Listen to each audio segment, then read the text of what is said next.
Hey y'all, it's Tuesday, and well, that means it's time for this here stream. Which, um, let me tell you the premise of it. It's written below me. If you don't, if you like to read it, and what that says is that I am playing through DKC 1, 2, and 3 starting tonight.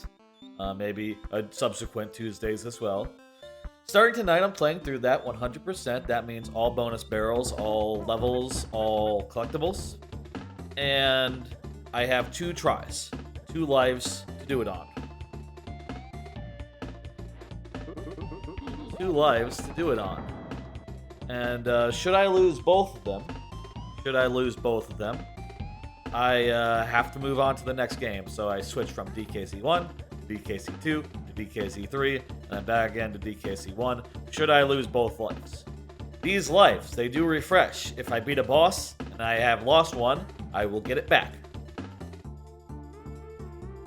My nails are a little rough. Should have honed them before starting, I guess. Anyway, that is the deal here. That is the plan. And let's see how far we can get before dying. Whenever I do actually lose, I will make note below the explanation of the rules where we have failed, or if alternatively, if we were to beat one of these games, it'll note that instead. It'll say DKC1 beat, and that'll be something to appreciate and look upon. Of like, yeah, it took us this many resets, this many switches to get through this game or that game or whatever. I have made a file. Already made a file for us to go in. Let's do it. I regret to say I did not prepare for the other one, so I'll just have to be deleting a file in there, but that's no big deal. Jungle hijinks. This is an easy one. I don't very well imagine I will lose a life here. So long as I have Diddy Kong, seems quite unlikely. Let's go.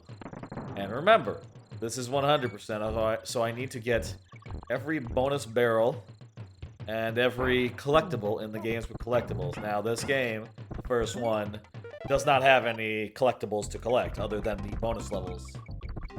By the way, sounds good. Hopefully the audio sounds good today. It is still brand new mic. Relatively brand new mic. Hopefully that sounds lovely. Also, by the way, in this first game, it doesn't really matter if you win or lose the bonuses. And furthermore, winning and losing the bonuses will not count against my tries. Even in the games where you do have to win it.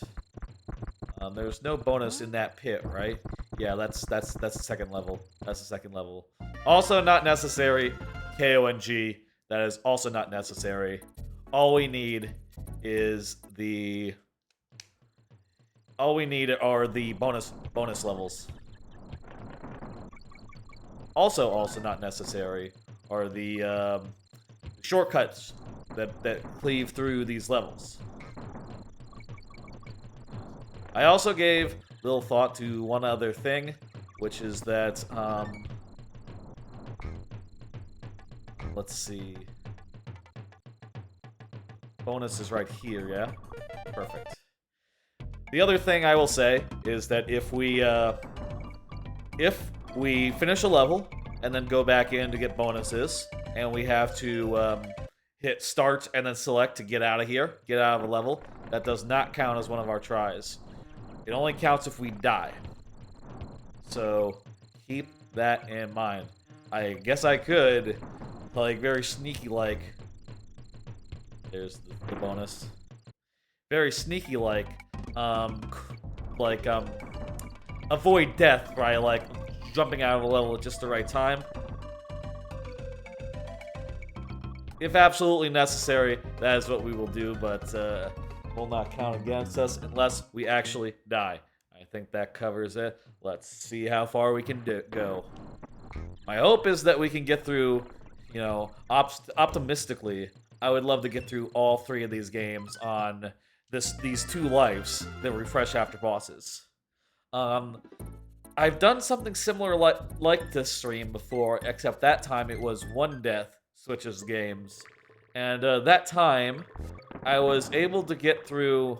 I was not able to get through any of the first two, significantly without taking a couple of deaths. But for DKC3, I was able to get right up to the last level, literally the last level of the game, before taking a unfortunate death right at the last minute before Baron K. Rulenstein in Poison Pipeline.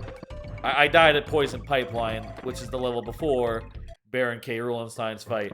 Now, I will say, obviously, that was any percent. That was just go to the end of the game, and that's that. This is 100%. I have to get all the bonuses, I have to get all the secret levels, and I have to beat them all. That will add probably a little bit extra difficulty that I didn't have before. You know, like, in particular in 3, The Lost World, man, that Lost World can be a motherfucker. I think the last time I did the sprint level, ooh, I missed a bonus. What did I miss?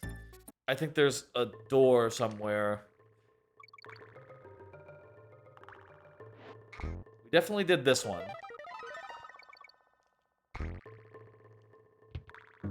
Did that one. There's not like a one over here, right? Switch to Diddy Kong.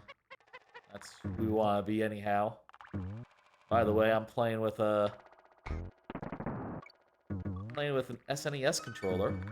SNES Online, you know, that's the controller thing. Here we go. I think we take this and this wall. Yeah. Yeah.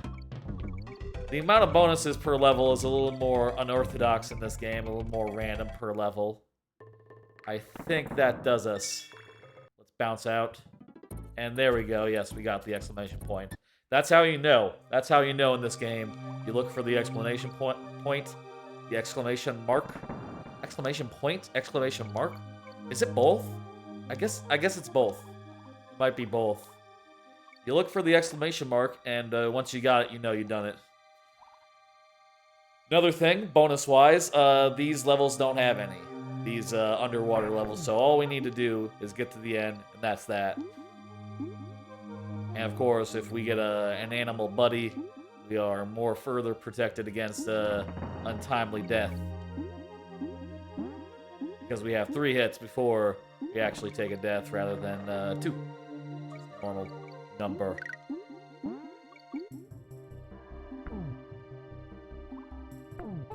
No obligation here to do things such as animal token stuff. In fact, you know, as I don't know if y'all know DKC, but it's generally like fastest to avoid any such things. Avoid all the tokens, because those tokens, all they do is just give you a way to get lives, but they take you out of the level and sort of reset your progress in it, which can be all sorts of unfortunate if you're, you know, midway through a really hard level and you get taken out to do a bonus game that's just for lives. Kind of unfortunate how they did that this way. You know, it's one of the many things that gets improved in second and further games.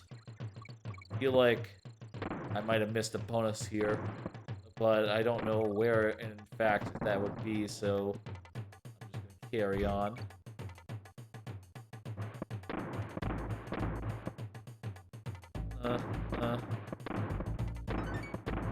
Okay, here's the... I think this is the first bonus, actually. So I think we're good on bonuses, unless there's one I'm forgetting. Also, yeah, you can just mash the button there. One of the things I think I was gonna mention, but I didn't during the second level is I do think... Wait a minute. Back up there, yes. There we go, we gotta get that bonus. Second level of the game, Ropey Rampage, is quite hard, I would say. I would say that it is overtuned, in fact. You know, for the second level, it is I think really interesting how quickly the game ramps up. That said, you know, especially with those jumps over the bees, which can be really tricky to time if you're not, if you're like looking at that and getting all scared and shit.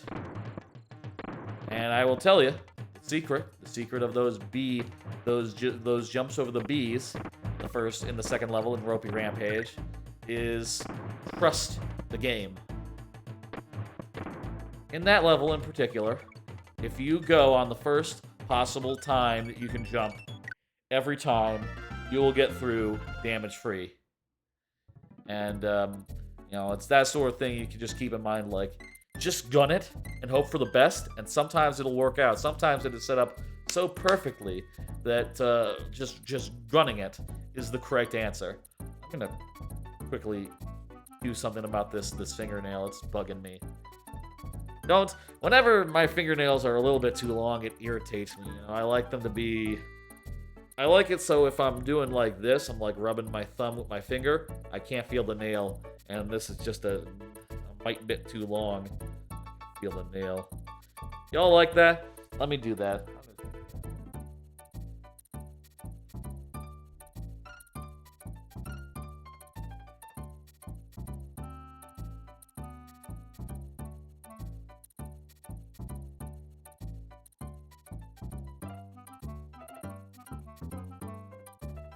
Ow. That's a little too much, but okay. Yeah. Point it now.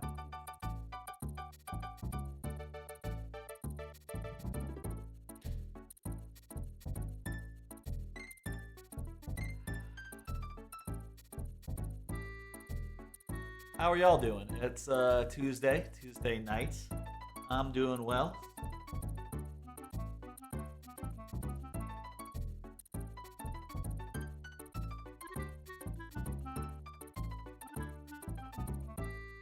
I'm doing well myself. I had an okay day, and now I'm ready for some Donkey Kong Country. Let's beat this boss, and then I'm gonna go through some like some like updates and shit, that sort of business. You just jump on this guy repeatedly. Like you don't even have to wait for invulnerability. Yep.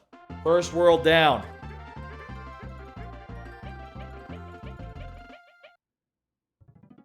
It's smooth now. I should relax.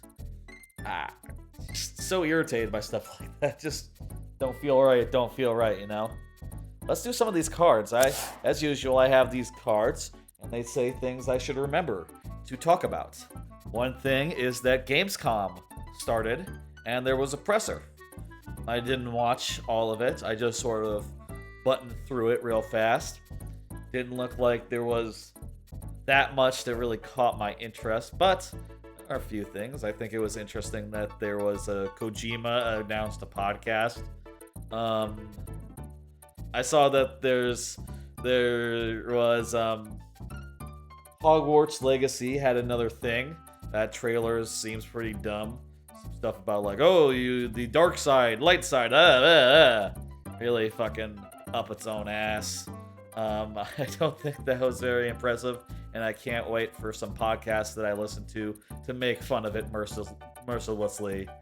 The bit where they were talking about like, oh, you gotta learn Crucio or get Crucio done on you. Moral choices. That was just so like, they might as well have said moral choices. They didn't say moral choices, but you're just sitting there going like, yeah, that's the most hokey ass dated, not dated, more like that's the most hokey thing you can put in a video game of just like, yeah, this is some moral choices circa like 10 years ago, how they would present it then. Maybe not even. Otherwise, not a lot caught my attention. Some nice looking trailers, I guess. But there wasn't that much in terms of gameplay. The high on life gameplay part, that seemed really boring. Like a very unexciting boss fight to focus on. I maybe wouldn't have done that one. Maybe pick one that looks a little more fun. But whatever, that game's on Game Pass. It's free for me. Well, free with my subscription, so however it looks, I guess I'll check it out. The previous trailers look good. Let's see another one of these cards. The daily Smash screenshots from Sakurai ended. Thought that was sort of end of an era type thing. He has something new planned out for tomorrow, apparently, which is nice. Hey, Sakurai is still online. He's still posting. Not daily, but he'll be posting something. He's gonna have some, I don't know. We'll see what else he's got up his sleeve. End of an era, for sure. New splitter and switcher, that arrives tomorrow. I talked about that yesterday. Ordered a new pair of them. And that's going to mean that I don't have to manually unplug and replug stuff so often.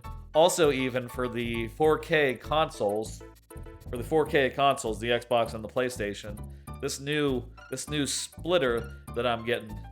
First off, the switchers are 4K capable, and they can handle the maximum resolution and frame rate of my TV, so they're handled as far as that goes. The splitter cannot handle 120 frames per second, but it can downscale from 4K to 180, which means that I can totally be playing an Xbox game at 4K while capturing and streaming at 1080p, which I assume will look nice.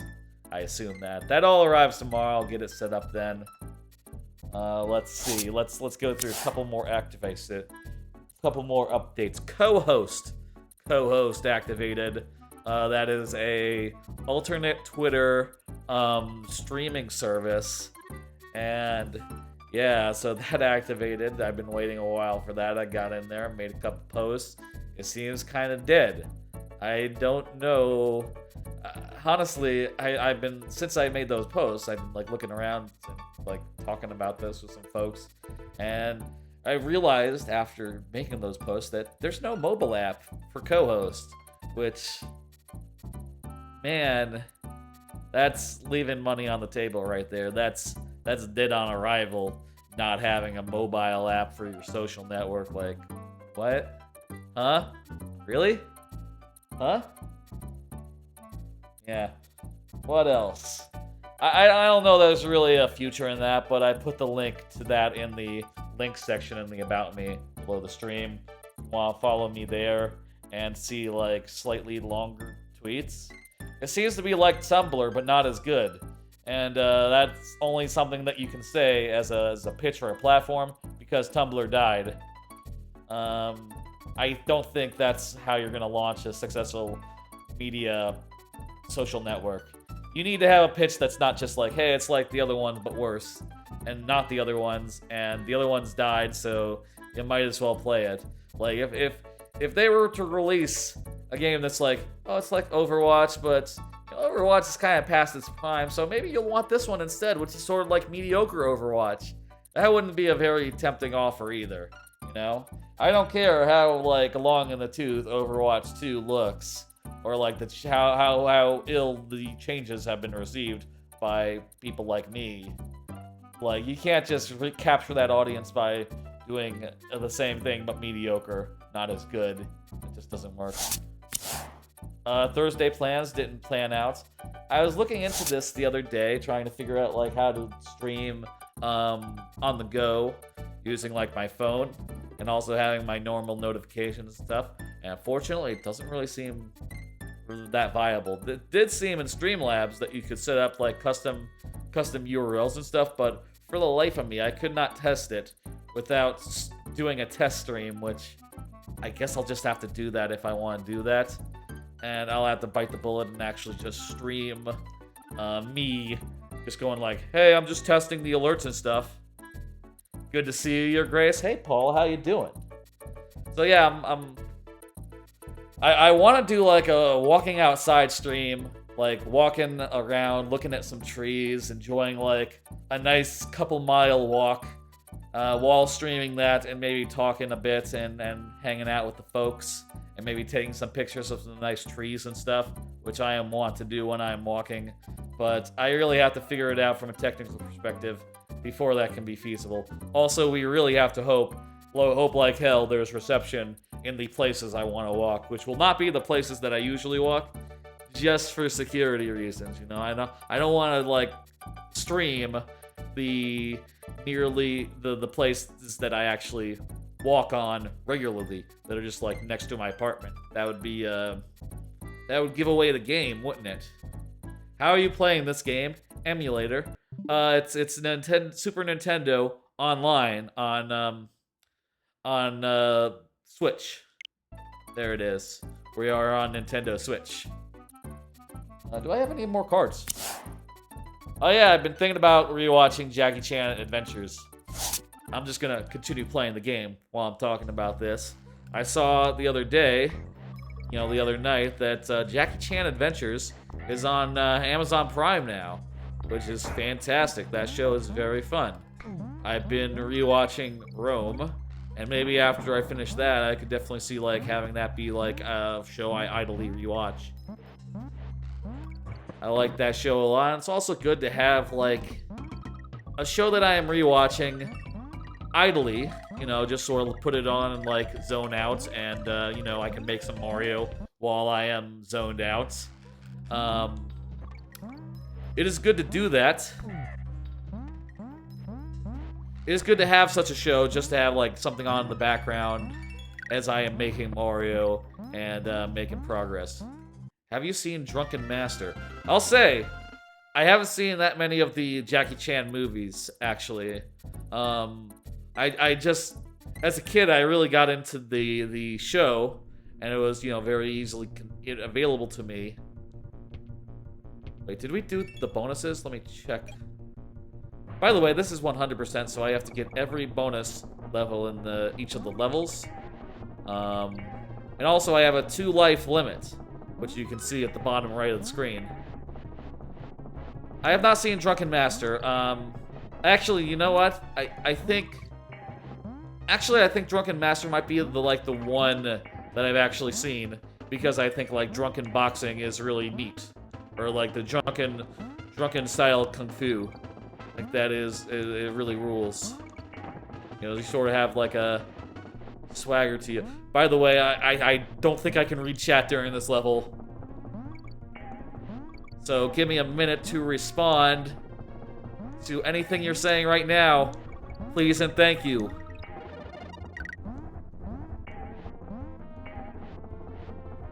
I cannot look away for a second. You understand, Jesus Christ. So far, we have not died once. In this in DKC1, we are in World 2, around the start of World 2. And, folks, it's a hard game.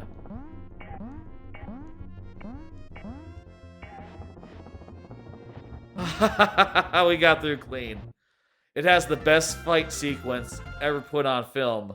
That is high praise. Let me check to see if I got all the bonuses in the first level. Yes, we did. Okay, good. Okay, we're good. Important we're getting everything. Okay. Now I can maybe look at chat, provided I have like a second to like, there's like a thing here, right? Yes, good. And again, I'll say, we don't have to like beat any of these bonuses in this first game. All that matters is that you see them. And indeed, our lives do not it does not count against our lives to lose a bonus level, even in the games where you have to win them. Keep that all in mind. That's how you do it. Rank DKC 1, 2, and 3. That is easy. 2, 3, 1. I think 2 is just like the standout best of the bunch. Top ranked game. I'll say like it's my top 2 of all time games. It's it sort of switches back and forth which one is number 1 between DKC2 and Mario Odyssey, but DKC2 is like nearly a perfect game. Probably like the closest I would say that it comes. You think 3 is very underrated? I would agree. I think that it is the thing about 3 is that they go in a very different direction from 2, right? In 2, they're going all for like speed and flow and some of the best platforming you have ever seen. Whereas 3 kind of takes it in a different direction, and I think that is actually a good thing because, you know, I feel like they recognize that if they just did the same thing as 2, it would just be 2 but not as good. Instead, 3 is sort of its own beast. You know, it has sort of almost, there are levels with more of a puzzly focus. You know, you have to, where like, oh, you have to do a thing before you proceed. Like, you have to hit a switch or defeat this particular enemy or open a door. And that sort of thing is a lot more puzzly than your typical, than anything in DKC 1 or 2, which I think is very, very interesting. And DKC 1 is just a little rough compared relatively to the other 2. You know, there's a lot of things like the animal tokens where like you see that where the idea came from. But, you know, it's not really as good as how bonus games would be in the later games. And, you know, it's rough in other respects as well. Is there a bonus in there? I feel like there's a bonus in that thing. Yes, bonus. Perfect. Remember, this is 100%. We have to get every bonus.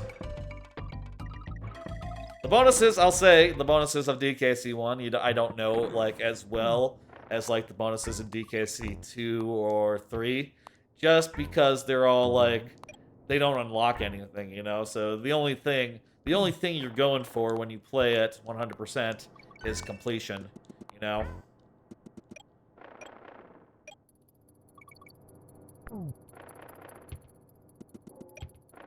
By the way, like I said earlier, I've been continuing to rewatch HBO's Rome. I bet you played this game a lot. Man, you have no idea. Yes. I'll say it's not, you know, I'll say that I'm not sure this is the game I've replayed the most. Shit, there's one more. Does that count the warp to the front? Let's check. No. Shit. Okay, we have to find one more bonus in here. Let's see. Carefully comb this level. Keep an eye out for cases where we can hit a barrel into a wall. Switch to Diddy Kong.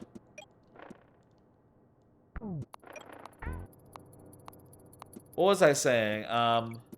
Been watching HBO's Rome. HBO's Rome is really fun. Finished the first season, you know, Julius Caesar. I don't. Good thing this is not times hit. This is deaths.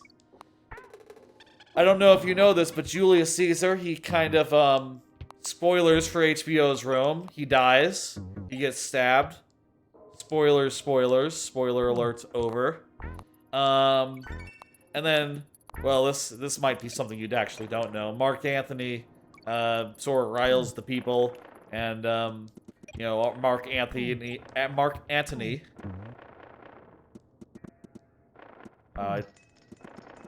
We didn't find the thing, but logically, it must be in the first half, right?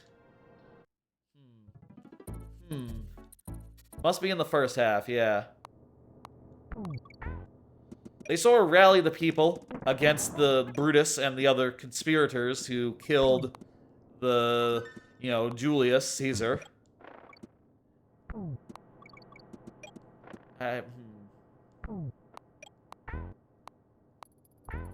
And that doesn't go very well for Brutus. Might it be in this pit? No, no way. That can't be right.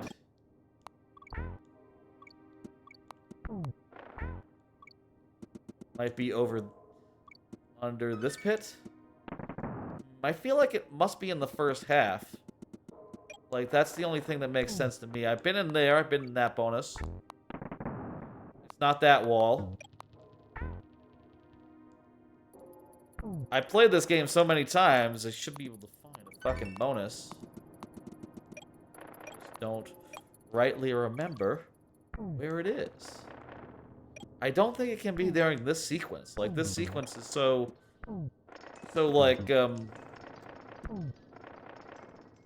so, like, run and gun that you really couldn't. Wait, was that something at the end? It wasn't something at the very end that... Was that the bonus? Was that a bonus light right above the final thing? Let me check that.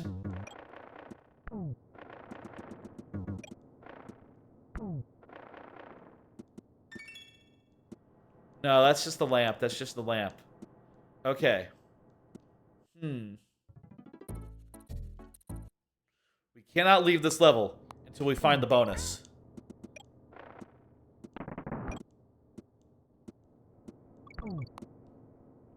I feel like it must be in this wall. Or else down in this pit. Maybe you have to use the tire. Yeah. Which tire, though?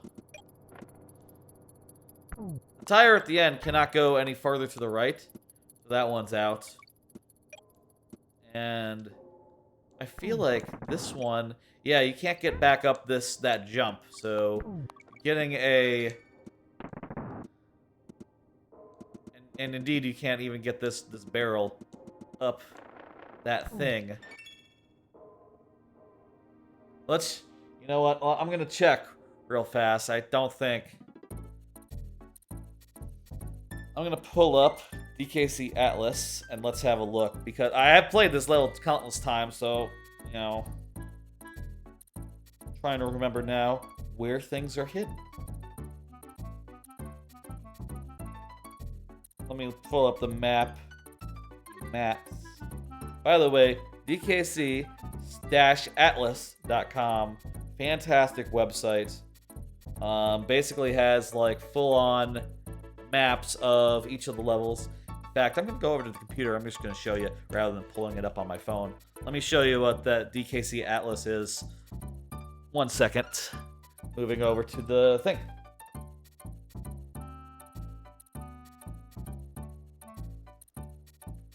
By the thing, I mean the disc. Let me pull up,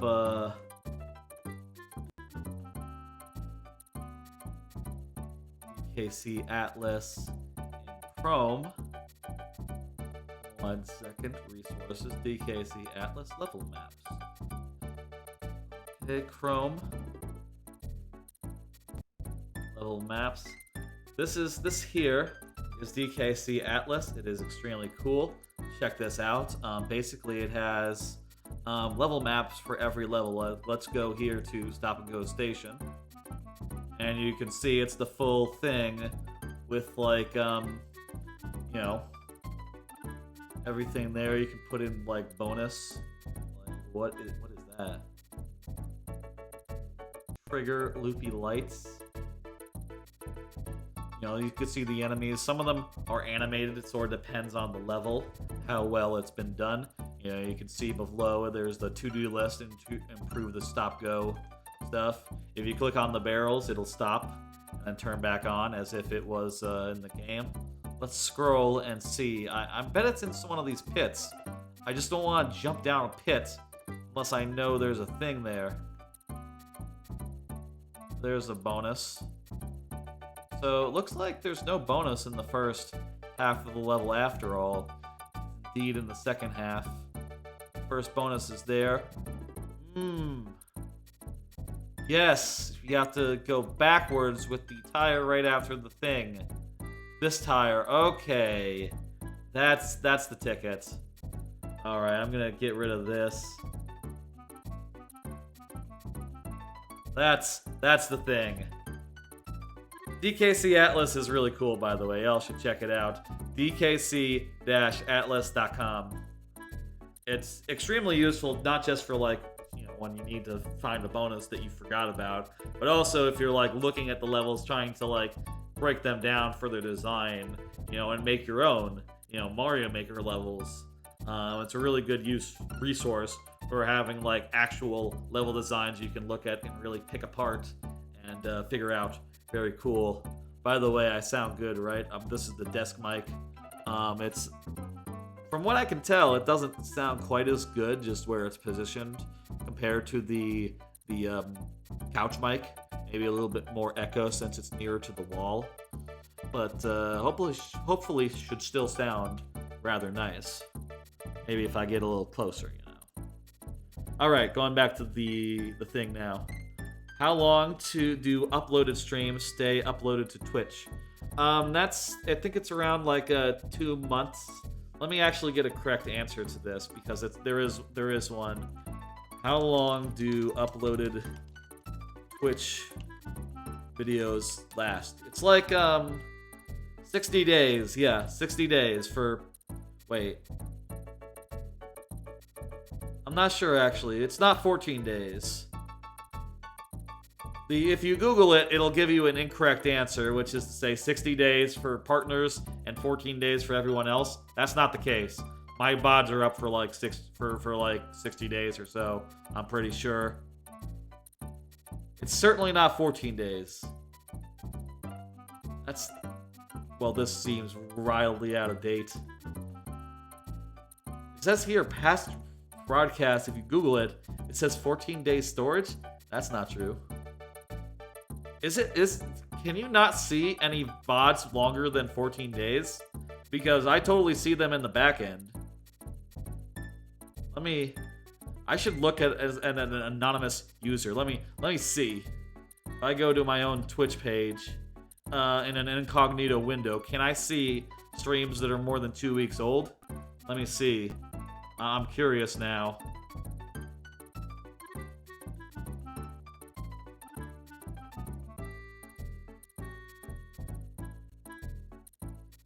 Yeah, you know what? I can see streams up to 2 months old. So yeah, that information is totally out of date. It's not 14 days for affiliates.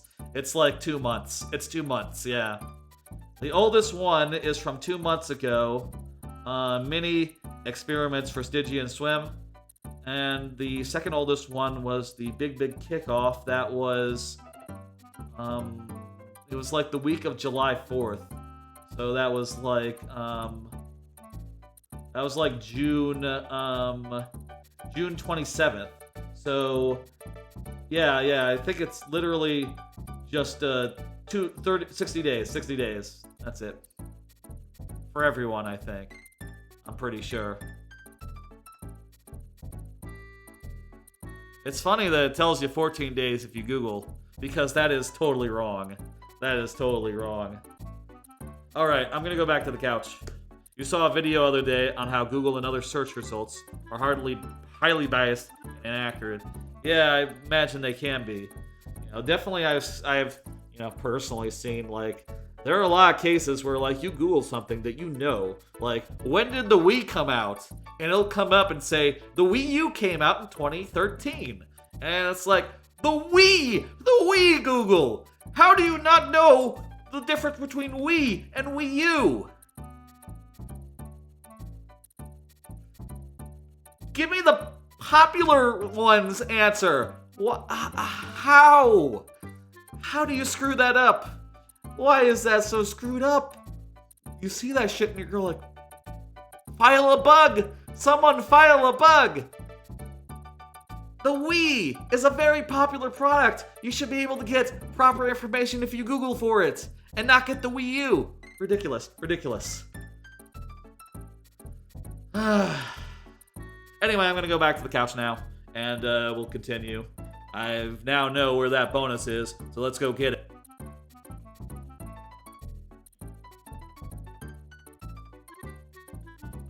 Okay. Back at the couch, let's go.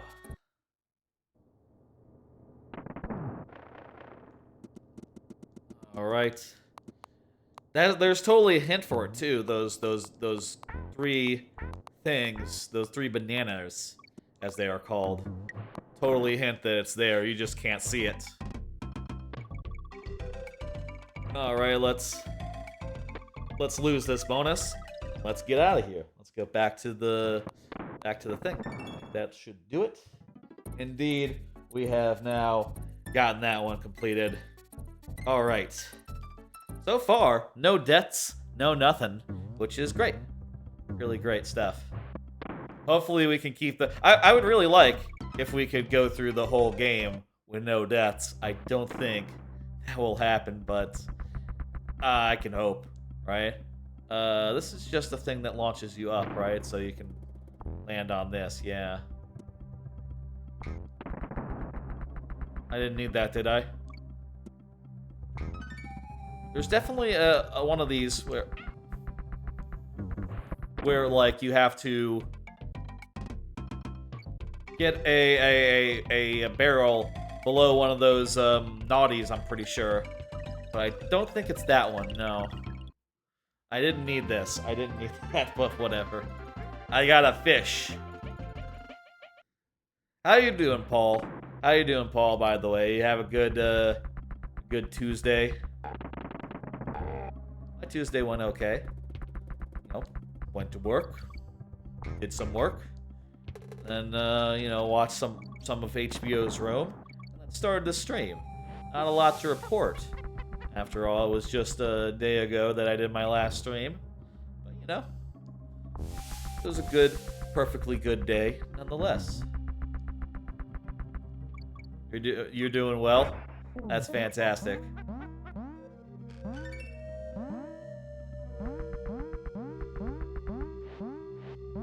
I want you to continue doing that your grace bits until someone in chat asks like, "Hey, why you doing that?" And just like no clues whatsoever why you are calling me your grace. I think that is good. So if ever I don't react to it, it is because I want people to be confused by it, not because I do not see the very good use of your grace. Crap, we missed one. I think it's like at the start. I think we have to get a TNT barrel into a wall near the start. Yes, one of these TNT barrels. Throw this away. Oh, shit! I forgot that they explode if you put them down. Okay. Second one. As you wish, your grace. Thank you. Oh, fuck. I wanted to save my barrel, but it exploded out from under me nonetheless. Okay, well, we already did this one. Okay, we got a barrel. Let's just run this back. Nope, neither of those walls.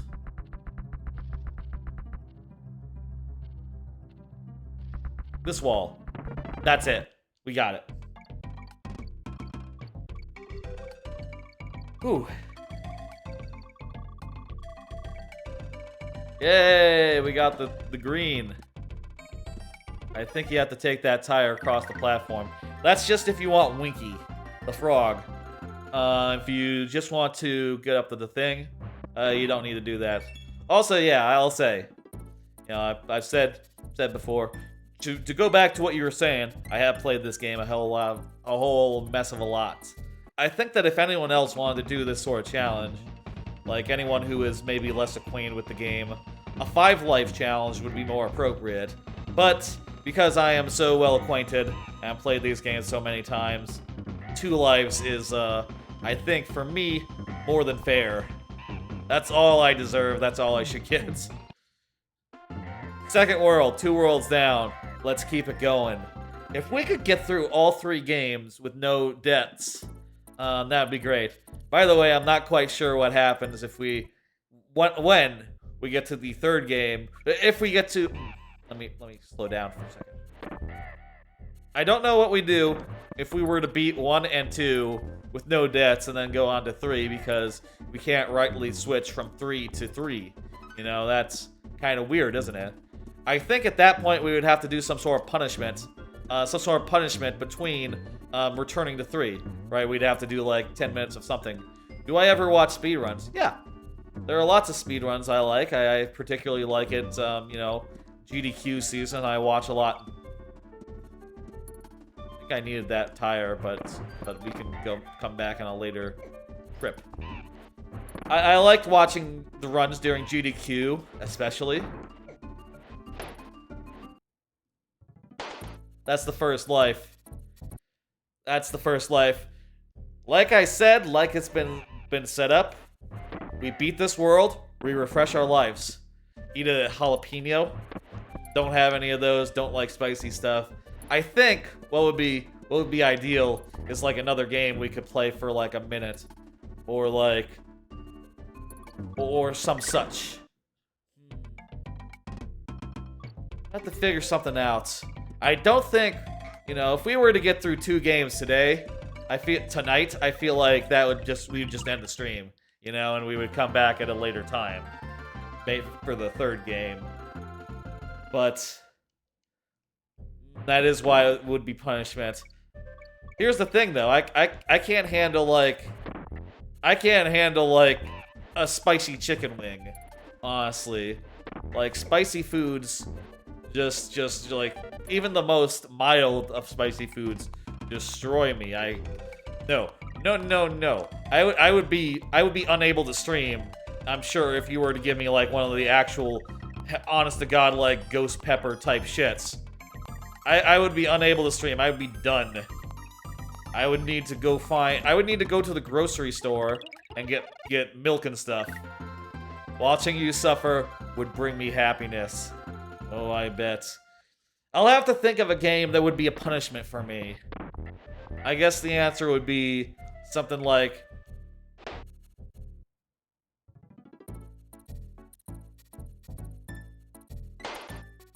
We died. Twice.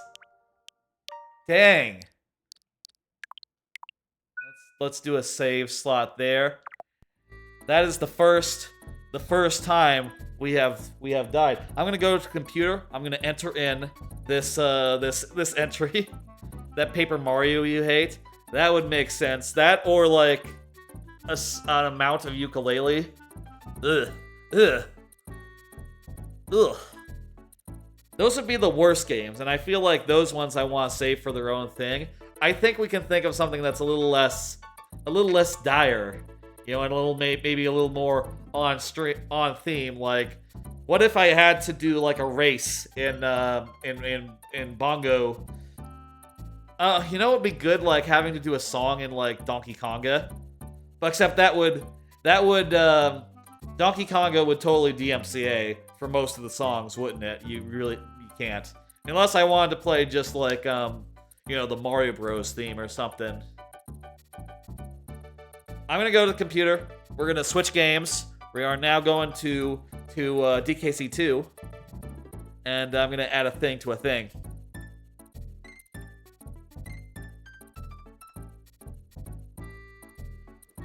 Okay.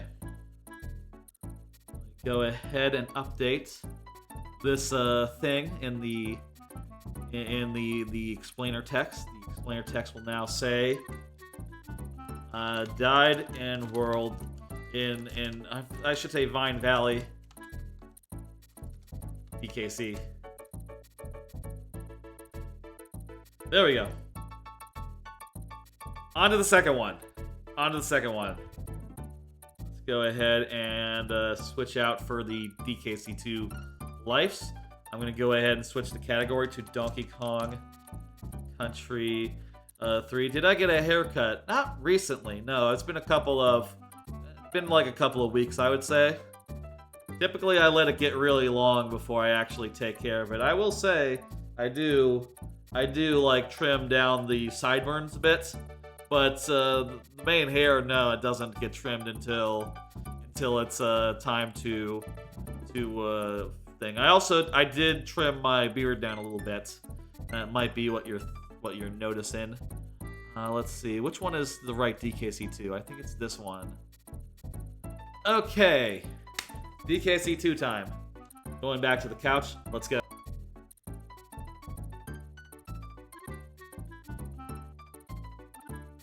Folks, we lost our lives in DKC1. It's time to go to DKC2. I already did a save state. I'm going to be using save states to switch between the games rather than like save stations or whatever. The 2 lives will be the stakes for this here stream. Now, to return to DKC1, we'll have to die twice or defeat. Die twice in DKC2 and DKC3. Though, alternatively, we might just, beat those games. Alright, I'm clearing this out. I am doing one player. And let's go. Gameplay Galleon, Pirate Panic. Again, we have 2 lives, and the way that these lives work is if I get to a boss and I beat it, it refreshes our lives.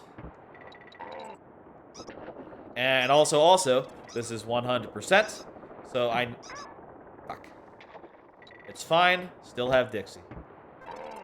This is 100%, so I need to get every collectible, every bonus, and I need to beat every level. That is a particular thing in this game, where this game and DKC3, where the bonus levels, they unlock other levels for you to do. And by the way, also losing a bonus level does not count for one of our lives. Only death counts as a death. Maybe I should change it at some point to be deaths, lives left or something, rather than tries left. But at this point, it's probably too late to change that. So much of my channel is based around that. You might also notice that I have recolored the tries left to match DKC. It's yellow and red, the Donkey Kong colors. Like that is only proper. Like it looks good too. I tried to do it with filters, but I ended up not being able to. I just had to manually edit it in paint.net, which was maybe a little smarter of a way to do it anyhow. Looks a little more natural, I think. Ooh, first level down. I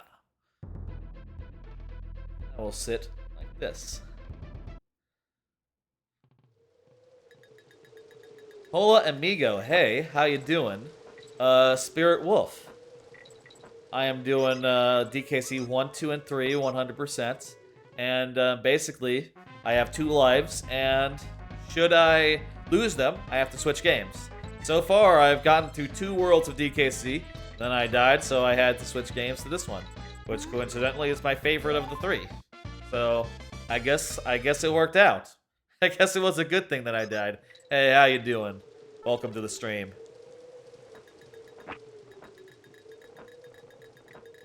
Those are a variety of nice emotes. You played this game too? It is your favorite as well. That's fantastic. I'll say, this is like one of my favorite games of all time, honestly. Right up there with like Mario Odyssey is sort of shares the spot for number 1 or number 2, The thing I will say about those two, is they're top 2. And whichever one is number 1, sort of depends on how I'm feeling. But yeah. This is about as close, I feel like, as a game can get the perfect. In my head. DKC2 in particular. Not to say DKC1 and DKC3 aren't also fantastic. It's just that, 3 goes for a much different thing, which is, I appreciate. I think it's fucking... I can't believe that just sailed right through those guys.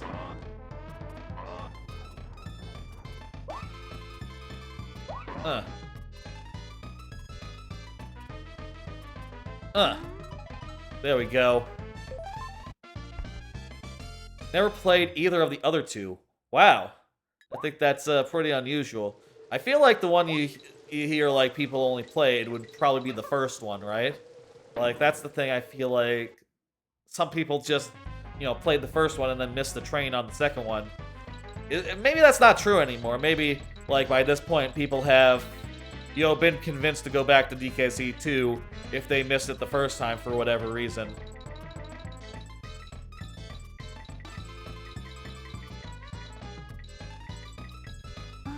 I will say, DKC1 and DKC3, they're both fantastic games. They're not quite as hot as this one, but they're still quite nice. One is a little rougher, but it still has a lot of good levels, and everything that's great in DKC2 has its origins there. It started out there.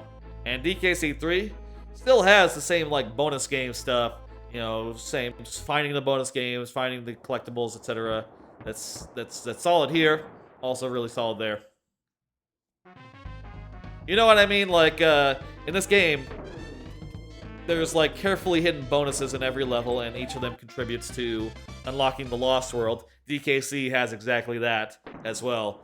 With the first game, they didn't actually have that at that point. They just had like you know, a percent on a screen, which isn't quite as compelling. There's also a game on N64 that I can't find anywhere anymore, but one that came out for the system when my mom found it for its debut. Debut. I say debut, not debut. What game is that? Spider-Wolf. It's a game you can't find evidence of anymore. Describe the game. We can play guess what it was. Yeah. Oh, I'm sorry, your names are the same color. I was for a second going like I thought the same person for a second. Yeah, if you could describe the game, Spirit Wolf, I would love to guess. I will guess, Stranded Star Soldier Stranded Earth. The like, space shooter game that's probably kind of vaguely obscure. Otherwise, it'd be like another obscure game. What other obscure N64 games can I think of?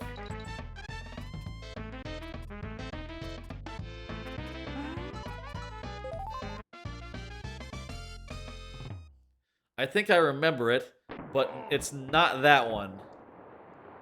Tell us regale us with a description of this mysterious game. I'd love to hear it.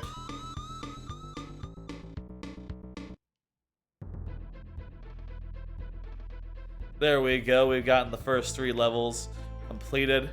On to Lockjaw's locker. Always good to check, make sure we do it. We'll have to go back in if we miss a bonus, miss a DK coin.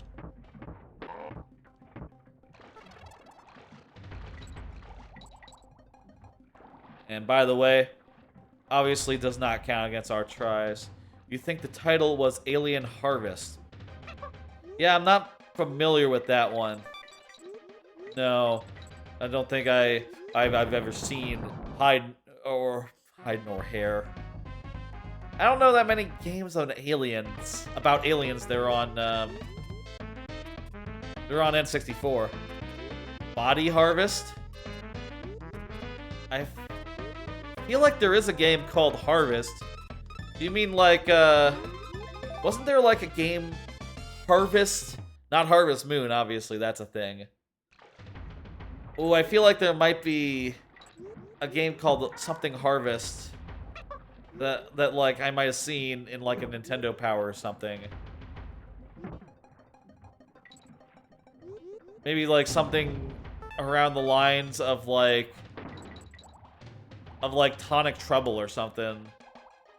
That's what's coming up to mind when I hear the word Harvest. Just like images of evil tomatoes or something. That's probably not it, though. That's Tonic Trouble. I'm thinking of Tonic Trouble, which does not have Harvest in the name. Tonic Trouble, that's a game I've never played. I've only seen, like, Nintendo Powers about it. And read up, like... I at one point read up, like, what the levels were, what the worlds were. You know, things like glaciers and stuff. Not ringing any bells. Alien Harvest, in all caps. There's Lockjaw's locker. Top sale trouble.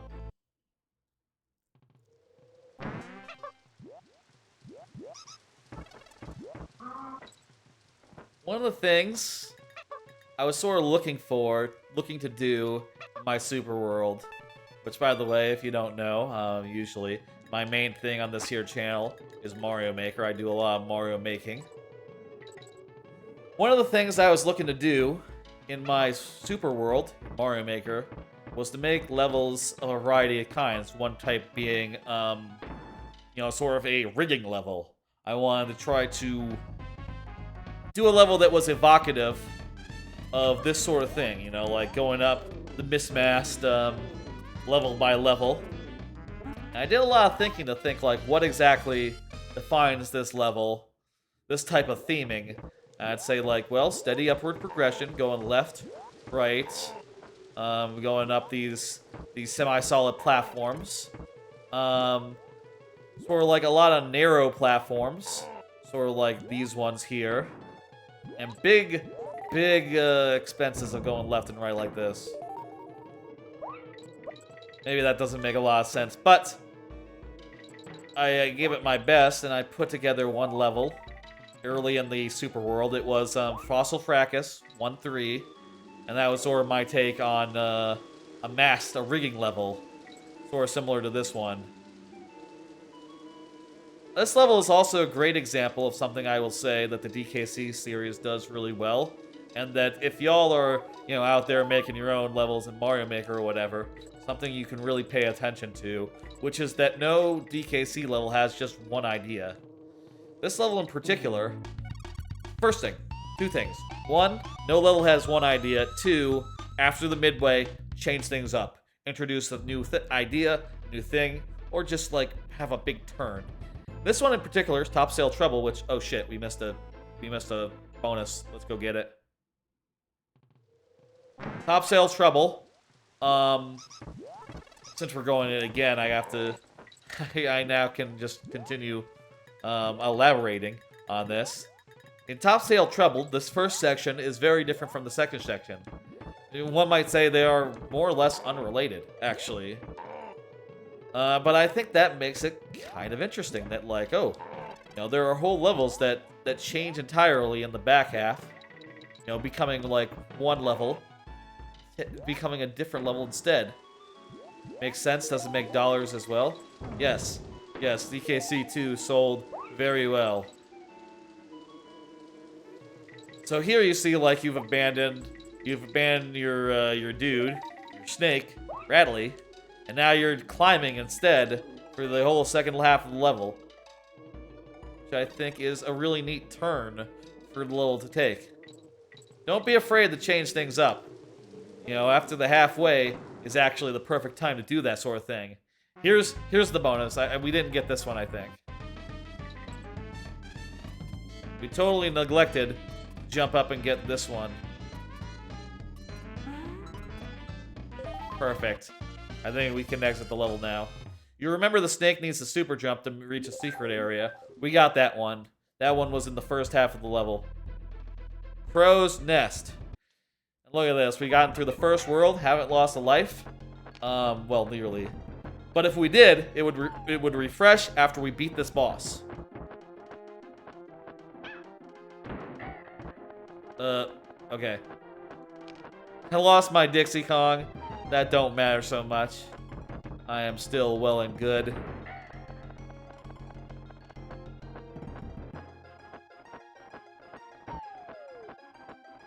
I remember I was doing... Fuck! Well, that was actually... You know, you could say this is the perfect time to lose a life. This is the perfect time to lose a life when we, you know, are about to get one back for, beating the boss.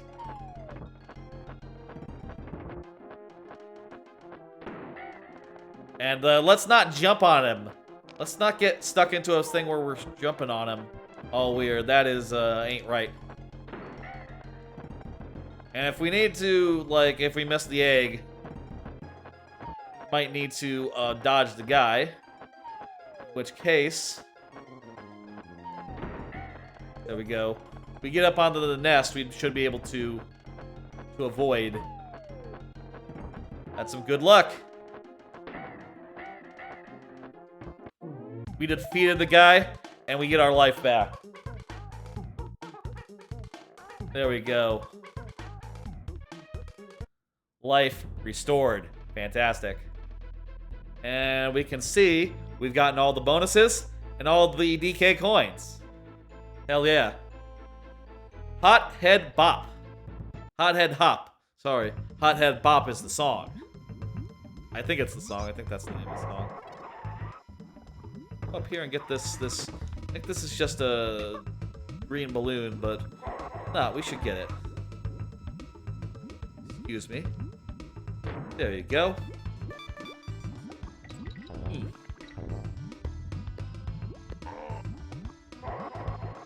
Okay. I think it's been a while since the last time I actually 100%ed this game. I think I did it once when this game went up on SNES Online, and I don't think I've done it actually since. I think all the other times have been any percent, or I'll say there are 2 times I've actually replayed this game since it came out on SNES Online. One time I did 100%. That was the first time I replayed it. First time I played it on Switch. Obviously, I've played it many times on SNES, Wii U, and every other time it has been released. Went through it once 100%. Then with a friend, I did co-op and did any percent, but we cheated for the bonus tokens so that we could unlock the Lost World and complete that. And then another time I did, I just did any percent for the aforementioned stream that I did a while back, where it was 1 life only in that case. Here we go. We gotta go up and get this. I haven't really played it that many times recently, but still, you know, I've played it so many times, and oftentimes if I'm like looking for inspiration on a level, or like for like Mario Maker, right? I'll pull up DKC1, 2, or 3, or Tropical Freeze actually in some cases. I'll pull up the game and I'll try to find a level that is like similar to what sort of level I want to make, right? Like if I want to make a vertical level, I'll look at some vertical levels and play through them and think about like what I want to do, what they do well, what hints I can take from them. Maybe hints is the wrong word. What lessons I can take from them, and you know, apply that for my own creative process.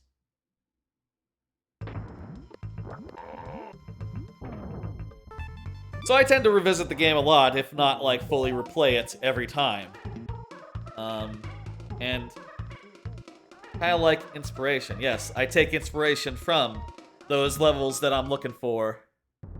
In some cases, you can see it. Like in the levels, you can... I think we should do the Lost World right now, right? Let's see. Oh, we don't have enough. We don't have enough. Okay. After the next level, we'll go back and we'll do that bonus level. You know, we'll have 15 coins after this.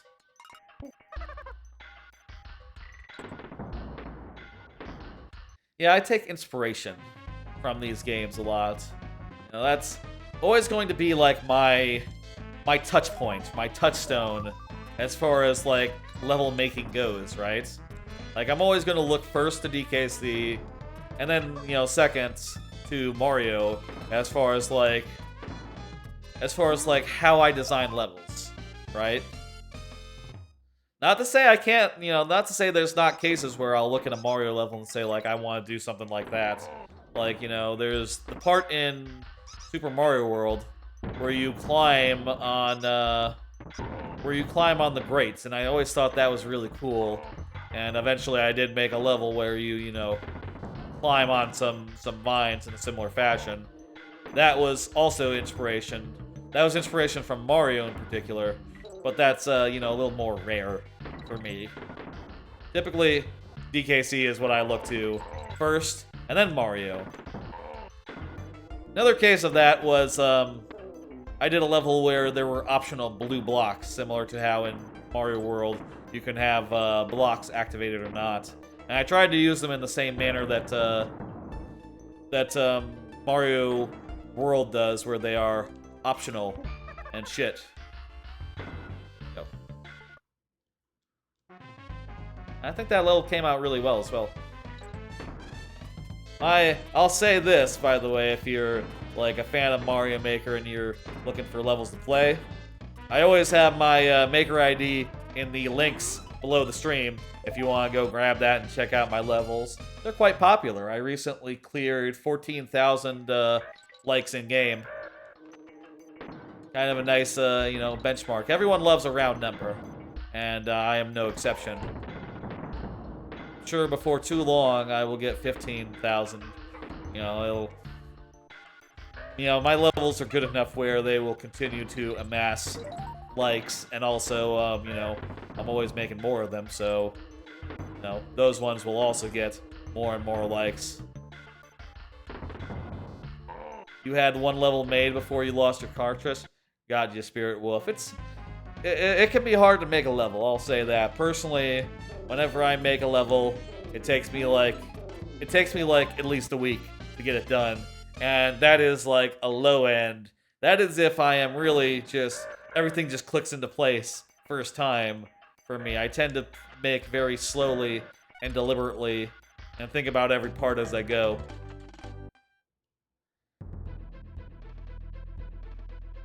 Of course! That's sort of my main thing, by the way, on the channel. Mario Maker, Mario Making viewer levels. You don't have to have Mario Maker. You don't have to make levels yourself to enjoy watching me play some. Especially because I am also doing things like, you made yours from a title screen haunted house level. Interesting. So just like a basic, like, building on top of that then? I think that's interesting too. I'll say I don't see that many of that sort on my channel. I don't think I've had any submitted that are like based on around an existing level. I feel like I might have missed a thing already, but it's fine. We'll go back if that is the case. During Mario Maker, I do stuff similar to this, where every stream, the stream ends with the lightning round, in which I only have 5 tries to beat any level that I am given, refreshing a checkpoint. So it's sort of similar to this, where I am playing with stakes, which I think is very fun. You know, sort of makes things all tense and shit, as you wonder, like, ooh, can you do it in that many lives? You know, it's fun, very fun. Would recommend. How does that? I said before, losing a bonus game does not count as a death, by the way. You just fixed the ending. It was hard to reach the switch, so you moved it closer. Gotcha. That's cool. You know, everyone has to start somewhere, you know? What the fuck? I need to do this a little more carefully. Everyone has to start somewhere, you know? I'll say, like, my first levels in Mario Maker 1, the first Mario Maker, were fucking, you know, kind of incoherent messes. It took me a while to really nail the knack of making a level. I guess you're vulnerable between things. Who knew? Let me do this one more time, and I'll do it right this time. You can count on me.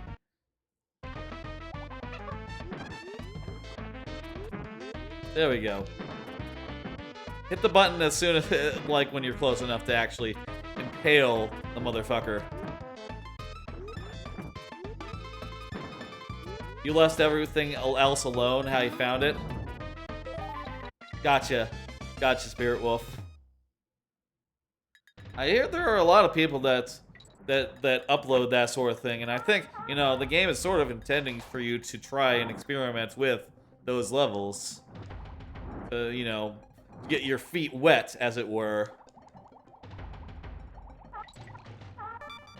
That's, you know, you're sort of intended to do that, so no shame in it, obviously. It's all cool.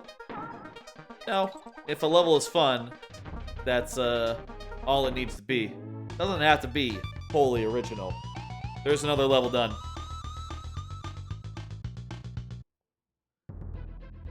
Lava Lagoon. Red Hot Ride. Okay, hey, this is the longest level in the game. Well, I don't know if it's quite the longest. Not gameplay-wise. It's not like the most gameplay in a level. But this one is the most tedious, long-winded level, I think. You know what? It's certainly the slowest level. So look forward to that once we have this one beat. And we will have the slowest level in the game beat. And I guess Animal Antics might actually be technically longer, because it is a massive level and all. My last Mario Maker level that I put up, Arsenal Antics, was inspired by Animal Antics. Though, I guess, you know, it is kind of a little different. It had a repeating checkpoint type situation between each of the 5 rooms that, you know, each one of them tests you on a different power-up. Similar to Animal Antics, but slightly different. Ooh. My neck. I'm just gonna play it safe here and just do like that rather than jumping over. Play it safe, play it safe, play it safe. We only have 2 lives after all. This wall. Ugh. I don't yet have, by the way, for those who might be wondering, plans for Thursday. Don't really have any solid plans right now. I was thinking about doing like a go out and walk about stream, but I think I will test some stuff before I, you know, try to do that and actually get something working where I can have notifications and stuff and know for sure that it's good. If it's possible to have that ready by Thursday, like, I could see doing it. I think, though, I'm gonna put together something else, probably like, you know, Thursday day for that. One thing I wouldn't mind doing again, that I've done a bit of, is Donkey Kong 64 randomizer. That's a really fun randomizer, and I think, like, a short 2-hour run of it, I have some settings that are pretty, like, fast-paced to do that I wouldn't mind. Can I put this down, please?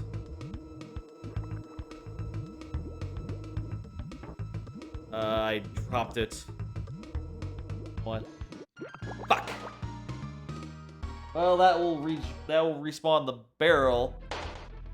That will respawn the barrel right there, so take that as a good thing. We meant to do that. That's fine. Saved us a bit of time on what is, after all, the longest level in the game. Now we just have to get through the next level. Okay. Carefully, carefully, carefully. Can we jump? Yes. Ooh. Okay. We have 1 life for the rest of this this world. So that's 1 level plus a boss fight. The go. Let's be very careful, meticulous, you know, and safe. Above all, safe.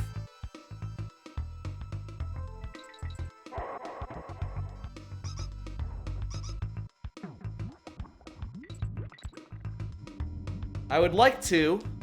I've said before, I've been talking about my latest level, the one that I'm working on right now.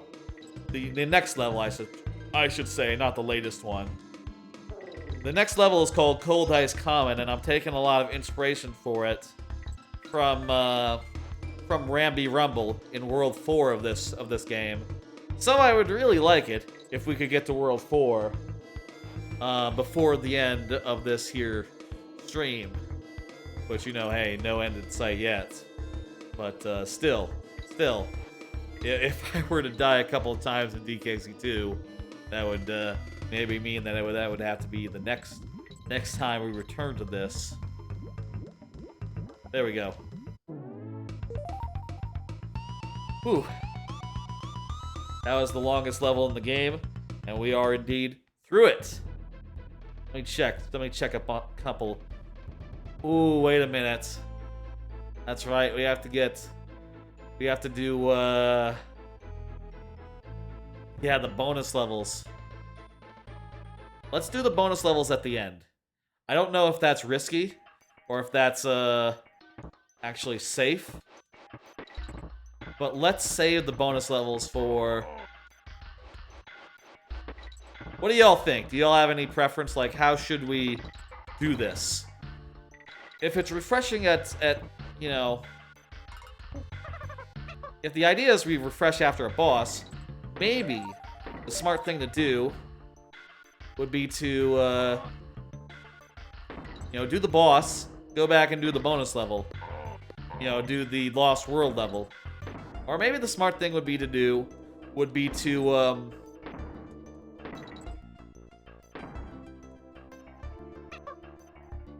maybe the smart thing would be to... Smart or not, I think we have to be true to our word. I did say I was going to do that before leaving the world. The other thing I could do is, like, get to the end of the game, right? Get to Squawks, get to the last world. You know, it's technically... Can you say Stronghold Showdown is boss? Yeah, I think it counts. Get to Squawks Shriek's Showdown, that world. I mean, that's not Shrieks. The castle at the end of world, at the end of the castle world. That doesn't actually end in a fight, but K. Rool runs off. I think that does count to refresh our things. At which point we could totally, like, do the Lost World levels grouped up with those. DK coin, get the bonus. Let's go.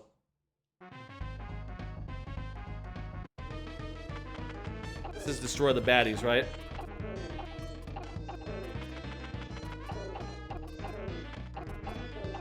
I think we gotta take the risk. I think we have to take the risk. You know what? I think it's up to us how we do this. So I'm gonna beat the boss, and then I'm gonna go get the... Then I'm gonna do the bonus after. I'm not sure if you would even have enough to do the bonus every time you got to one the first time anyhow.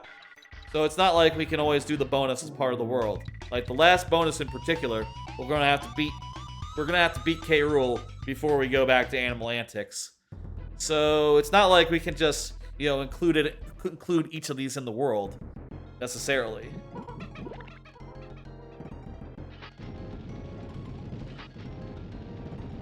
I have to be careful here.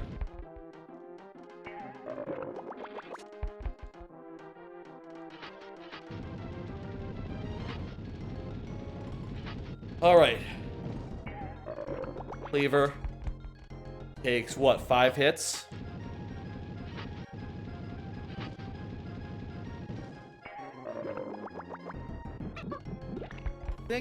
I forget if it's safer to go like up here.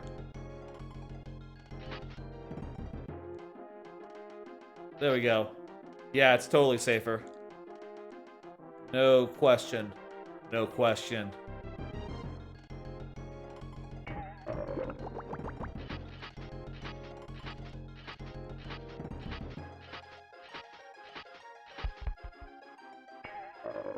Okay.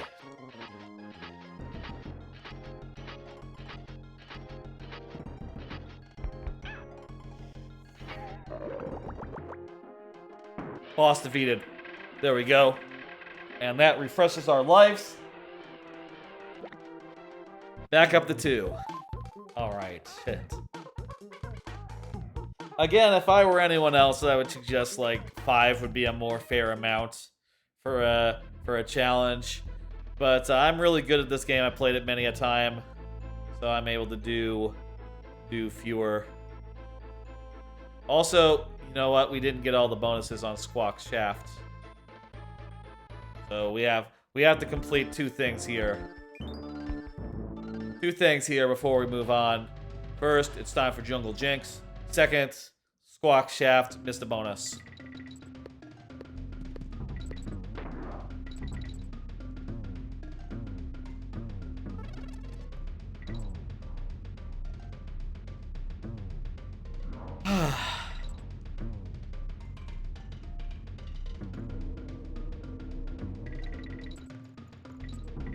I wonder how many people out there...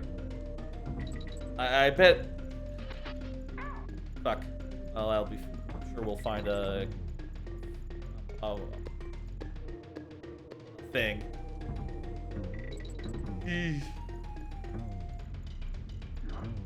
Okay. Ooh. Here's the bonus.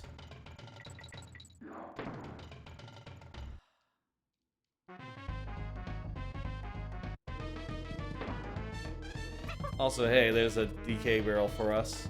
Very nice and convenient. Well, you couldn't do this one without it.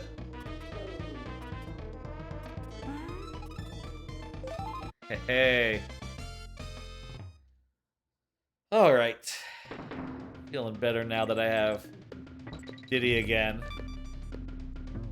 Safer, you know? In this case, like in many other cases, if you just go forward at the maximum speed, you will, you know, jump from tire to tire very naturally, very easily. Here, let's take a shortcut. There's no more bonus stages in these levels, so that's okay. You can do that. Perfect, okay. I imagine these things must be frightening the first time you see them, right? Like, not knowing the timing or nothing. But literally just hold right. It'll all work out. So what did we miss on Squawk's shaft? There's a warp barrel under there, but that's not a bonus barrel. That's a warp barrel. Oh, you know what it is? I'm remembering now. There's a bonus over here. Is there not? I could have sworn there was something over here beyond that that cloak. Let me check again. I'll also kill that guy so he's no longer a bother. I guess there's not. Well, I must be... I say I must be. I might be in the vicinity of one, though. Oh! That's right, it's over here. There we go. That's the ticket.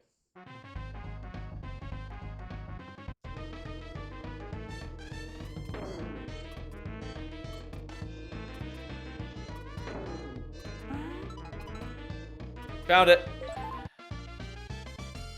Just had to find the coin there. And now we can quit. We have done this world. It's all completed. We've done everything we can right now. So let's hire a plane and get out of here. Crocodile. Wait, did I miss a DK coin? Where? Hothead Bop didn't get the DK coin. Okay, 1 second, gotta get that one as well.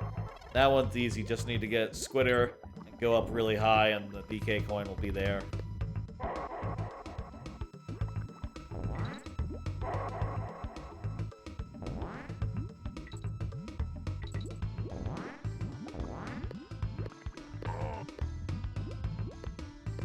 Again, I will say again, quitting out does not count as a try. And if I were to, like, lose my Squitter and be unable to get the coin, that would not count as a death. That would merely count as nothing. There we go. That'll be it. That'll be it. Let me just confirm real fast. Yep, we're done. Time for World 3. Now, World 3 is where we died in DKC1, so let's try our best not to not have that happen again. Let's make this a solid world that we get through in one go. Trying very hard to not die, you know, twice. Need the Ramby here. Ugh. Ooh.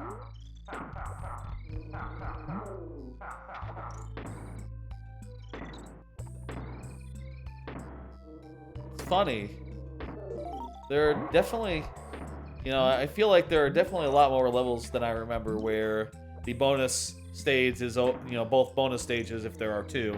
Well, in some cases there are 3. But, like, both of them just so happen to be in the same half of the level. It's peculiar, you know. You typically think, it'd be in the, one in the first half, one in the second half. Here, by the way, you gotta wait for this guy to throw some stuff. And he'll go over here. Throw down a chest for you. You break against his ass. Jump into the cannon.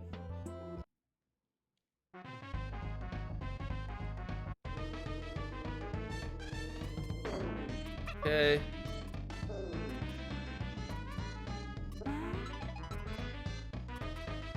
Sorry, Diddy Kong. I guess Diddy Kong can't collect the coin for you. I was curious if that would work. Ha ha ha. Ha ha ha.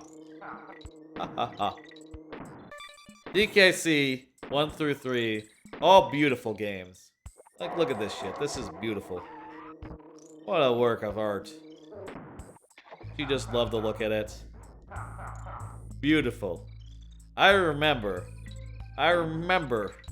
thinking like, oh, when are all games gonna look like this?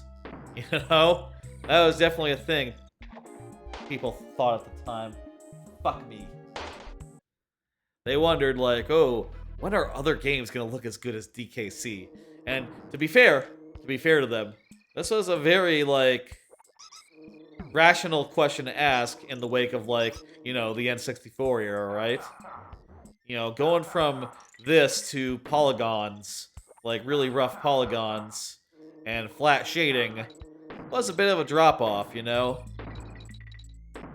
Though, of course, 3D is impressive in other ways, such as, like, you know, obviously, like, 3D allows there to exist gameplay that you otherwise would not have. Anyway, I guess I just took a death on the first level of the third world, just like I did in DKC1. Hope that is not does not become a pattern here. Jeez, what fucking cursed. If I were to die again in this goddamn level, I would be quite unhappy. I guess technically I did do 2 levels after the boss, and I didn't die on those, so, you know, you could say that this is technically the 3rd level since the boss. But that's a technicality. It's all technicalities. Okay. Stakes are high.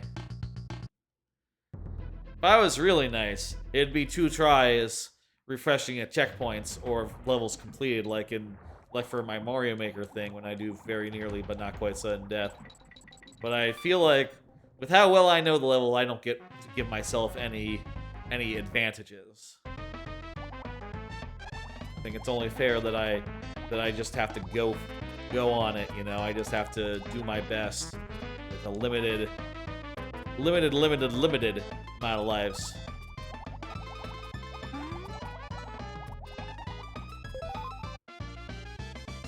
You know what? I still have 1 card here, I think. I didn't prepare that many cards, but I have at least 1 left.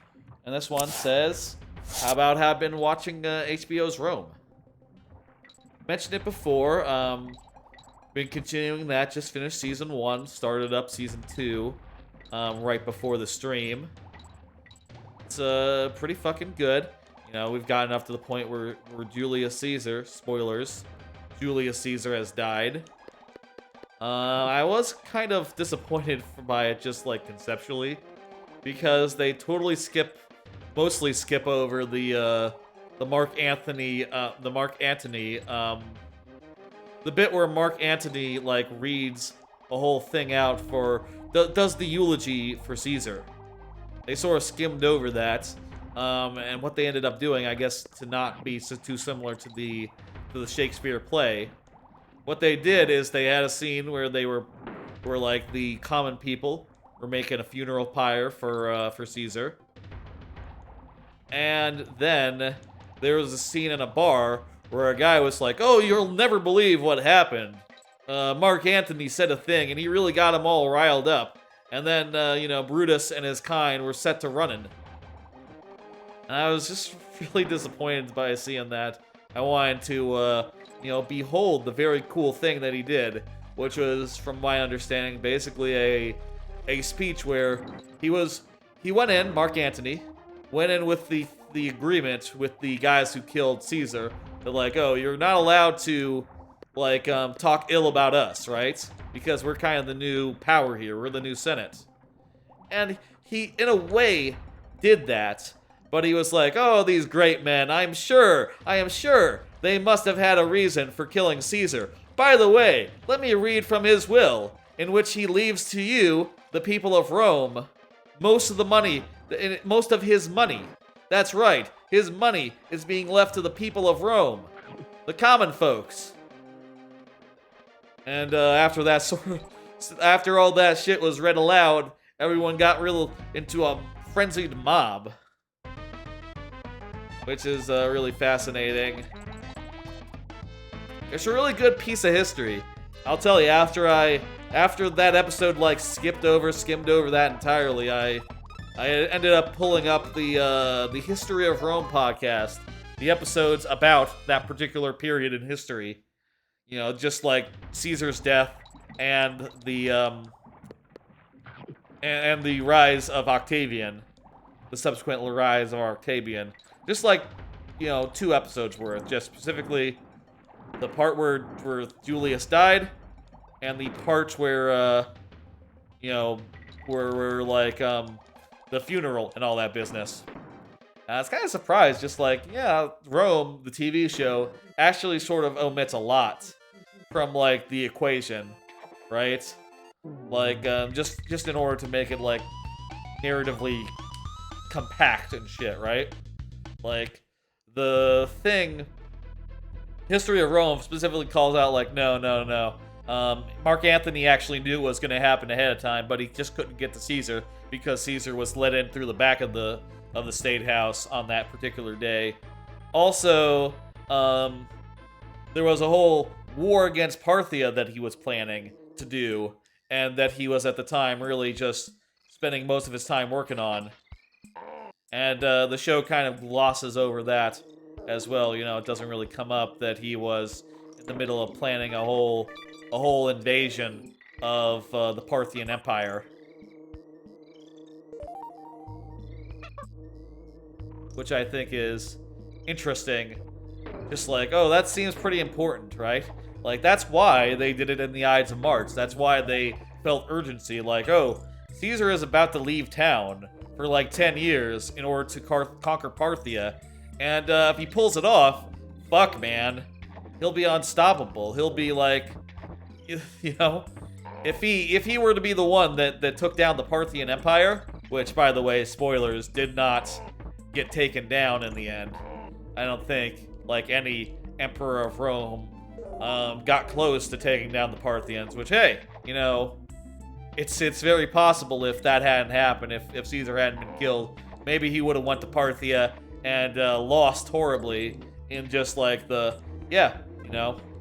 what's that? You're gonna conquer the people from the harsh mountains? Shit. That is our second life. We have lost both of them in this game. Hey, Almost Seagull, how's it going? I just lost the second life in DKC2. Made it halfway through World 3. So I'm gonna go to the computer. I'm gonna log that down below myself here, and we're gonna go on to the third game of the night, DKC3. It is going well, Seagull. I've made it through the first 2 worlds of the first 2 games. But the third world has given me a curveball in both cases. I say a curveball, I've died, specifically. Alright, I'm gonna go back to the computer and do a thing real fast.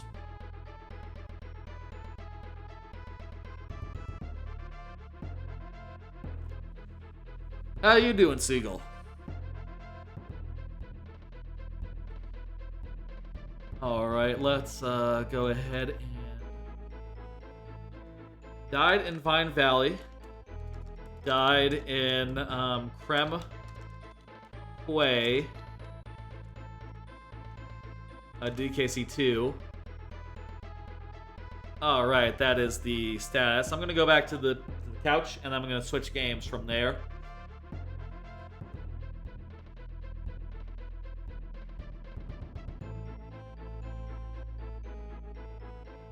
That's good. Good to hear that you're doing well.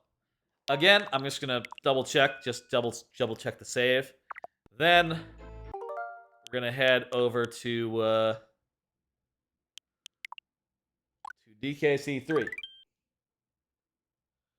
Check out some dark corners of the randomizer and doing some testing. Dark corner, you say? Tell me more. Time for DKC3, Donkey Kong Country 3.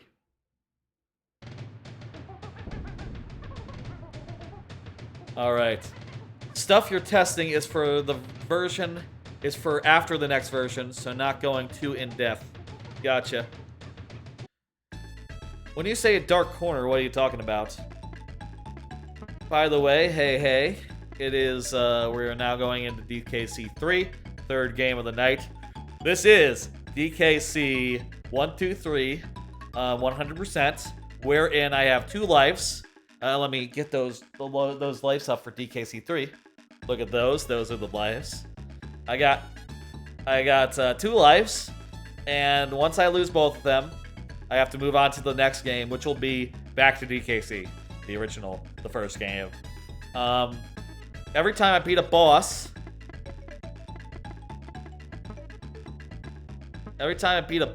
I refresh my life, so keep that in mind. That's how it's gonna work. And also, like I said, this is 100%. I have to get everything. Which, I'll say in DKC1's case, or DKC3's case, means I do have to get the bonus caves as well, which I'm not like a huge fan of. You know, putting in those... I'm not really a big Simon Says person, honestly.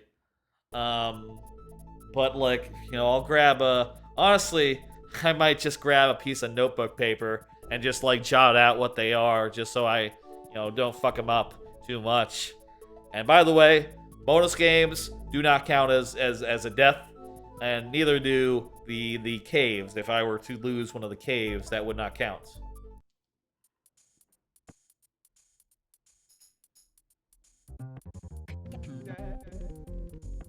Let's see, I'm just looking for a quick notebook paper to...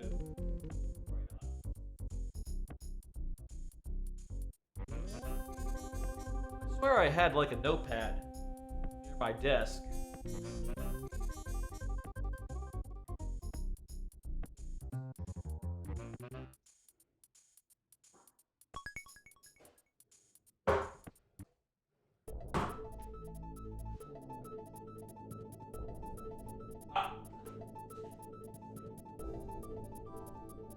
Found it.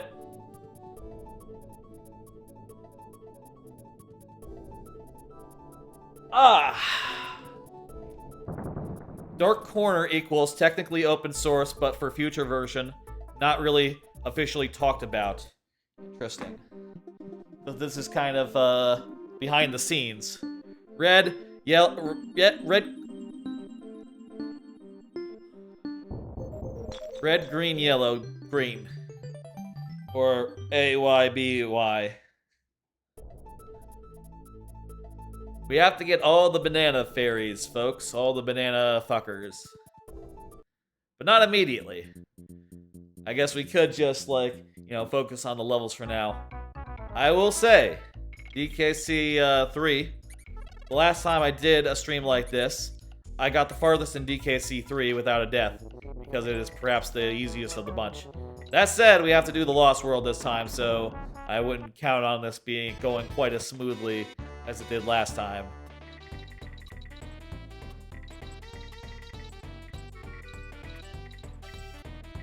Safe to say there's logic involved. Good. Good. It's good that there's logic. It'd be bad if it was just, you know, logic-free. I am Right now, I'll say, by the way, Seagull, I don't exactly know what my plan is for Thursday. I was thinking about doing like a in real life stream, but I think I'm gonna shy away from that just because the setup seems like it's not to my liking right now. And instead, I'll do something else. I might do like I could see doing DK64 randomizer actually for Thursday. I might be able to have some other plans together by Thursday though. We'll see. We'll see what comes together and what doesn't.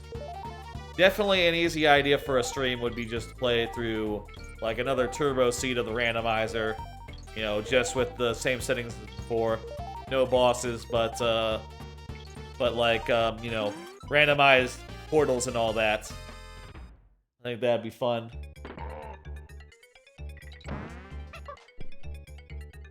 Yep. Not set in stone or nothing. I have been talking to some folks about maybe streaming Heroes of the Storm. So it's possible that maybe that would be like the Thursday plan instead.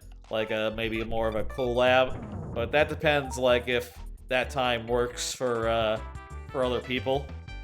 Which or you know, I say if it works. If like they're amicable, they're like open to that. And that's something that could come together. That could come together for Thursday if they are up for it. The person I am talking to right now about maybe playing some Heroes of the Storm on stream. But it's, you know, like I said, obviously also not set in stone. And maybe we could do something else instead, I don't know. Certainly, a lot of things I could stream. I could even do like a bonus bit of a bonus stream of Thousand Year Door, if I so wanted. You know, I am able to do whatever I want. Whatever I want is what we will do. We could do finishing TTYD and then Pit of 100 Trials. That could happen. That could happen on Thursday, if I so choose. Typically, though, I do like to do like multiple things in a stream, or like you know, sort of like more of a big idea. Oh no, not whatever you want. yeah, Seagull. I get you. I gotcha. Yes, it wouldn't that be so horrible? Wouldn't that be so horrible? Whatever I wanted as the stream.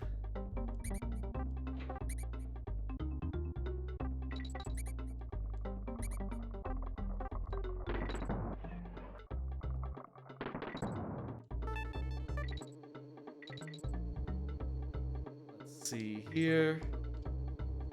Oh, that's fine. Oh, it'd be bad if I hit that B. Nah, man, happy you have fun. Hell yeah, I'm glad you're happy. I'm always trying to think of like inventive and fun ideas for streams, you know? Like, not just like games that would be fun to play, but also kind of, in some cases, high concept variants of that, you know? Like, this stream in particular is an example of that, where I've added some stakes to DKC, make it a little more fun and engaging. I say more fun and engaging, make it a little more terrifying, you know? I think that is really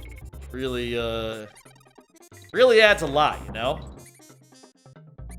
Stakes. Love them.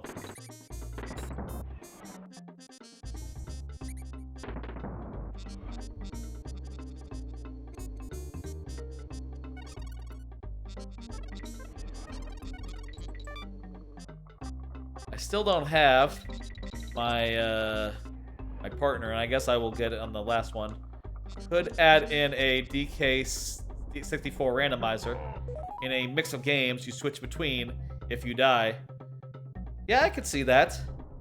Yeah, that would make sense. I've been talking earlier, like, oh, if... Let's say I were to get to the end of 2 of these games, right? Let's say I were to finish 2 of these games. I would need something else to do, and you know, in addition to that, right? And I could totally see, like, get 5 golden bananas.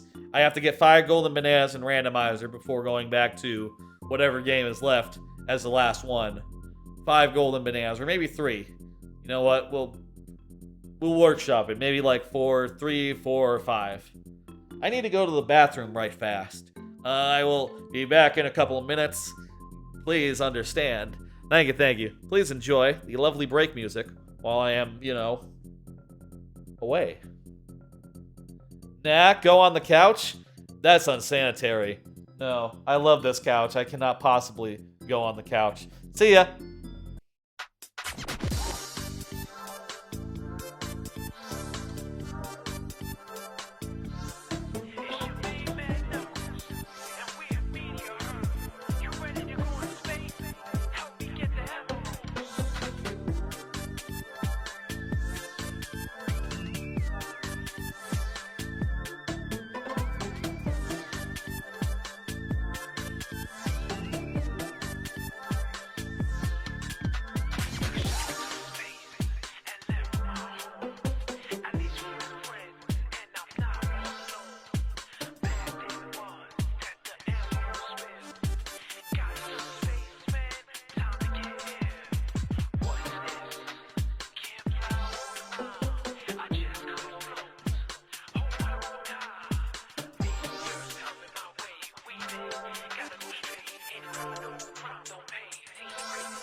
Hey y'all, I'm back.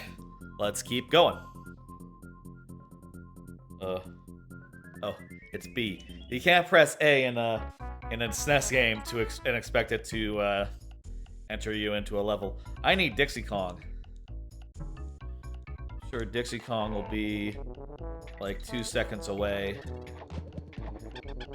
Let's return and get that that coin. They're called coins, by the way. K-O-I-N. You know, sort of like coin, the type of currency, because they hold the DK coins. They're shields. Yeah, funny. Yeah, it's a pun. A lot of the Kremling names have good puns, like good pun names where it starts with K. It's sort of a, you know, a simple like descriptor of what they are. Like a recoil. Well, actually, a recoil doesn't start with K, but you know, there's clobber, there's cruncha, lots of them sorts, yeah. Or like K rule or K lumsy. Those ones are like abbreviated, you know. Those are like initials, but a lot of the other ones are just like full words that aren't necessarily like abbreviation puns. Clobbers exist in DK64 as well. That's true. There are a lot of them. Kanukas are one of them. Clasps. Clasps hold on to ropes with their hands. That's why they're called clasps. Clasps. Hard to say clasps. Plural of clasps. Clasps. Clasps. It almost sounds like I'm saying clasps. Clasp. Piss piss. Look at that. We didn't need to do the water skip at all. Is kosha a pun? I don't think there is a kosha. There's a krusha. There's a kasplats. I don't think there is a kosha. There are enemies called kosha somewhere. Doesn't ring a bell. There's koshas in DK64. Not sure which one they are, then. There's crashes, like K-R-A-S-H, not to be confused with Crash, the character from Crash Bandicoot, who, you know, I don't think existed at the time. Kosha is the club-wielding guys? Oh, wow. I don't know. I would think it kind of sounds like kosher, you know, like in the Jewish idea, you know? Like, what does kosher mean? Like kosher meat, that's just like properly prepared in accordance with Judaism, I suppose.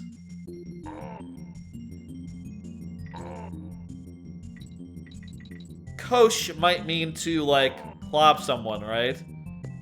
It might mean something like kosh. Like, it might mean like to club someone. I think. Google that. See if it means like to clop someone. I don't... Like from the correct animal.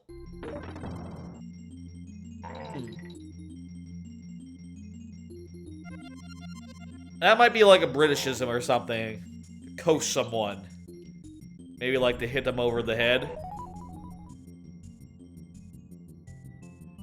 Kosh from Kremlin Kosh, which is the name of the minigame. Oh, right, yeah. Must be a Britishism. That's probably what it is. Britishism, by the way, is something that they do in Britain, that they don't have in America as well. So, like, you know, it's something that like, I wouldn't necessarily be super familiar with, except as like a, oh, that's quaint type situation where like, oh, that's quaint. That like, DKC has this weird use of like an obscure word. I bet that's it. Kosha is from kosh. Do Google that, see what it means. It's I bet that we have the basic part of it. It's probably just like being bonked on the head. Push. Probably something like that.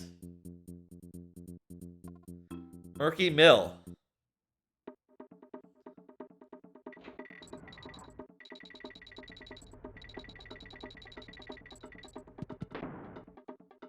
This level you play as an elephant, and you're afraid of rats, but only when you can see them. If you can't see the rats, you're not afraid of them. Murky Mill is a lot like the parts of Fungi Forest that are in barns. Kosh is a word, and it's a British thing. That makes sense.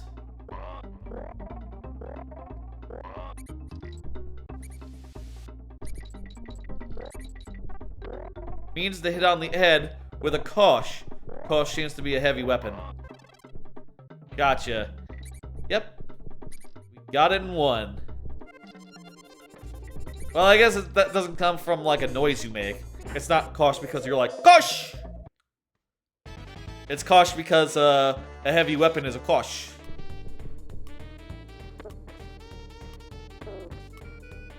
Almost sounds like a name.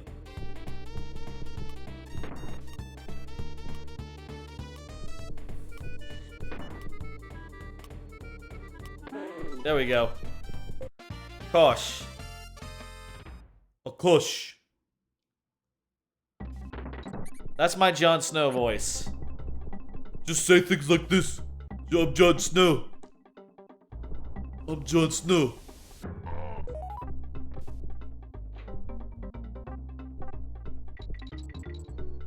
I'm sorry, that's not very flattering to Jon Snow, but he understands. He is not king, but he jeez. The ending of Game of Thrones was dumb. That was a bad ending. Jeez.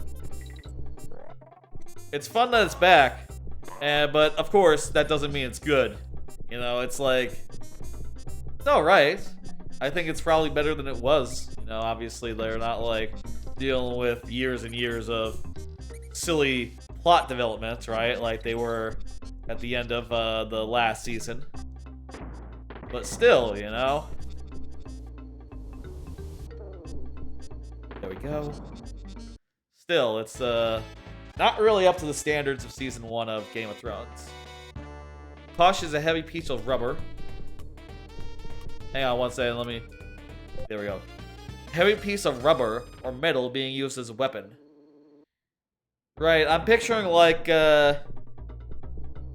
you know those... You ever see images of like a robber with a little like...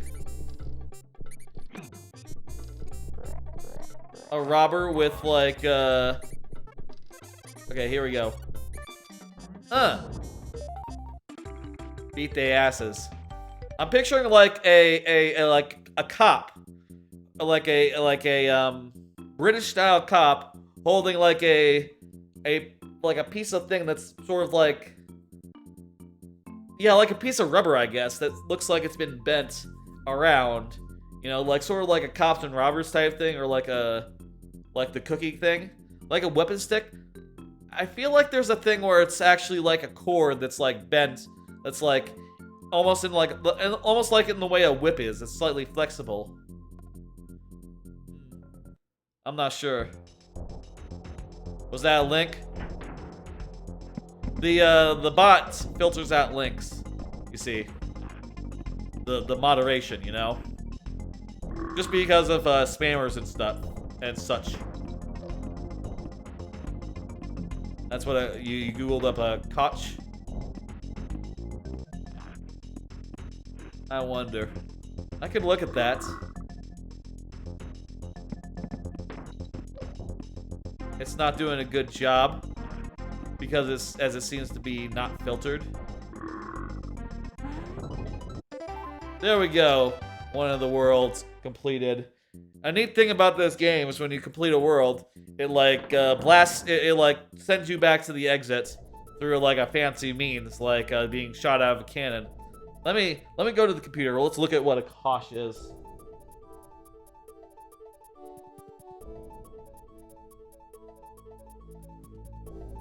What is this thing? A Kosh. I put in Vosh. That's not it. Kosh. One sec, aunt. Where is Chrome? There it is. Kosh.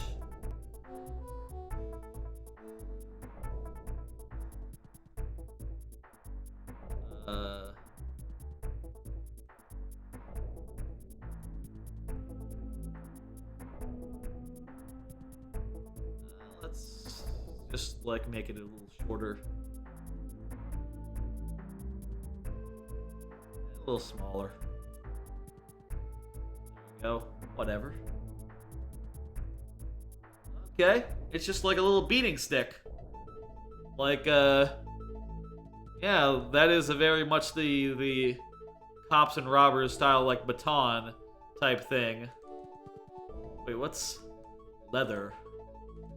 A leather one. Yeah, I think this is what I was picturing, like maybe like that, where it's a whole foldy thing, you know. Hang on, what about blackjack? What's that? Blackjack weapon. Yeah, maybe something like that is what I was thinking about. That almost looks like more what I had in mind. That very much cops and robbers type thing. Cookie. What was that? What's that guy who like Cookie Detective? Cereal. There's like a cereal that's like about a cookie detective. Cookie Crisp. Cookie Crisp Detective.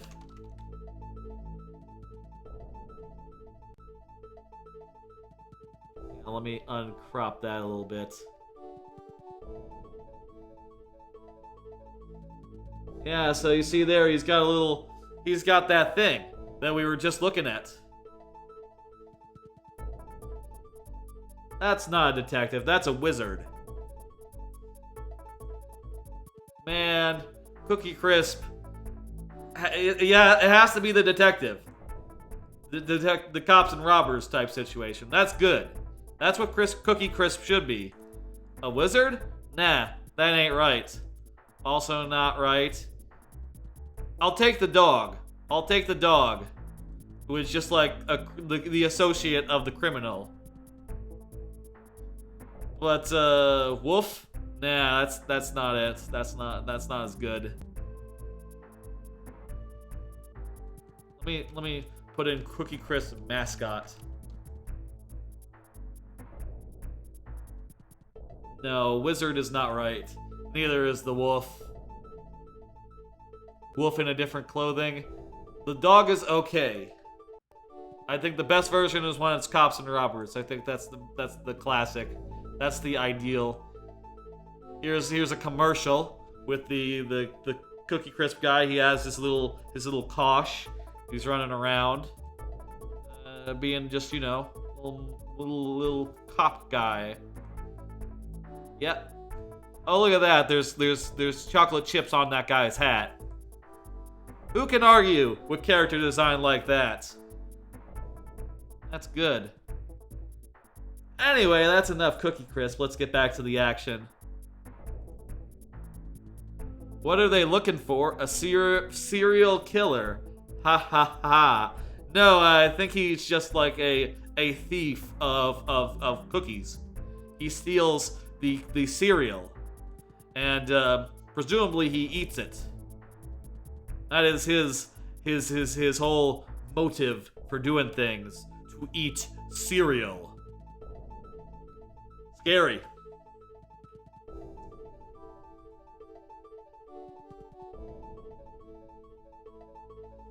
Okay.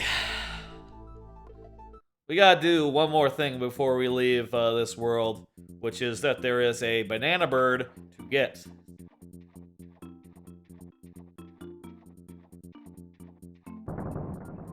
That's right, Smuggler's Cove. Serial killer is a good pun, though. But no, he is a thief. What was that? Red. I looked away right when Simon Says was beginning. That was my mistake. Okay, serious time.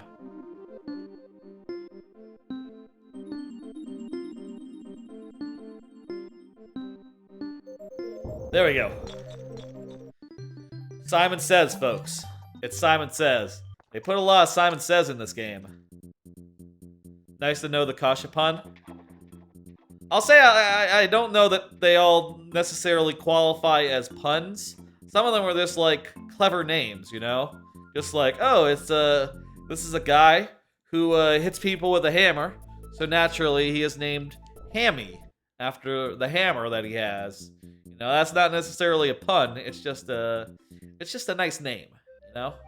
A fitting name. That's what I would say. That's what I would call that. It's good to know the origin, like what exactly that meant. Because yeah, I guess they wouldn't just pick that out of nowhere. You count it as a pun? You know, words are fluid, and yeah, I suppose you can count it as a pun. I feel like there's personally, I would make the distinction, but it's cool. I'll allow it.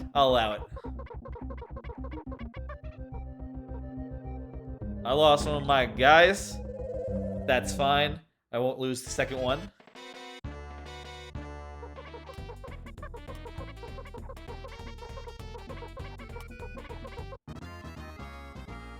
Again, losing a minigame does not count as the thing. As one of our lives. That said, I do have to go back and actually beat it now. Oop. It's a little hard to go through that passage backwards. Yeah, Hammy. Or like, if you named a hamster, you know, there's a hamster named Hamtaro in the show Hamtaro. And like, all sorts of other ham variants, like Ham. They're all called Hams. They're all Hams. There is only one Hamtaro, though.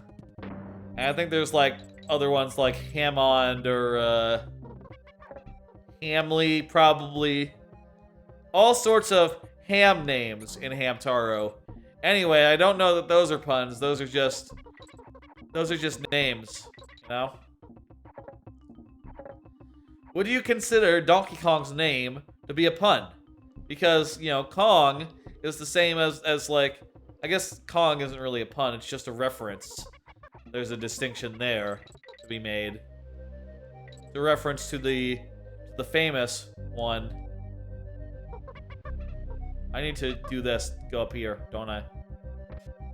Yep. There better only be one Hamtaro, or there'll be a lot of mayhem.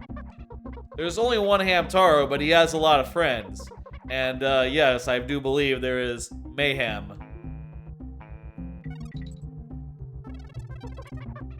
There's a song, at least in the English dub of Hamtaro, that describes, like, all the adventures they, get up to. And if they work together, there's, you know, there's nothing they can't do, basically.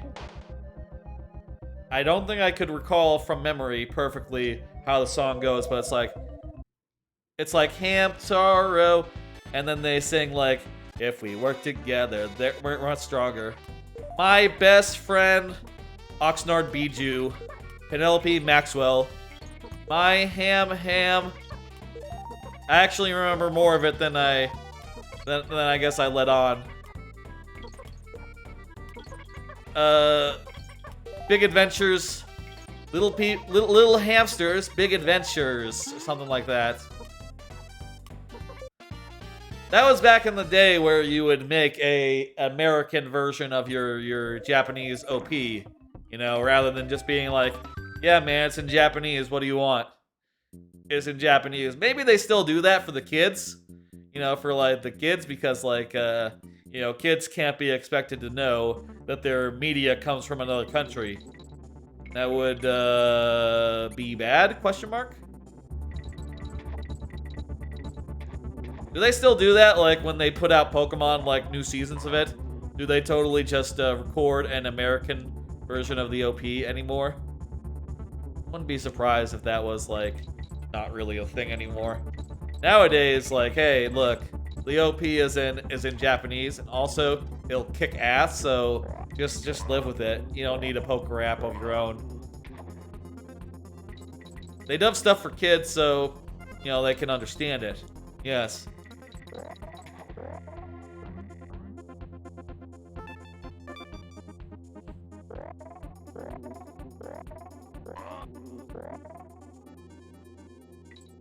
I feel like we've already missed too many bonus things. These guys out. Also, we are not going to make the time limit to do the thing.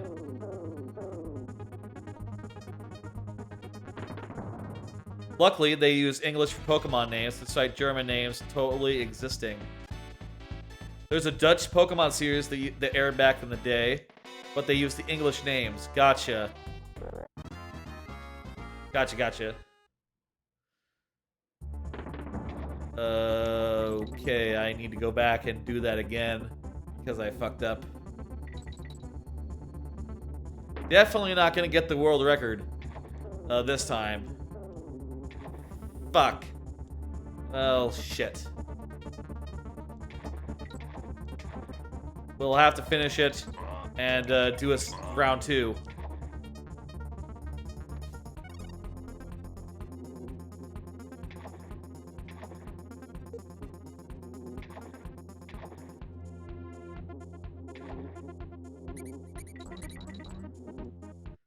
Oops.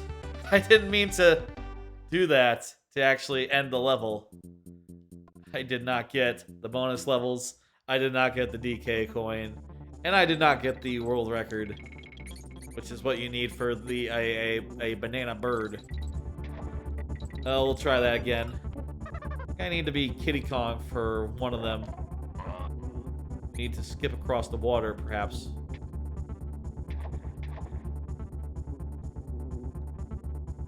Let's go back.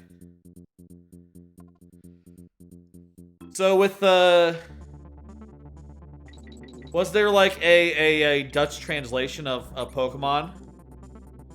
Is there a Dutch translation of Pokemon? Like, you know, with different names and everything? Or do you just, or would that like version, I would bet like now, right? There would probably be that version of it, right?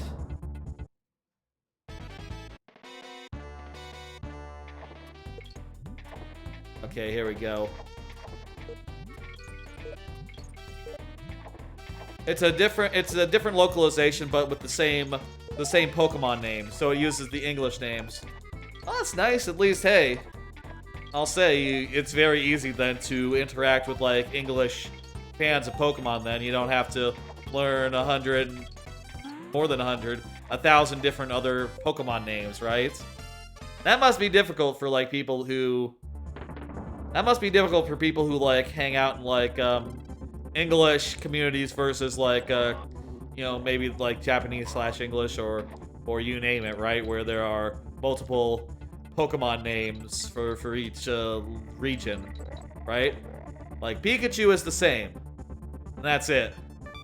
Well, that's not quite true. There are a couple others that I think are pretty much the same. You know, anyone else who's like Japanese in nature, but like Pikachu, Raichu, Pichu, those are like the ones you can count on.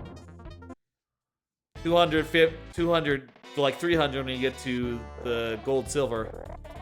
Yeah, now it's just like a massive amount. There we go, we finished those two. Some of the names are still in Japanese, totally. With the electric rats, they like to do that a lot. I have noticed. Alright. Here's what we do here. We end. I meant to get the thing, but unfortunately I lost Kitty Kong, so I couldn't get it. But despite losing Kitty Kong, I was on time to beat Brash Kong's time. So doing that will at least get me something.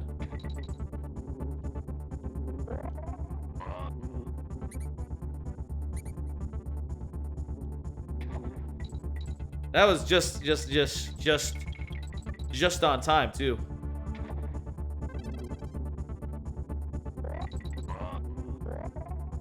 Recoils used to be my favorite Kremling. I say used to. I guess they still are? Question mark. They're just goofy little guys who jump around on their tails like Digger, and they have their tongues out, you know, because they're goofy. They're goofy guys, you know. No, it's not really tongue-in-cheek. It's more that just like they're sort of wacky little guys. They just you see, they're always like dogs, I guess, or like, you know. I don't think they're necessarily supposed to be dogs. They're just. Okay, here's what we do. We get here, the flies, they fuck off. They come in from the back, and now we can do this. Beautiful. Ong. That's right, that is what it spells. Interesting spelling. Well, they're monkeys, you know. They don't know how to spell all the time. And if they manage it on occasion, because they just so happen, you know? It's like monkeys on typewriters. Except it's monkeys, you know, collecting pins. If they had spelled it another way, it could have been like Nog. Imagine that. You know, that's, of course... Do you have Nog in, like, in the Netherlands? Nog is like a kind of, like, holiday refreshment, a holiday beverage, I think. I've actually never had it. I don't know what it tastes like, but apparently it's like a thick egg drink that has, alcohol in it sometimes. I believe is the idea of eggnog. Nog would be short for eggnog, by the way.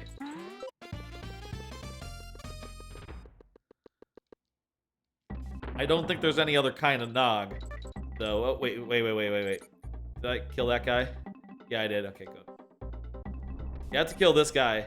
You have to kill all... This is one of the levels I was telling you about, where there are some, like, where there are some more puzzly parts to it. In this level in particular, you have to kill every one of the rats before you can proceed. There's sort of a clear condition to this level, in Mario Maker terms. You don't think you have that in Netherlands? It's not common? Not big on alcoholic beverages? Me neither. Like I said, I don't really know what it tastes like. And I do think that you can have it without alcohol, if you so choose. It is, optional, pretty sure. I think maybe that's just a thing where you have it, and if you know, are drinking on Christmas, you might add your alcohol to it, you know? It is a holiday beverage. For the holiday of Christmas, specifically. There we go, we got the rat.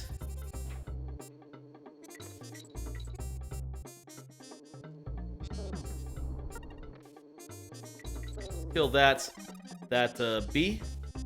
Bees in this game, they're not zingers, they're buzzes. You can tell. You know what I'll say? Is buzz a pun? I think that it's just a fitting name. Buzz is not a pun. Unless you're like it might be a pun. It might be, or it might be arguable that it's a pun. Buzz is a onomatopoeia. Yes. Yeah, I think that's true as well.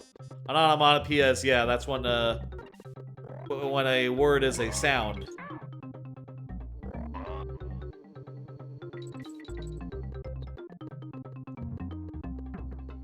Go. Exactly. Yes.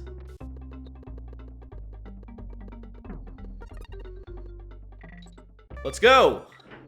Here we go, down to the bottom. Down, down, down. Now that you're at the bottom, you get a guy, and you do a thing. This level is neat for a lot of reasons. First off, the clear condition part, and second off, you know, going back through the level, through parts that you've already done, to get back to the start in order to actually finish it. Real neat touches in that level. And stuff like that, I think that really makes it, like, distinct over DKC1. You know, like, it makes 3 distinct over DKC1. You know, or 1 or 2, which didn't really have anything that quite involved in any of its levels, you know? Nothing really that like, elaborate. Which is cool. You know, it's not just DKC1. It's also, or DKC2. It's taking doing additional things that DKC1 would just, DKC1 or 2 would not do. You know, it's taking some swings, some definite forward movement. Squawks. That's right. That's another onomatopoeia of a name. Squitter is not, though. Squitter is just like... maybe Squitter is, like, it's sort of like squit squit. You know, maybe that's the sound that maybe that's the sound of a spider slinging silk. slinging web. Squit. But that is open to interpretation, I think, because I don't think there's actually an official spider sound for the production of silk or web, you know. Not that I know of, anyway. Squit. Is that the sound of spiders make? I don't know. News to me if it is.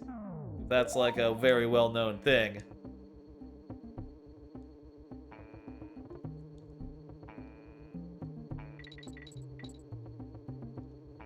Wonder that, and then you jump. There we go, there's a checkpoint. And there's our Dixie Kong.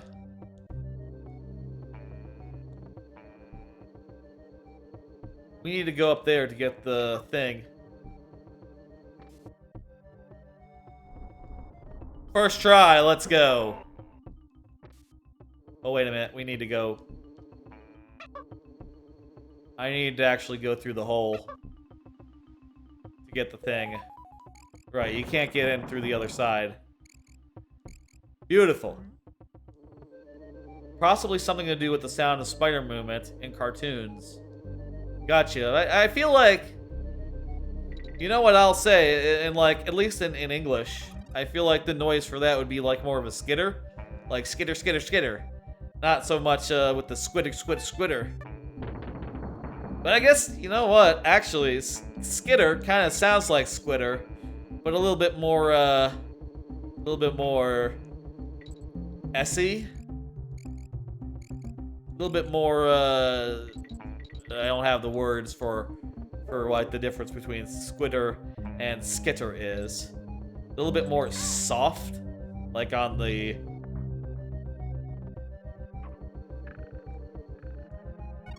Okay, that's just for a G anyway. Skitter sounds way more accurate. Yeah, that is the typical thing you would hear if you're talking about, like, how does a spider move? What sound does a spider make? Go again. Beautiful. Maybe a wordplay on skitter? I bet it's supposed to be like evocative, right? That's something you can do with a name, like have something be like evocative of the animal. And I do think squitter does evoke a spider. Squitter, spider, sort of sounds alike even.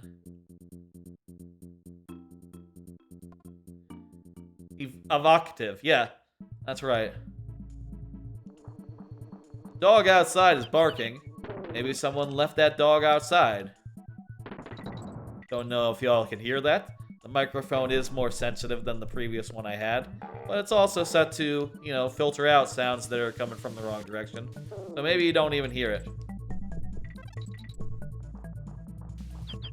If you do, just pretend it's, you know, dogs in the game.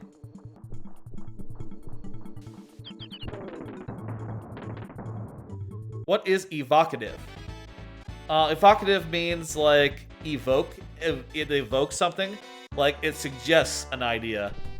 Right? Like, you might say something is evocative of... Something is evocative of Donkey Kong Country if it's like a Donkey Kong Country type game. Like, oh, that's very evocative. Gives you... I would say... An evocative thing gives you the idea of another thing, right? Like... Does that make sense? Cool, you learned a new word? No problem. It evokes the thing.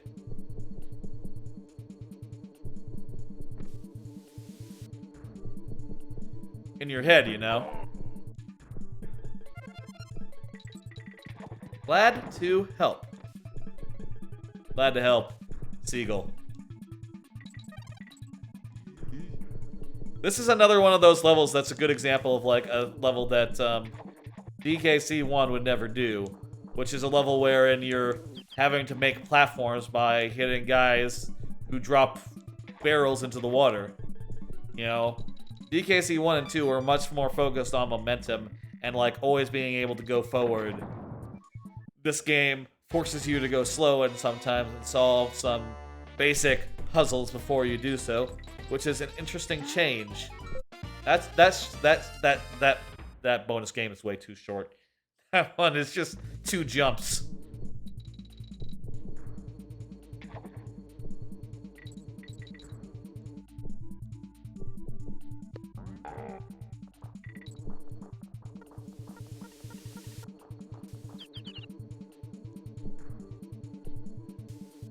You blinked and you missed it? Yeah, yeah.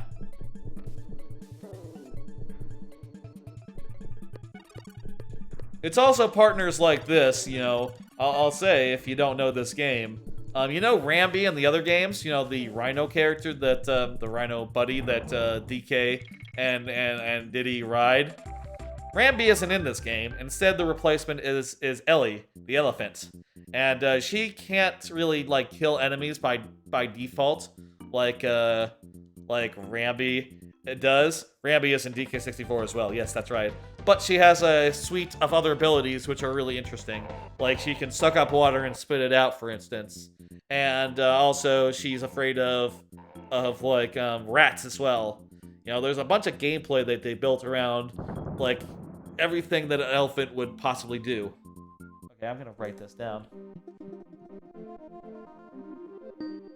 X, B, B, Y, A.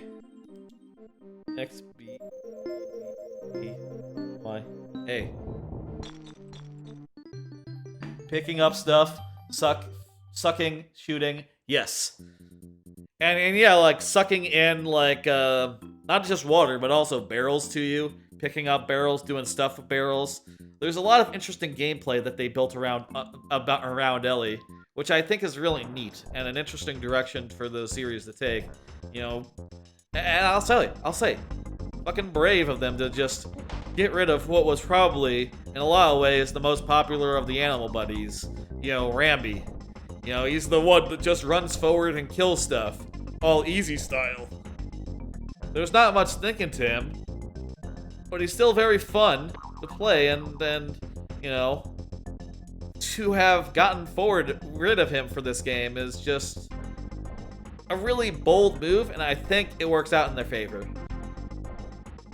You know, I appreciate the bravery, I appreciate the daring that takes to just like be so focused on moving forward that you literally replace Rambi. You know, I would appreciate those sort of swings in like the modern day DKCs, right? Like if they were to do like a Tropical Freeze 2, which I don't know if they're going to. I think it'd be really cool if like there were new animal buddies that did new things that were creative and interesting. You know, the last time they did that, the last time they really made an animal buddy was Ellie, back in 1996. Think about that. Isn't that kind of sad that that's the case? We got a patch and we got through the second world. We are just as far now in the first in this game as we are in the other 2 games. I say the other 2 games, and yeah, I mean in the other 2 games pretty much. I'll say again for those who are coming in, you can also read what exactly we're doing right now beneath my camera. But the basic premise is I'm going through this game and I only have 2 lives and refreshing at bosses. And if I lose both, I have to go around the horn. X, A, Y. Was that Y, X, X? Something like that? I lost one of them there. X, A, Y. No. Nuh-uh. And also, by the way, this doesn't count as a life. Concave does not count. That's not a death. B, A, B, X, B. Bab, X, Bab. There we go. We got a banana bird. Let's go. Seagull said a pun. It's Ellie P forward. A leap forward. A leap forward? That's it. That's the pun. Also, by the way, while I'm here, I should unlock the next thing. With the Lost World in this being like an actual full world that you go to all at once, I think we should probably save that for last. And not do anything cheesy like, you know, go and try to do the first level of it before fighting a boss. Just because I know that I can refresh my lives on the boss, you know, that's cheesy. Let's just play the game normal style. And if we have lives to spare, so be it. Boss's Blockade. We don't need to be strategic in this. We just need to not die. I think that has to be the thing, you know? We just have to be brave, and we just have to be good. And consistent.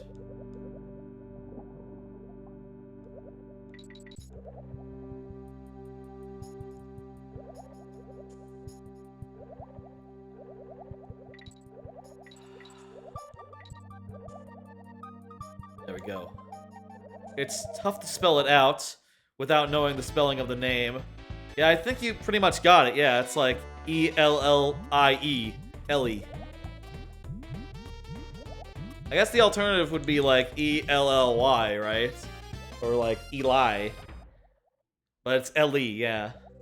Or actually, I guess like E-L-E-E. L-E. L-Lee would also be a way of spelling that, but nah, you got it right in one. That's the way to do it.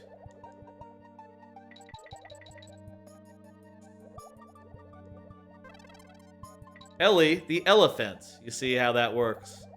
It's not quite a pun. Not quite a pun.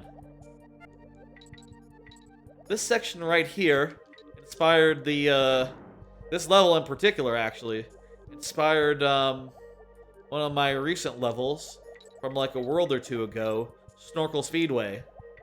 That one turned out quite well, and the checkpoint of Snorkel Speedway is almost exactly like the checkpoint of this level, where it dips down before the checkpoint, and there's a shortcut through it if you were to be so inclined. I say that that level inspired this one, but what I mean more specifically is that that level, or like this archetype of level, inspired that one. I wanted to make that level like sort of a classic core level in the DKC sense. And what that eventually meant is that I tried to make it wider than otherwise would be possible in Mario Maker by doing tricks to make it look like there was one continuous area. Would you be so... if you would be so declined? With the dip down? Yeah, exactly with the dip down, that's right.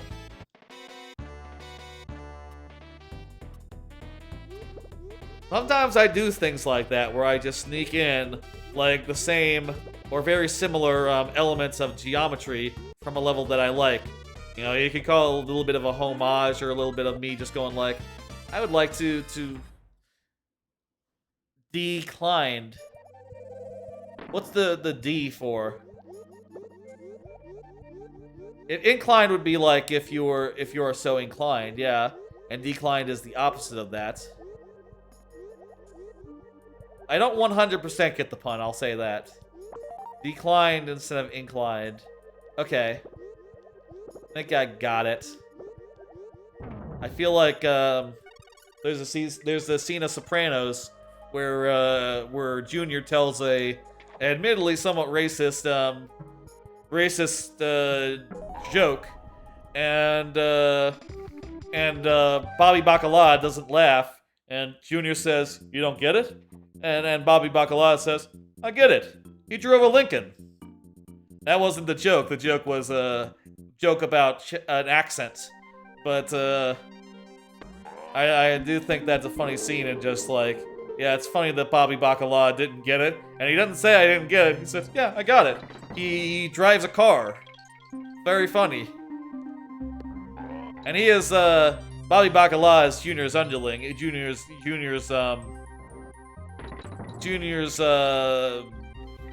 captain, I suppose. Caretaker in some of the later seasons more than like Captain. He's like Junior's representative for Mafia stuff. Once June is like, Uncle June is, you know, kind of incarcerated or whatever. But he's not saying that to be funny. He's just saying, yeah, I got it. And then he says, he does a thing that clearly indicates he didn't get it.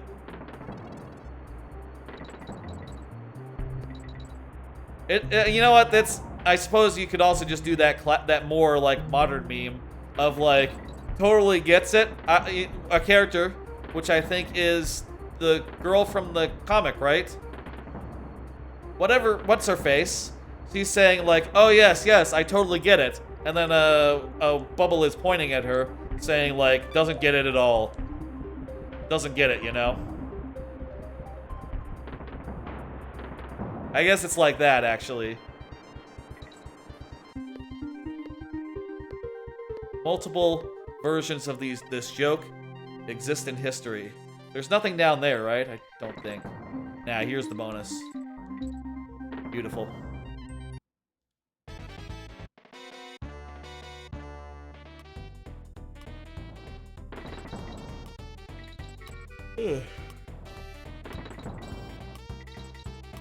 So far, we have not died at all on in DKC3, and I intend to keep it that way.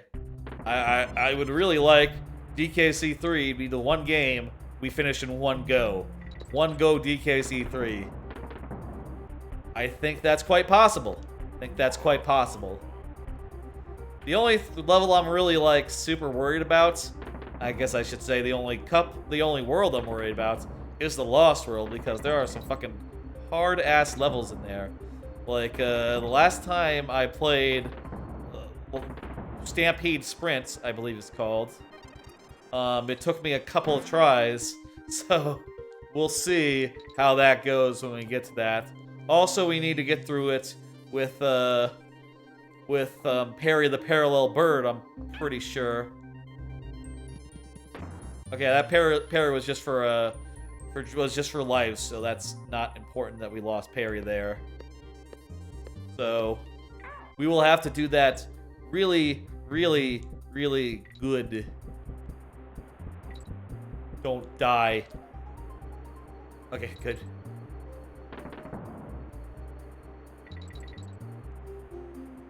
Is there something over here? Yes, a bonus. Perry the Parallel Parrot? Nah, it's Perry the Parallel Bird. That is the name of that bird. That is also one of the more out there ideas, just like, oh, it's a bird, and it moves parallel to you. You know, so if you're moving, the parallel bird is moving in the same way you do, and you sort of have to maneuver in ways such that the bird is safe too. It's a neat idea for an animal buddy, and they put it to good use in some of these levels, where you know you're challenged to make sure that the bird is going through a safe spot, just as you are. Okay, here we go. Throw. There we go. An interesting concept. Yep, it's a really cool idea. You know, I don't think I know of another platformer that uses that same idea. I think after this game, no one else did it at all, ever. A, X, A, X. Easy. A, X, A, X. It'd be cool if, you know, if anyone wanted to do anything of the sort. That would be a neat thing to play with. In fact, you don't have to do it like this game does. Like, I could easily see, like, you know how in Nier Automata you have a little guy that, like, shoots things for you? You could totally have it so that you have a parallel bird that literally has a weapon, right? Or like, is shooting things from its parallel position, and you could sort of use it, if you were to aim it, you could use it to shoot stuff. You know, I have thought of ideas like that for, like, I wouldn't mind at some point trying to do, like, something in like some sort of development engine and trying to make a video game, like a platformer from scratch. Feel like that would be a fun project after I, had my fill of Mario making. Because there are things you can't really do in Mario Maker, like you can't really do a parallel bird in Mario Maker, Like that's just not possible. You can't do you can't do a lot of things in Mario Maker that you can do in DKC. And I wouldn't mind trying to turn having that be like something I do when I'm not doing Mario making. Should I eventually have my fill. And I do think there is a point at which I stop Mario making, right? I have no plans, for instance, to make a second Mario Maker account, so I think once I were to hit 100 stages, it would be over until they released another game. It'd be over for me anyway. At which point, I would love to actually try my hand at, putting together some shit like that. Of course, you don't get the immediate feedback when you're making a actual honest-to-God game like you do with a Mario Maker level, It's very easy to put out a Mario Maker level, and then people play it, and then they... Ah! Ah! That's the first. I was wondering if I could pull it out there. By the way, this here is my favorite level of DKC3. I love this level, it's really good. I still died on it though. What do you know? We have to be really good in Fish Food Frenzy, which is coming up, and that's a hard level. Fuck. Okay.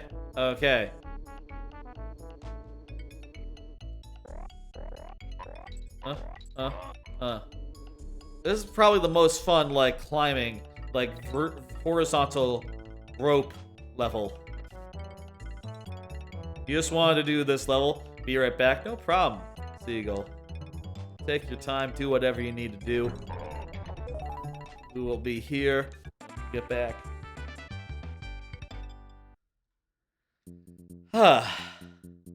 Yeah, we got the thing.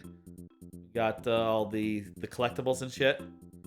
We're good to go. We just got 2 more levels back. By the way, if you're wondering what the Kiddy Kong head comes from, with the Mario heads, or all the heads in general, with the bonus heads and these heads, with heads like these, I always try to make it so that the first head is a more basic head, and the second head is a more obscure head, or a more weird head.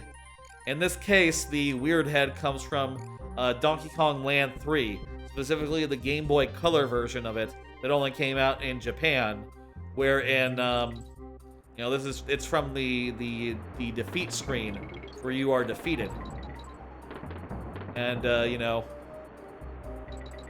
it's from the screen where the game over screen. That's it, and that is Kiddy Kong's head from there. You're back. Good to have you back. Oh, we were lost without you. A seagull. Oh, believe me, believe me.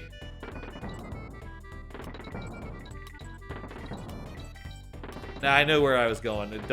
Don't worry about it. Good to have you, either way. I'm gonna sit on my feet. This is another Ellie level. We'll be seeing Ellie in a second there. That was a close one. Close shave.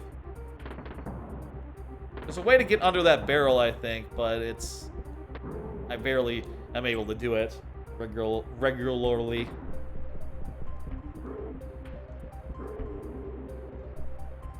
That fish level was a fun one. Yeah. You want to take a food break? You better be fine without me. How will I manage? Oh my god. I'll try my best. I'll try my best, Seagull. I had a little lasagna before the stream. By the way, that is, I should say, just for the benefit of Seagull, that is not the correct way to pronounce lasagna. I am being funny when I say lasagna. It is meant to be, not ironic, it's meant to be silly. I had some lasagna before the stream, so I am fed. Reasonably fed. I could go with some more food, actually. Come to think of it. I'm gonna try not to think about it too much. Anyway. Guy right there.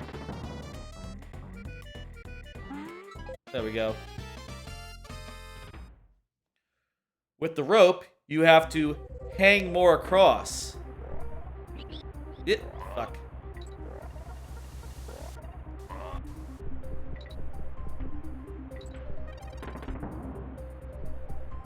Is there something over here? Just a coin.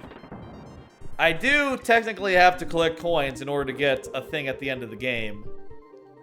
So coins do help me in this game. I need like I guess a minimum amount of them before we get there. Don't know what the word for moving across a rope is. What is the for like moving like lengthwise across a rope? Climbing, yeah, I guess. Maybe like clambering. Nah, that can be vertical as well. What would it be? I guess just climbing, yeah.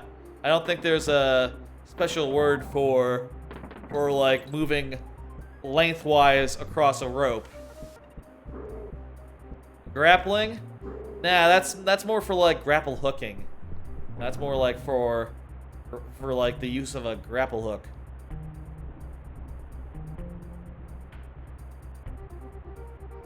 God damn it.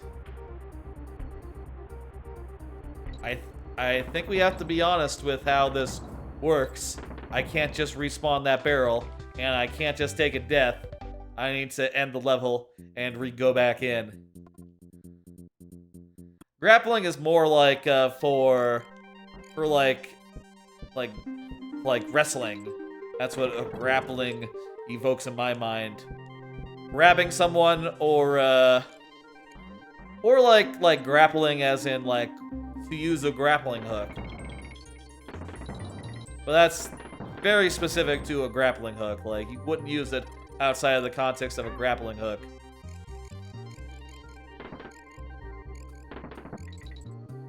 Don't die.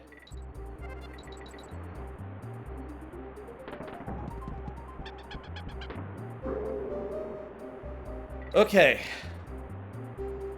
I forgot that if you throw the barrel off screen and it rolls off screen, it doesn't actually go on to hit the wall. Instead, despawns. Which is unfortunate because we needed it to not despawn. And as a reminder, we have taken a death already, so we are on, we are a hair away from having to go back to DKC1. Which would mean that we've died in World 3 in all 3 games. Which, hey, that's an interesting pattern, right? That, like, the World 3 would be the end in each of those cases. I'm hoping, though, I think it'd be cool if that wasn't the case. If this time, we had it. I think they changed this. They might have changed this in like the handheld version. I think they might have made it so that the barrel continues on and actually hits the thing. Oh, we got the thing. Now we can leave. You're up to your elbow deep on this one. That's very funny. Good pun work.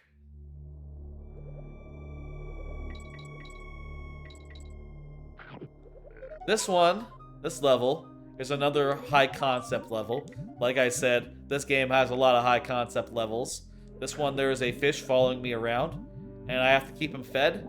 And also, if he eats like a spiny guy, he will be unhappy. And that'll be the same as not feeding him, basically.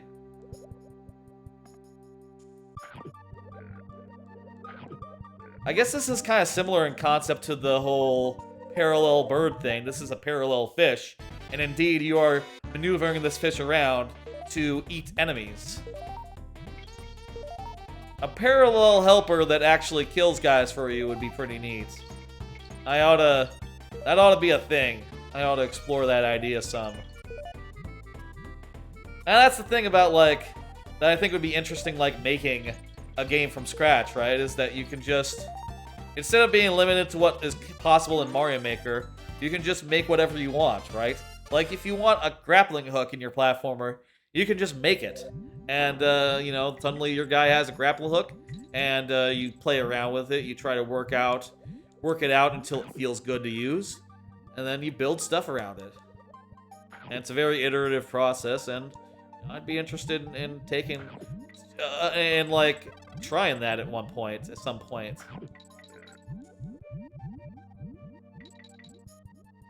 I think that would be really neat.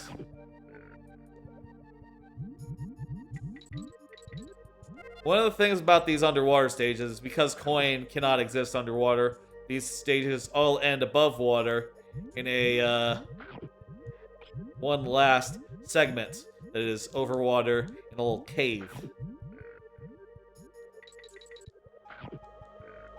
I'll write it down, that parallel bird thing. Oh, hang on. Remind me tomorrow. Parallel bird idea. I mean, Wednesday. It is technically after midnight now. Siri got it. Parallel bird idea. Exactly what I said. Perfect. That's a good idea. I mean, obviously I wouldn't be able to do anything with that in Mario Maker, but for the future. Eventually, if I wanted to try my hand at a full, like, hey, I'll say, I have, a super world is basically 40 levels worth of platforming. In other words, very basically a full-ass game. Also, I lost my, oh good, okay, here's my Kong. I was worried for a second, given that, this is a hard level and all I have. Good, okay. I need to feed my fish. There you go, my fish is fed. Oh, what a frenzy. What a frenzy, this one. Just because I can't use an idea doesn't mean that it's not good to have. In this case, I have to feed the fish that guy in order to get up to here to do the bonus. Okay. Feed my fish. Feed.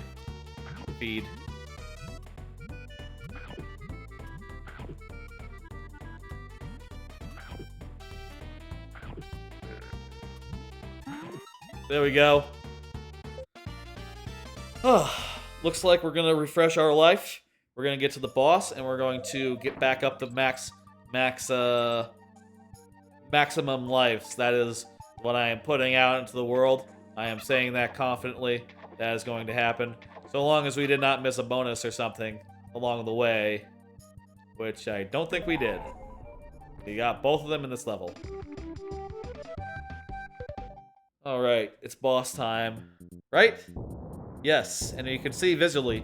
In this game, all the levels have flags, so you can see very easily just looking at the map screen that we've done every level, we've gotten all bonuses, and all DK coins. We're ready to fight Squirt. Squirt is not a pun. This is not a pun that this guy's name's Squirt. I don't think under any definition would Squirt be considered a pun name for a guy who squirts. That's just more of that's a descriptive name. So long as we get through this fight clean, we will be, want to be over here. That is a funny noise that Squirt makes. What is Squirt? I wonder. Is Squirt like a crab? Oh, jeez. Squirt goes around the horn one more time than the previous round. squirts like a crab that's lodged into the cliff face, I think. Like a crab or a slug. A cliff crab. Or a cliff slug. Hard to hit the second eye from the same phase as you hit the other eye. But possible, I could have done it. I just didn't. Whew. Easy. And that refreshes our lives. They made that boss harder in the GBA version. I remember in the GBA version there's a phase where there's 2 jets of water that are going around rather than just one. And look at that, that world is completed. We have to do Mechanos now. We could have saved that boss had we had maximum lives, but let's not do anything cheesy here. We're just gonna play the game one world at a time, not really game the life system. I think the key thing is just to not die. By the way, I'll say again, I'll explain again for those who can't see or just coming in. What we're doing here tonight is DKC1, 2, and 3. And every time I only have 2 lives to do each game, refreshing after boss fights. And if I were to lose my lives, I would have to switch to the next game, which goes around in a rotation. DKC1, 2, 3, and then back to 1 after. So if I were to have lost both lives, I would have gone back to DKC1. I really want to defeat one of these games in one go. I think that would be fun. That would be, that would certainly feel good for me as the one doing it. But we'll see if that's in the cards. They fell in the lava there. Bash the baddies.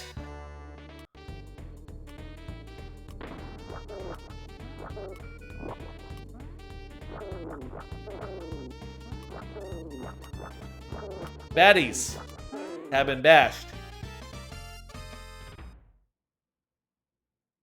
Did anyone... I talked about this a little bit earlier. Anyone see the Gamescom presser, the press conference? I didn't see all of it myself. I just sort of scrubbed through it. Didn't seem like there was a lot of real... I mean, I'll say there were a lot of new games announced. That much is true. Oh shit, because I don't have Kitty Kong, can I not do that? Can I return now that I got Diddy Kong? I'm gonna try this, and if it doesn't work out... Look at that.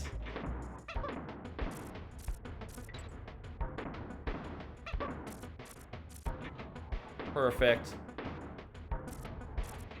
Whew. Didn't seem like there was a whole lot that really captured my attention. But, hey, there were a lot of trailers. A lot of new games announced, seemed like. As well as some ads for games that everyone's heard about. And, some awards as well, which I thought was weird. For there to be awards at a, random keynote type thing. Okay, let's go and do that again. By the way, bonus games do not count towards the tries. It's only deaths. I have to die to lose a try.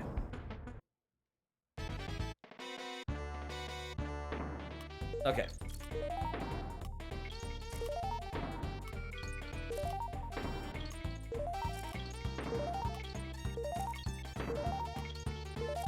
But mostly I just sort of buttoned through it and tried to just get a feel for oh, what is this trailer?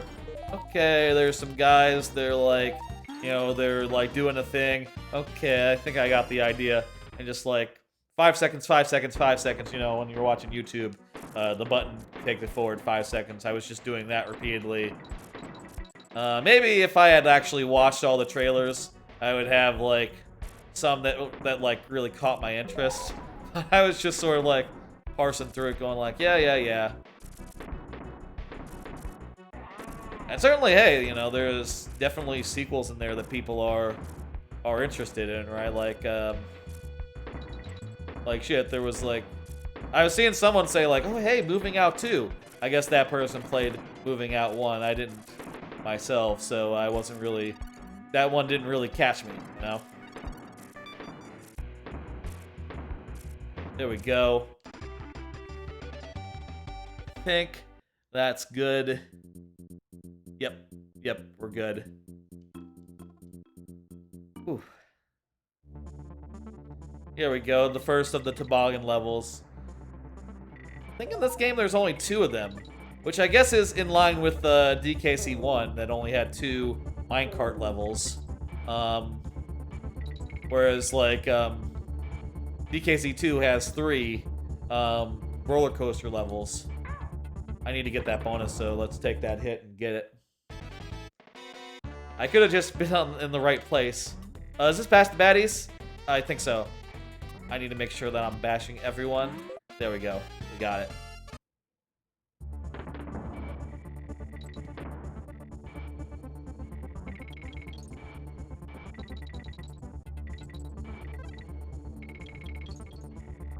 The Game Boy Advance version does add another minecart or toboggan level in I forget what it's called. It's like Surfs. Is it Surfs Up? Might be Surfs Up is the name of the level. I don't think it's a very good one though. I recently replayed all of Pacifica, that world, and I was just surprised by like, oh wow. Shit. We're gonna have to replay the level to get that bonus. Or I'm gonna have to die. Either or, but since, you know, lives are limited, I don't want to die. I replayed all the levels in Pacifica, and I was really surprised by like, oh wow. These levels are, they're mediocre. They're not very good. They're like the worst DKC levels in all 3 games. And also probably Returns and also probably Returns and Tropical Freeze as well. They're bad levels. Even, I think, probably worse. Well, actually, I don't know. I haven't played the... Probably worse even than the bonus levels in DKR 3D, which I think are more just boring than anything else. You know, it's not that they're bad, it's just that they're forgettable and bland. Whereas I think that the, I don't need to do this one. I need to get out of this. I just need to run my guy into a thing.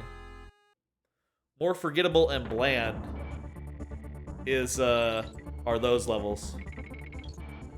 But, you know, no, they're just badly put together levels. They're not very fun. They don't really have that much to speak of in terms of, like, interesting ideas. They're kind of just mediocre. Which, hey, you know, I guess that makes sense, you know? If you're making a new game after so many years, or like a port of the game, and you're just making a couple of new levels, it makes sense that they might not be as good as the actual, honest-to-God, real ones that were in the actual game. The actual original game, I should say.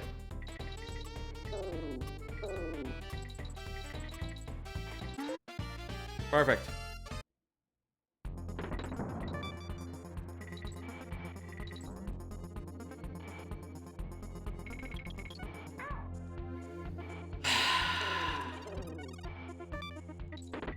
Oh, I can just quit. I already got the bonus. Okay, Ripsaw Rage. One thing I like to do, one thing that I know like makes a good level name is like I like to look at the DKC games and see what kind of names they would use. So, case in point, one of my upcoming levels is called Ripsaw Rainbow, which makes sense because it's going to use saw blades and rainbows as it's like an aesthetic thing. That'll be part of World 8 of my Super World. And yeah, it's not going to have anything to do with this level, I don't think. It's not going to be a auto-scroller where you're trying to outrun a saw. Like, no, that would be Well, it could be, but I don't think that's what it is going to be. I think that is less fun, perhaps, than the alternative. Also, I don't think you can... I don't know if you can sync a saw, like a saw blade in Mario Maker, to the same speed of auto-scroller.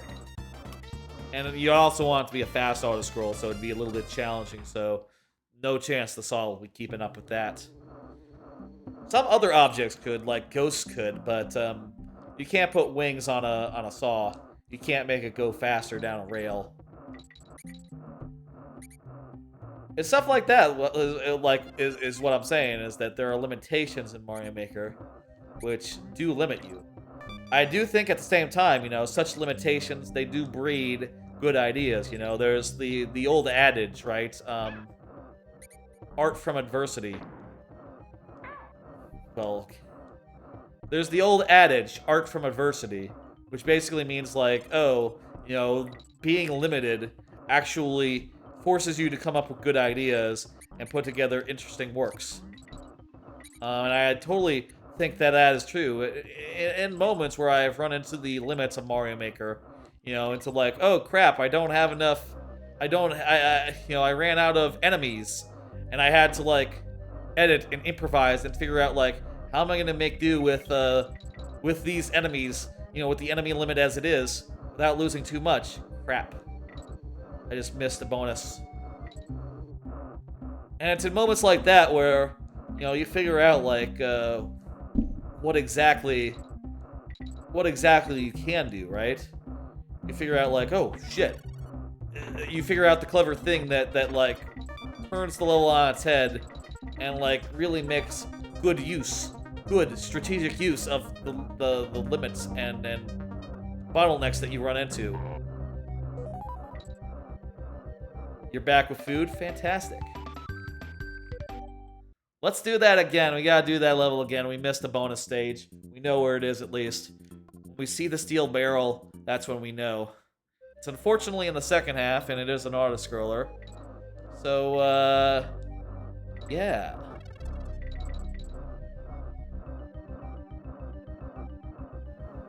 We'll just have to bear through it. Art from adversity. You saw the bonus barrel. Ah, ha, ha, ha. Yes, I did. That's right. I guess I can always, you know, an option I always can talk about is future levels in my super world. If I am ever starved for conversation. So Ripsaw Rainbow is one of the ones from the next world. That is from... What is the world? It's bonus biome, sort of a cloud environment. And it's sort of the bonus world of my super world. The levels are as follows. There's I believe the first one is what's it? It's Sunburn Sanctuary is the first level. It's gonna be a Angry Sun level, and also a Link level, and also a low gravity level. So kind of overloaded, I know. But should be fun nonetheless. Basic idea is that you will be Link. The outside areas will be low gravity and in the dark. And the inside areas will be like sort of a platform level where you're dodging the sun and also doing stuff as Link as well. It'll be set up so that the setup will basically be that this is where the sun comes and hangs out, I guess. The place where the sun retires, so even though it's night outside, this is where the sun is. It's indoors in the temple, and it's pissed. Oh, the sun is pissed, as the angry sun tends to be.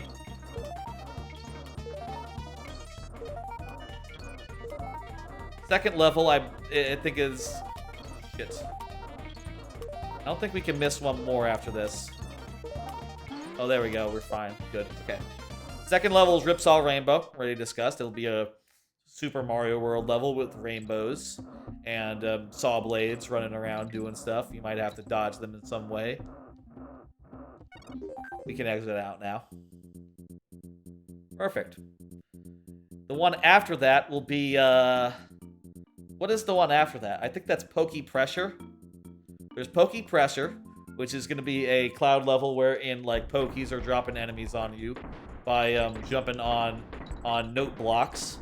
That one I might have issues with the enemy limit, but we'll see how that works out. I think the idea is very cool in concept. So long as I can fit the enemies that I want in there, it should be good. As a reference to Ripsaw, Ripsaw is like a word for... I wouldn't say it's a reference to Ripsaw raids. It's more just that that's just the best way to do that alliteration, you know? Like Ripsaw Rainbow. Fuck. That's the first life. Just have to get through 2 levels though and a boss. And also, it's not rest in peace. It's just not like rest in peace, but I get the pun. If it had been a little later, that would have been perfectly timed with me biting it, actually. Ripsaw, more like Ripsaw. Rest in peace saw, am I right? In this case, you would be right. Motherfucker.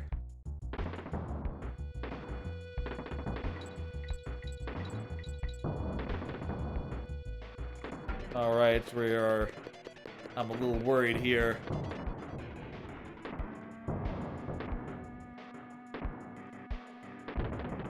Haha, got him. Ooh. Ah, sorry. Will there be RIP in coins in that level? Ah, okay. No, I'm sorry, I didn't see that one. Fuck! I didn't see that either. I let myself be distracted by puns.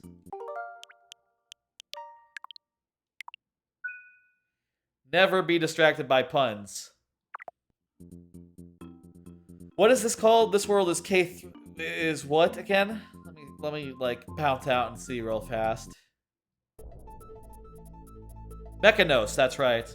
Let me go to the computer. I gotta put this in the log down there.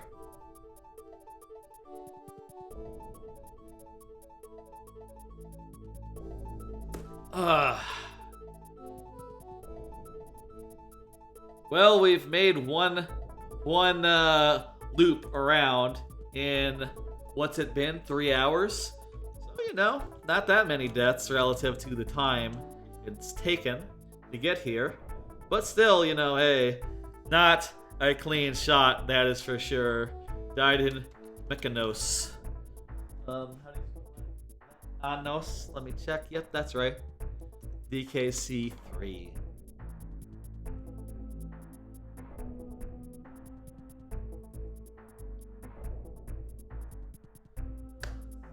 What boat will never get old? What boat will never get old? A young boat. A sailboat. No, that doesn't work. A hoverboat. No, that's... Why would that be the thing? I don't know, tell me. I'm gonna go back to the couch, we're gonna switch games. A canoe. A canoe. Why? I don't get it. I don't get that one. It stays canoe. Ah, there you go. Thank you for the pun. It will help me through this trying time.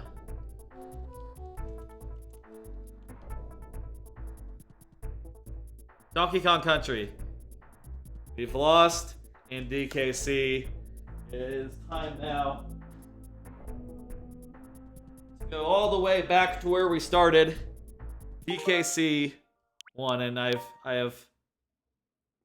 have made the save point. In fact, let me double make that real fast. I have saved the state where we left off, which is right here.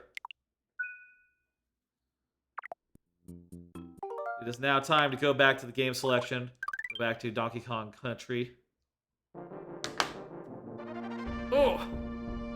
Let's go ahead and refresh our tries.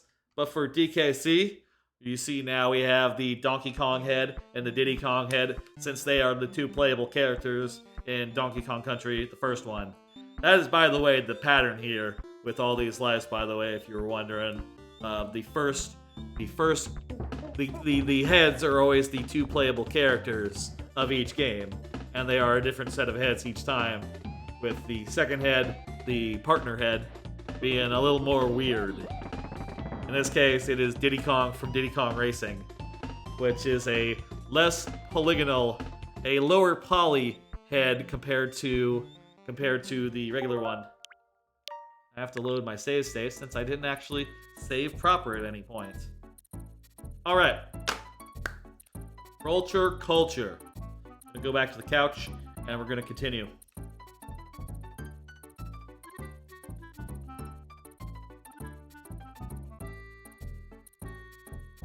I see the pun, by the way. DKC. That's good. Okay, we didn't get to a checkpoint, looks like. I don't remember if we got the bonuses yet. Here. Might as well just make sure to get them now. Is this a bonus or is this a warp? Yeah, this is a bonus. Again, though, like I said earlier, with DKC1, we don't actually need to beat the bonus. We just need to see it. We just need to go in and bomb out. Which is kind of funny in retrospect, you know. In the second game on, they make it... God damn it! Again. If we die on the same fucking level... I'm gonna be so upset with myself. I'm gonna be so fucking unhappy. This isn't even a hard level.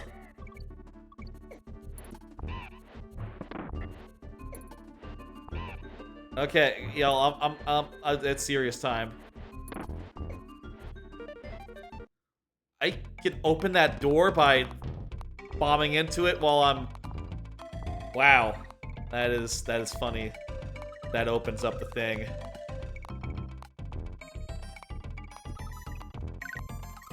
I don't need these lives. What am I doing? I can only use 2 of them. I can only use, like, 2 of them per try.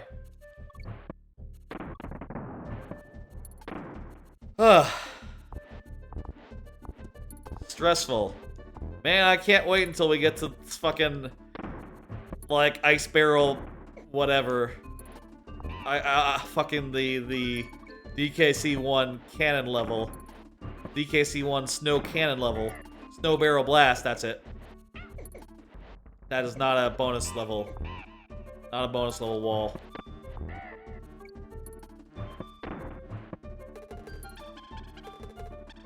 Okay, good. Got through. This is a bonus level wall. Fuck. Maybe I'll get a DK barrel in this bonus. Which is a weird thing sometimes this game does, like put a bonus in a... There it goes, yeah. Another DK barrel. Okay.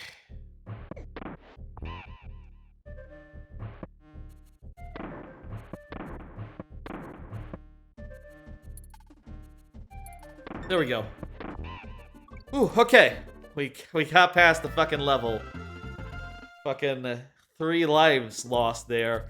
Both right now and also the first time. That would have been fucking...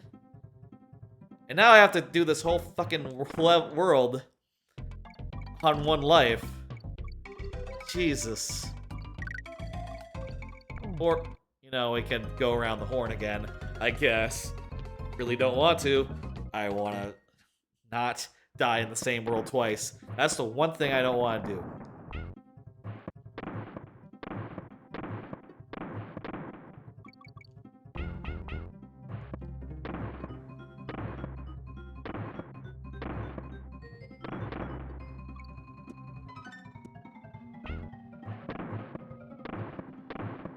This can be a scary level.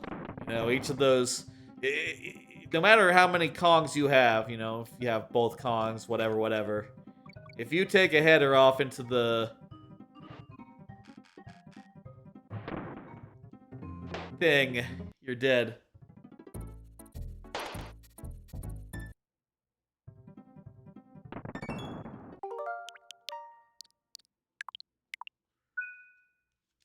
That was fast. That was way too damn fast. I'm gonna go back to the thing and move us on. God damn it. God fucking damn it. Okay.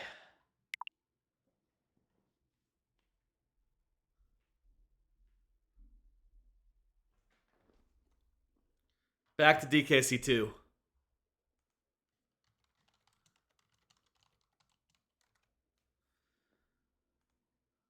Okay.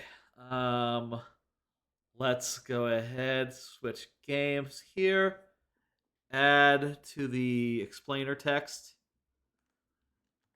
Died in Vine Valley DKC.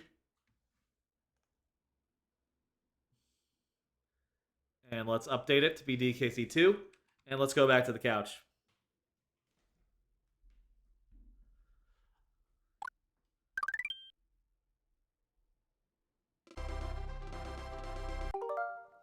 Load our save. Crockhead Clamber.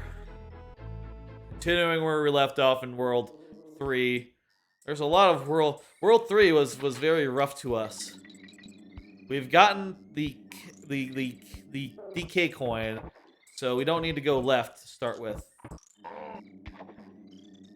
I'm gonna play it as safe as possible.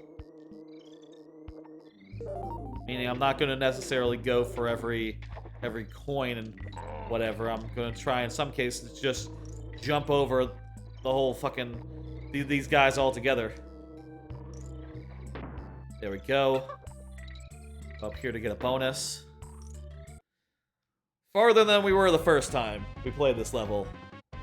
Back a couple hours ago, you know. DKC3 went we got farther than we did in the other two games. But oh, hang on 1 second. I gotta refresh our lives. We got 2 of them now for DKC2.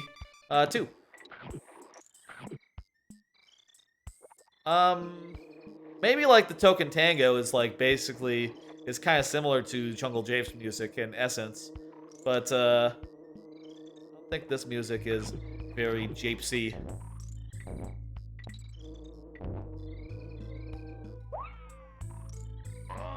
By the way, if you're wondering, the heads for this set of Diddy and Diddy, the one on the left is from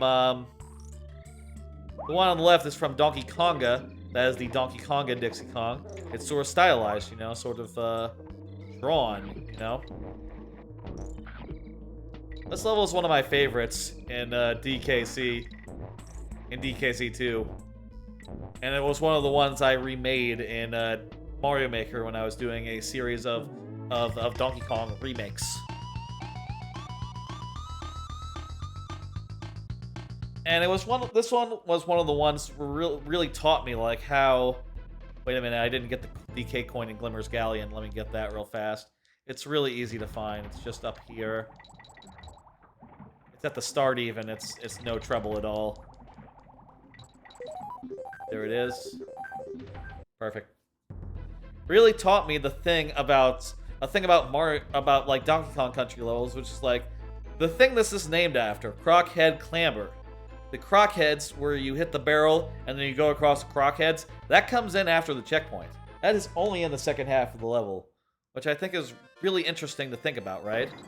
And that should give you like the bravery in your own levels to mix things up and treat each checkpoint like an opportunity to be like, yeah, you thought you knew this level, you thought you knew what this level was doing. How about this then? You know, it's an opportunity to surprise the player with something new and add it into the mix. Add something new into the mix. You know how they sauce up these DK games? Pepper. No, that's not sauce. That's season. That's spice. That would be spice up these DK games. Sauce up. Tomato sauce. No, that's not a pun.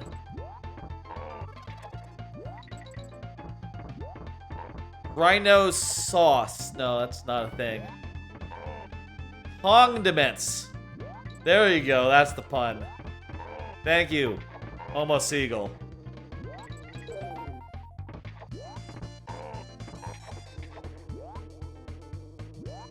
There we go.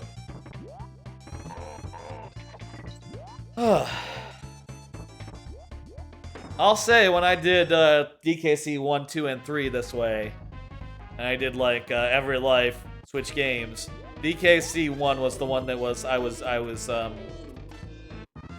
that took me the longest time to beat. First one. Then again, I wasn't doing like you know, I was only doing any percent, so I didn't have to do any of the bonus levels in DKC2, which are arguably the hardest ones, and same with DKC3. So, you know, we'll see. And I'm sort of curious, like, which one will end up finishing first. By the way, I'll say this is not going to be like an all-night stream or nothing. I wouldn't expect to. I don't expect to finish the game, any of the games necessarily tonight, but maybe next. I imagine I'm gonna continue this on next week and do another such stream. Here's where the DK coin is here. I imagine we'll be continuing this next week and doing another round of this. And hopefully it'll take only 2. That is my guess, my expectation as far as how long this will take me. Though I will say,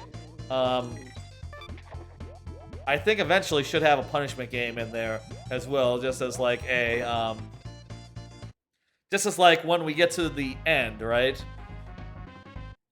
One idea I definitely have, just like shooting the shit, is like we could definitely have like a Donkey Kong 64 randomizer seed and have just like the condition of like, okay, I have to get 3 golden bananas or like 5 golden bananas every time that I die, and there's no other game to switch to.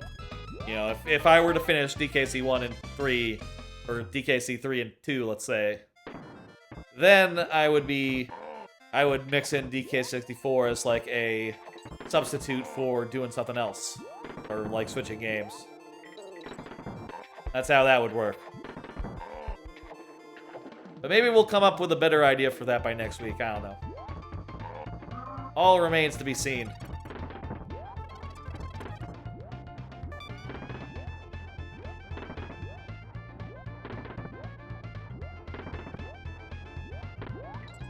There we go. Careful timing there. Here we want to use a charge jump rather than just jumping, but I think you can just jump though.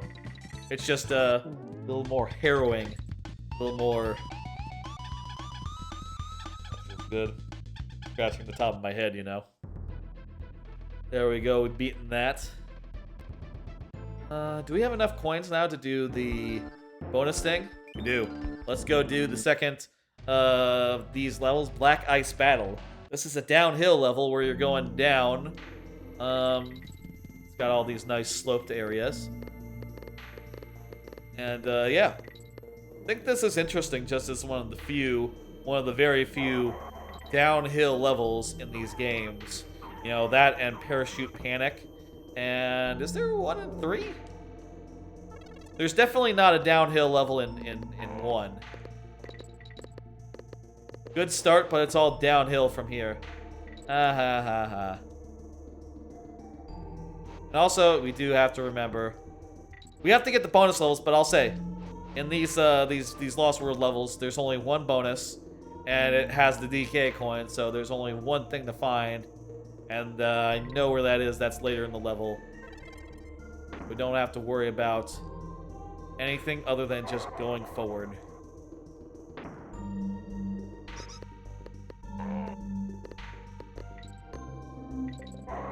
Here we go, I think. This chest. The icy downhill aspect of it is rough. So. Fuck! I don't want to die to respawn the thing. But.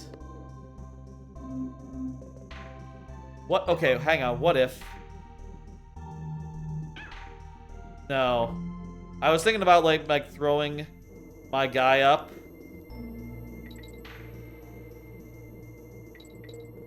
throwing Dixie Kong up and like taking a damage boost. But you need the cannonball, don't you, to get through there and actually to activate the bonus. So that would be a pointless gesture, come to think of it. Better to get through and not take a life than it is to do so. I think. Whoops. I think that is the better course of action for us. Take 2. We're getting it this time.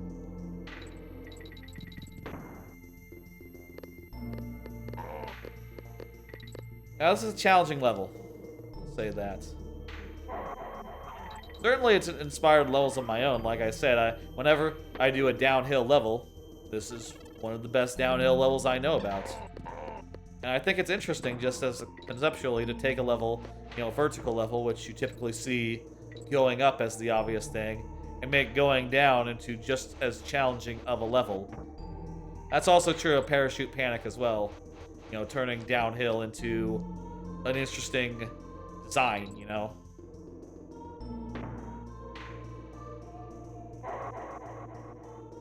Wait for that guy to go through again.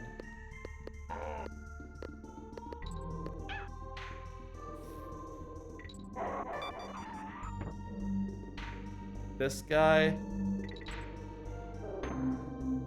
Go under.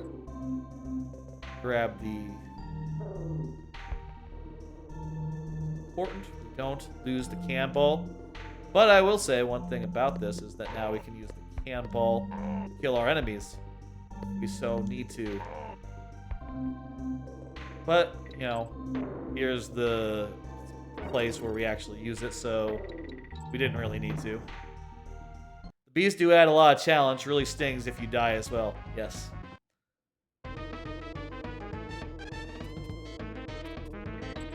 I can use start select to get out of here now that I've finished the level. So if I were to lose this one, we could just get out of here and try it again from the midway rather than having to finish the level.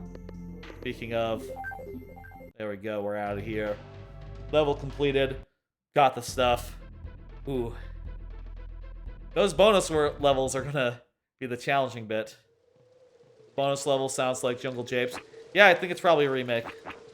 I'll tell you, as a kid, I never made that connection. I never connected any of the music people said were kind of remixes. I buy that they are remixes, and it was intentional, But I just never made the connection. Sometimes things be like that, Not really obvious because you just grew up on it. Or grew up... I don't think that avoiding that thing is a problem. Okay, here's a bonus.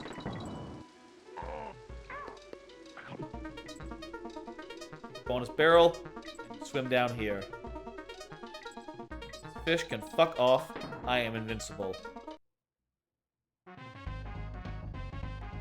Hey, Rock Party, how's it going? Dog, dog, dog, indeed. That is, what is that, Razor? Off the top of my head, I always don't know the difference between Razor and Gizmo. Those are, by the way, for those who don't know, Dan Reichert's dogs. Lovely dogs, I just don't know the difference between them off the top of my head all the time. By the way, Rock Party, I did do that thing you asked. Avid Demon as well. Hey, how you doing?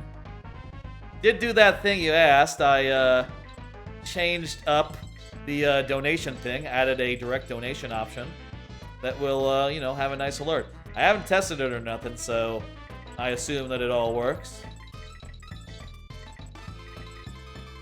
I also added the Treat Stream link like you suggested as well. It's all below in the About section. Gizmo is red and white. Yes. They're all brown and white to me. Well, one is more brown and the other one is more white. And like maybe more of a light brown, I suppose. For those who are just dropping in, let me tell you what we're doing here.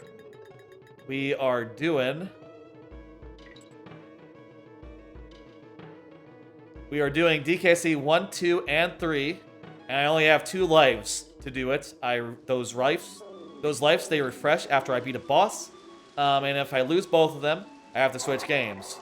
As you might see on the left, I've already gone around the horn, gone from DKC1 to DKC2 to DKC3 already. I am on the second time I am back to DKC2. We are making progress. I hope to, I guess, you know, completing one of these games in one go is off the table, but I will still do my goddamn best here. Whew. How are y'all doing? Avid Demon, Rock Party, you doing good? Let me see. It's good to see y'all. Good to see y'all.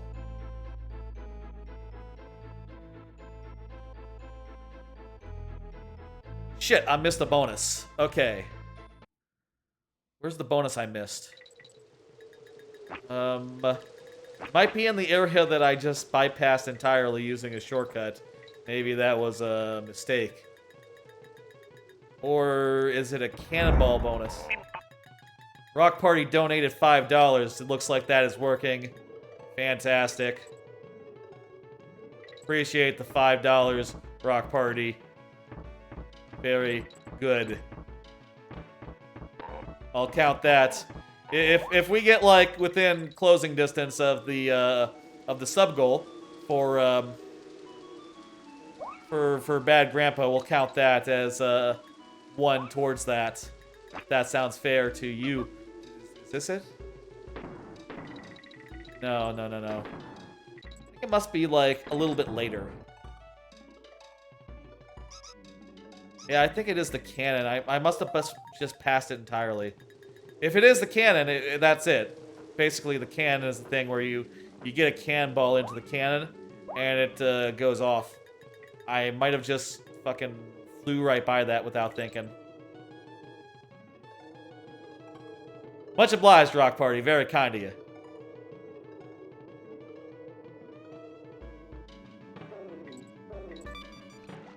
Ooh.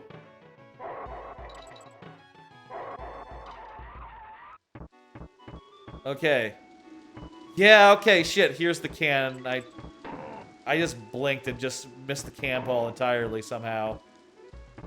Just didn't see it, I suppose. There we go. We got it. This'll be it. Also, this is 100%, so I need to get every bonus level, everything, every stage, etc. Everything. Every collectible. Whole 9.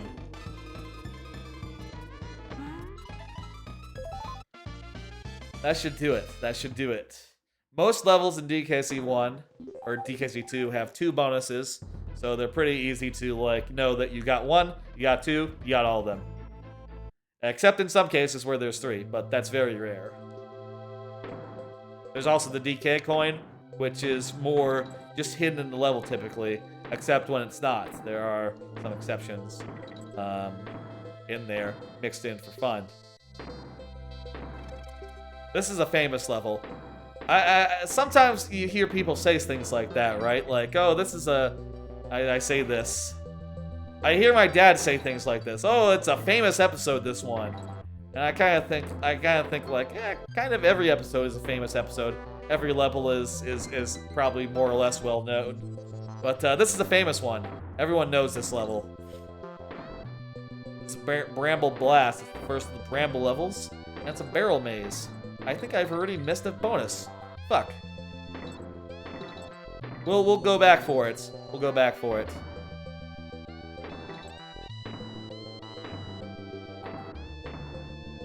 I've definitely missed a bonus. Shit.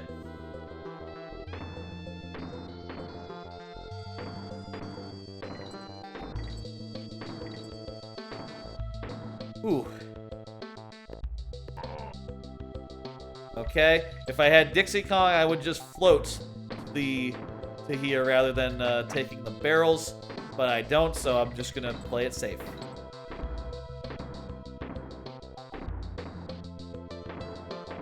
How are you all doing? How is your Tuesday? Hope you're having a good time. Hope you're having a good day. Doing well. Playing Donkey Kong Country. I've gotten through a good amount of it. Less than I would have liked. I would have liked to gotten farther in these games than like World 3 or 4 before dying.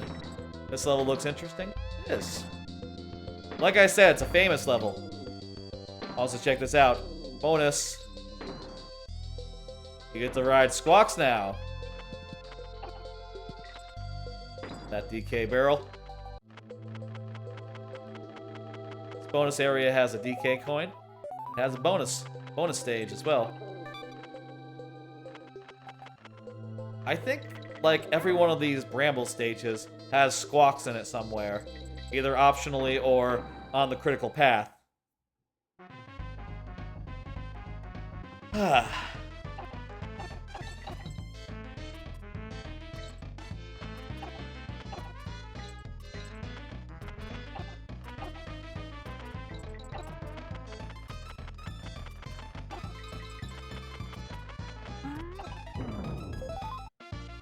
Alright.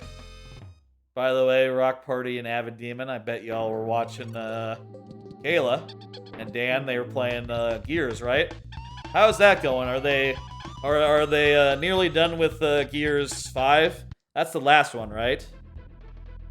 Gonna go do something else? See ya, Elmo Seagull. Glad you had a good time. I need to do this last bonus. Thank you for dropping by, spending so much time with me. I will do as good as I can. And here, how is Gears going? Gears and Beers going?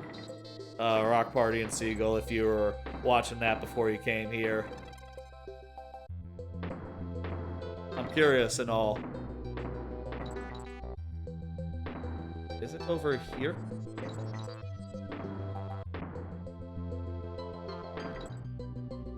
Oh, it's in the next room. There's a...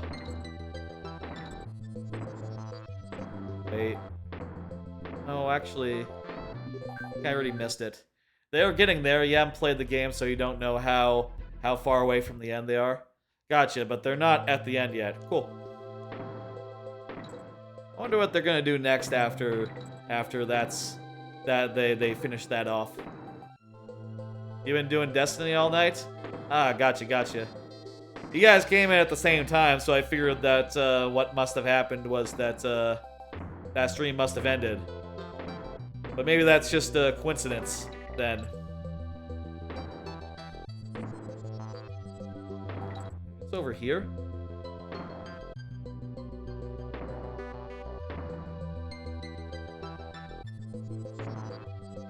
Oh, that's secret area, okay, but not the bonus area.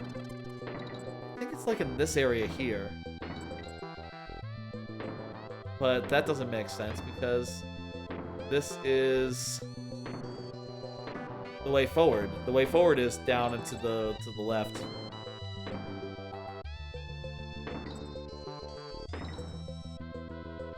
Maybe there's like a diverging path. Well, you know what? I think it is. I think it's over on the other side of these barrels, but downwards.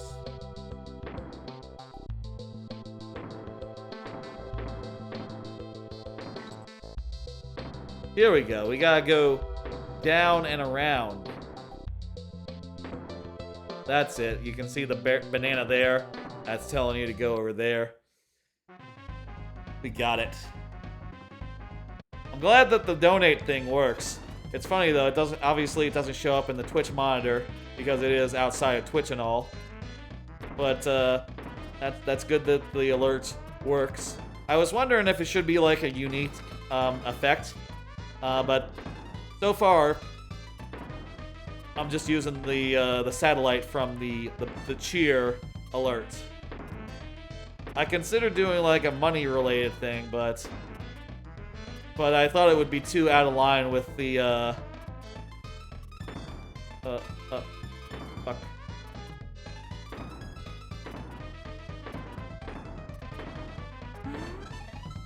Fucking hell! Wow. That was really fucking close. By the way, losing a bonus game does not count as a try, does not count as a life. I have to die in the real world for a life to count. That's how it works.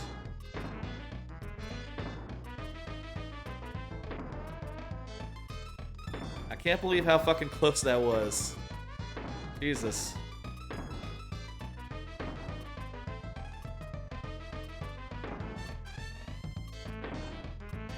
This time we have a lot more time to spare. Look at that. There it is. Ugh.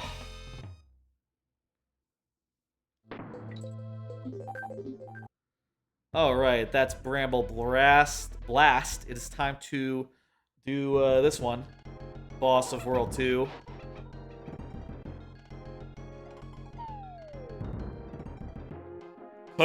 Cudgel. Cudgel is, of course, named because he has a big club. Cudgel, as it's called.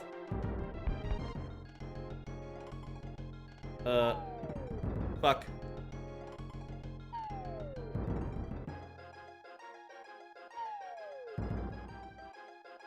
I lost my TNT. There it is.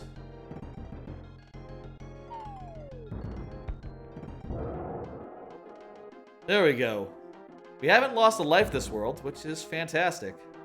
You know,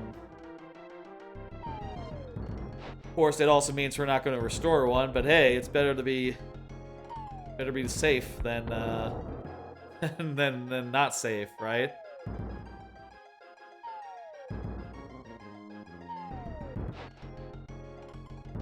Oof. The only thing I'll say of DKC3 that I unilaterally, not unilaterally, that's not how you say that, unilaterally prefer in DKC3 to DKC2 is the boss fights. Boss fights in DKC2 or DKC3 are a lot more sophisticated, a lot more, I think, interesting, a lot more fun than I think they are the ones here. It's a lot more just, you know, don't want to say standard, but that's sort of what I'm thinking. Well, there's interesting stuff like, you know, the first one is Belcha, where you have to feed him things in order to back him up, similar to Crocomere from Super Metroid. You know, same sort of idea, actually, as Crocomere. It's just a little bit more interesting. Here we are in World 4. And it is getting late. Tell you what, if we're able to get through World 4, we'll call it a night there. But if not, maybe we'll do like a complete rotation around. We'll complete the rotation, go as far as we can into DKC3, or maybe like another world of DKC3 ? We'll figure it out. But assuming we get through this clean, I think getting through this world would be a good like time to call it for tonight. And I will resume this next week.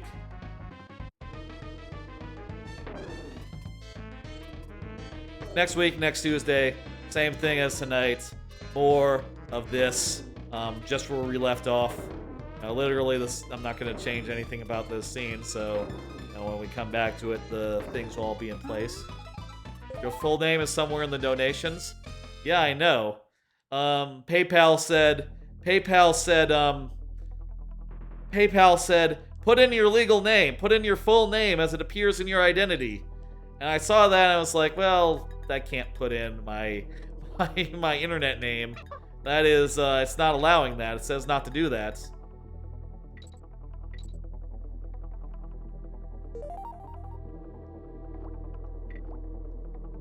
I wasn't sure if it would be okay if I were to, just put in like a fake name, or I don't want to say a fake name, put in like a screen name, I feel like that is literally what it's telling me not to do.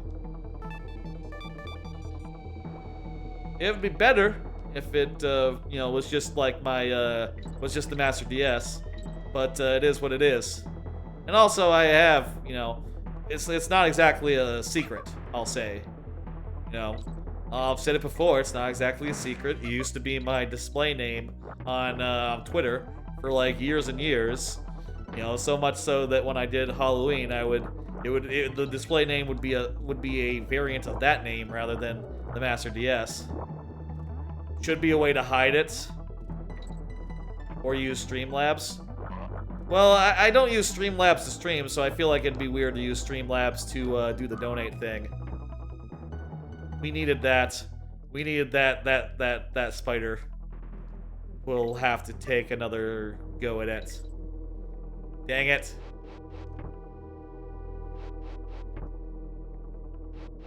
We'll get it a second time. Multiple things, we needed that spider.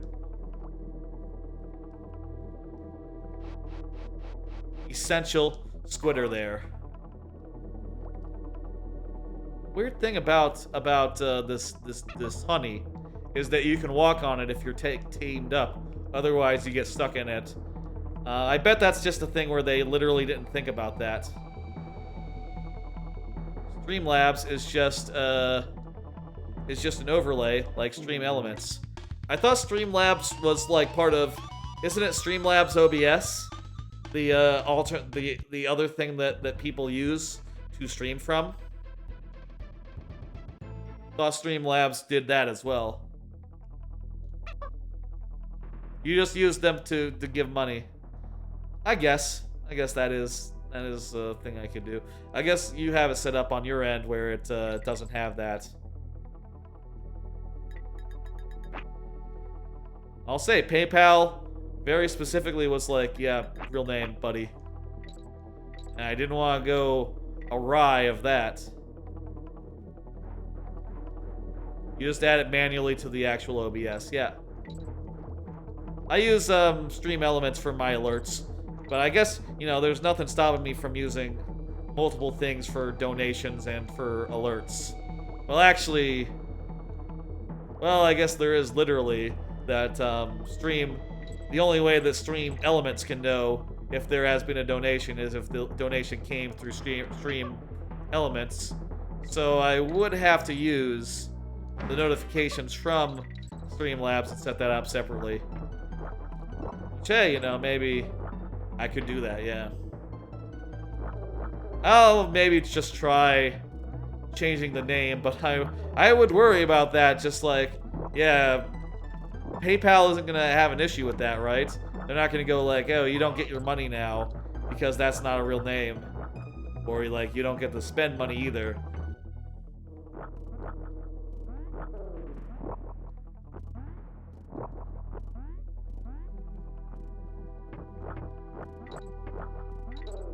Go, get down here.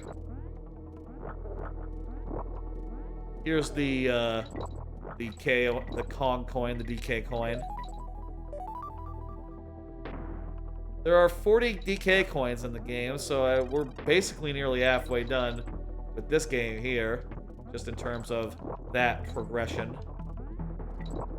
So that's nice to keep in mind. Ugh. I hope next stream will be enough to knock out the remainder of these two games. Ooh.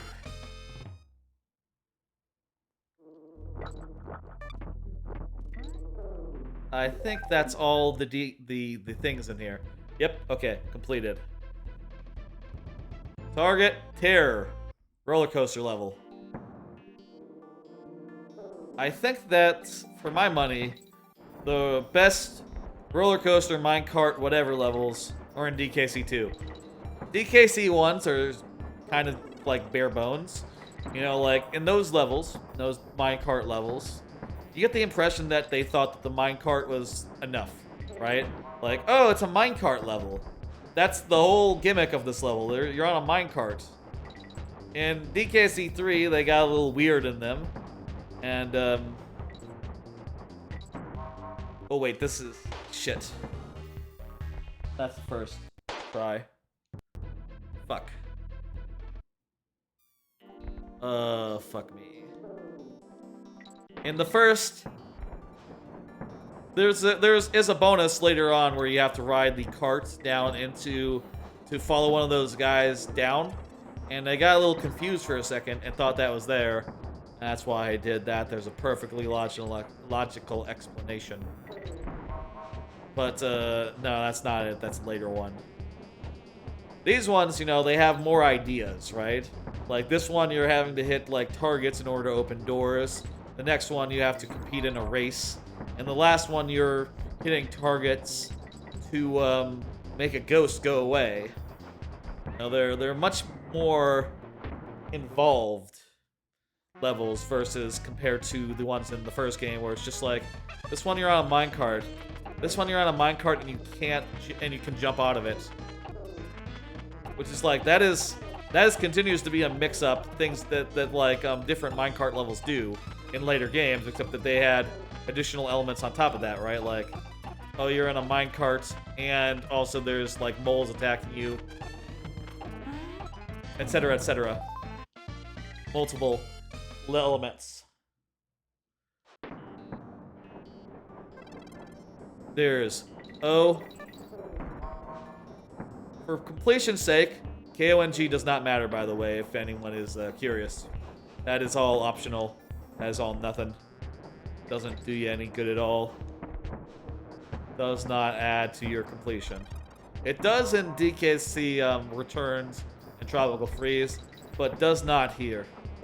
And personally, I think that that's the way to do it. I like it being for lives here, strictly. And here's that part that I thought that earlier part was. You go under the stage, follow those guys, and it's good.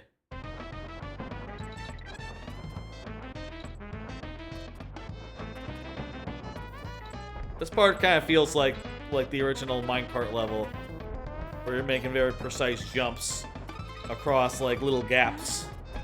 Very similar, kinda. Okay. I'm not worried about the next level that much. I mean, I won't say it's not a hard level, but I think I should be able to get through it pretty easily. The one I'm worried about is the race. The race could be a problem.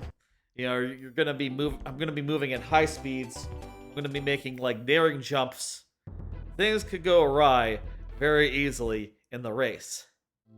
After that, the rest of the world, I'm thinking should be pretty good. There's nothing over here, right? I don't think there's anything over here other than K. That's right.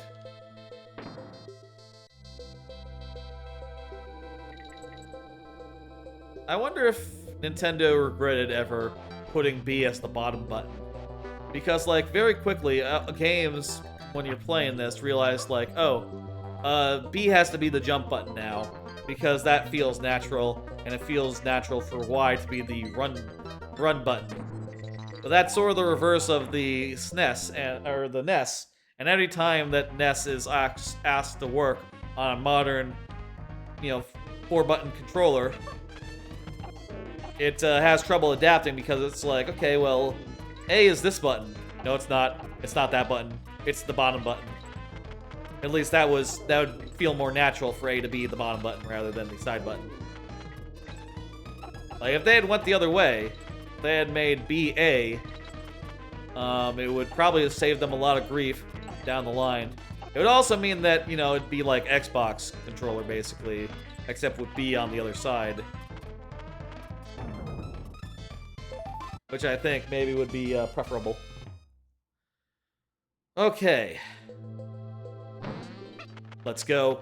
This is a flying level. We have one life. One life for the remainder of this world. Try to take things nice and safely. There's a DK barrel right here, so good. Go ahead and go straight down.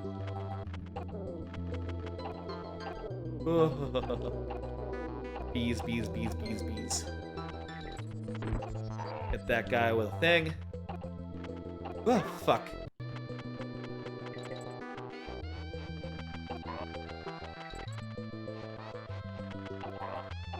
Okay.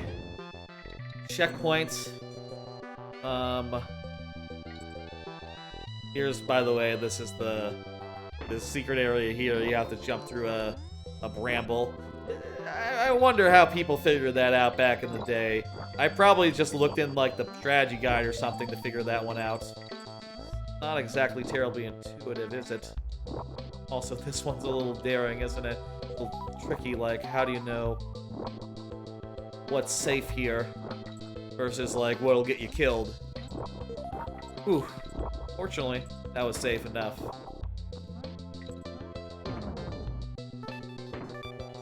Whew.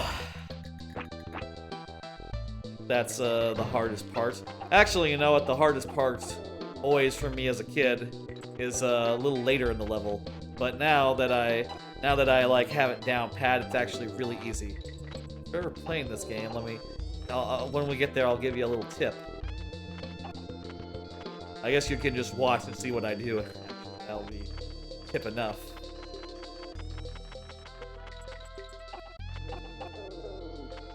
Oh fuck. There we go. Okay.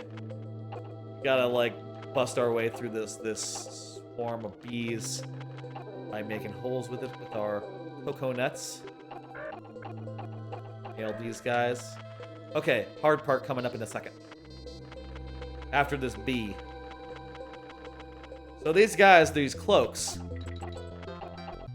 they throw these things at you, and it's if you let them start, they will be very hard to get through. But if you just gun it and just fly right under them without stopping for nothing, they won't be able to throw shit at you, and they're very easy to just weave right through. Okay, shit, it's rickety race time. A little nervous. I say a little nervous. I'm very nervous, considering this is a very hard level to do right. You know, with random things at high speed. This is where we might meet our end.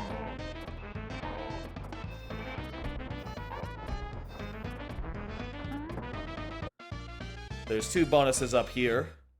Both of the bonuses in this level. Wait. One up here. There's 2 of them, right? I think there's 2 of them.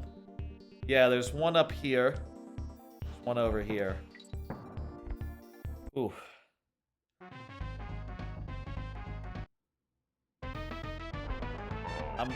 Wait a minute. No. We already did this one. This is the one we did. We need the one we didn't do. Go ahead and get out of there.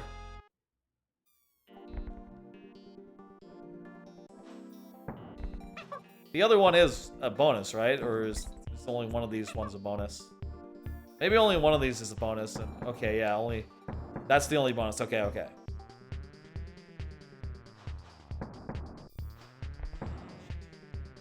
I'm almost wondering if I should pull back a little bit and not go full speed, just so I can anticipate some of these jumps more, and then I'm not like gonna barrel off a fucking cliff.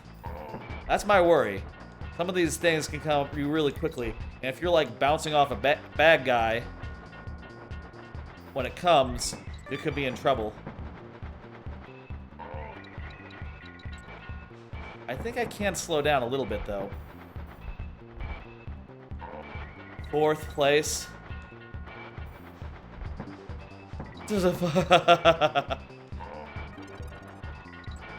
Oh! I keep hitting the button a little too soon, but it keeps working out. Ah! Ha ha! Ha ha! Oh god!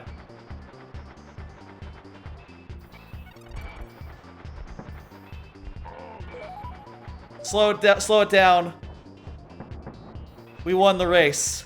We run the race. Oh, Jesus. Oh, Jesus. Oh, oh God.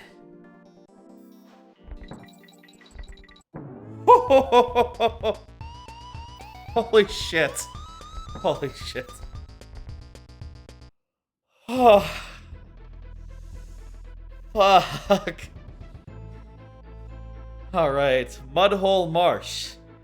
We're getting near to Ramby Rumble, which is, I will say, a level that I am looking to for inspiration for my next Mario Maker level. So I would really like to play that tonight, so I can have that in mind while I am working on that level, rather than having to wait until next week to have a go at that sort of stuff. That would be ideal. If I could get that level played tonight, that would be my preference.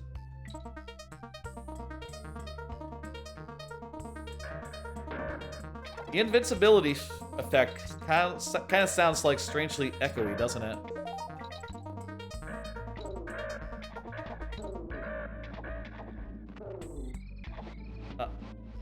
Just dodge this one and I'm gonna jump on its head. Thing up. Perfect. Ooh. This is the one where you have to time the DK coin at the end, right? We're gonna have to time the DK coin right at the end. Okay.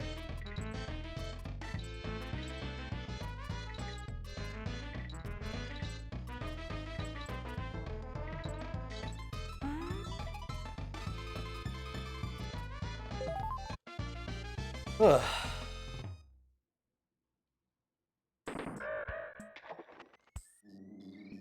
Streamlabs is like a whole. I know Streamlabs. So wait, is Streamlabs like OBS and an OBS, not like? You say Streamlabs is like elements, like alerts, right? Isn't it also a thing that you stream from as well? I always thought it was like a direct competitor with regular OBS.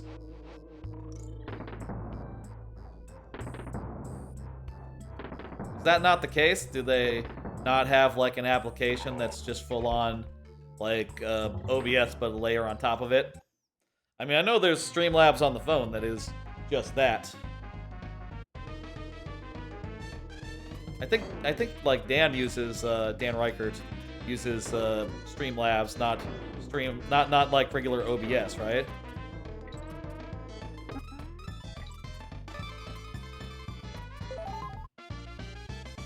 Ah.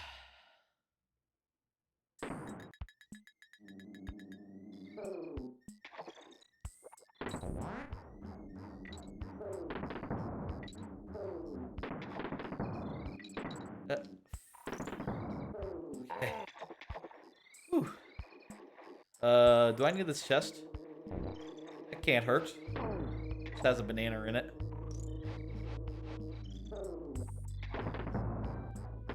Okay, here we go.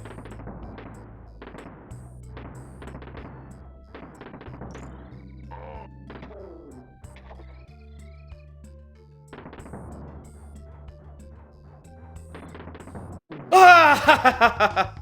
Oh, I thought for a second the timing was off, but we did it. Yeah, got the DK coin. That is Mudhole Marsh completed. Ooh, I got it. We'll do I want to do Ramby Rumble, or yeah, Ramby Rumble. Like I said, very important to me right now that I give this one a good play and think very much about how it works. My level that I'm working on now will be similar, and it'll be a level based around level wherein you have to go up and then go down. And you know, also you'll be climbing on walls. Well, it's good that this DK barrel is here because this part is fucked.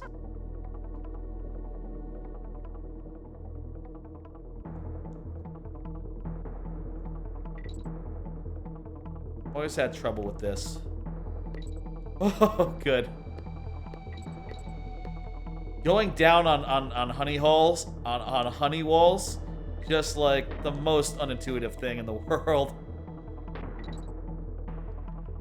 And we need to get the bonuses, so we need to go up here.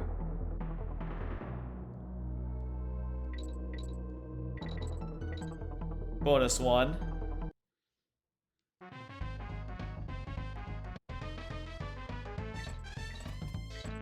The first part is difficult because there's a lot of places where it's kind of hard to get up just the right way the level is intending. You know, and it's sort of hard to maneuver yourself up and down the walls. Isn't there also another one up there? There's like 2, isn't there? Or is that another level? Oh no, that's just for a coin. Jesus.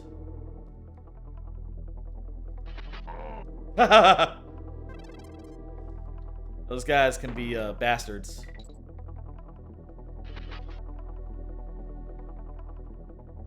Go over to get the DK coin. And it's Ramby time.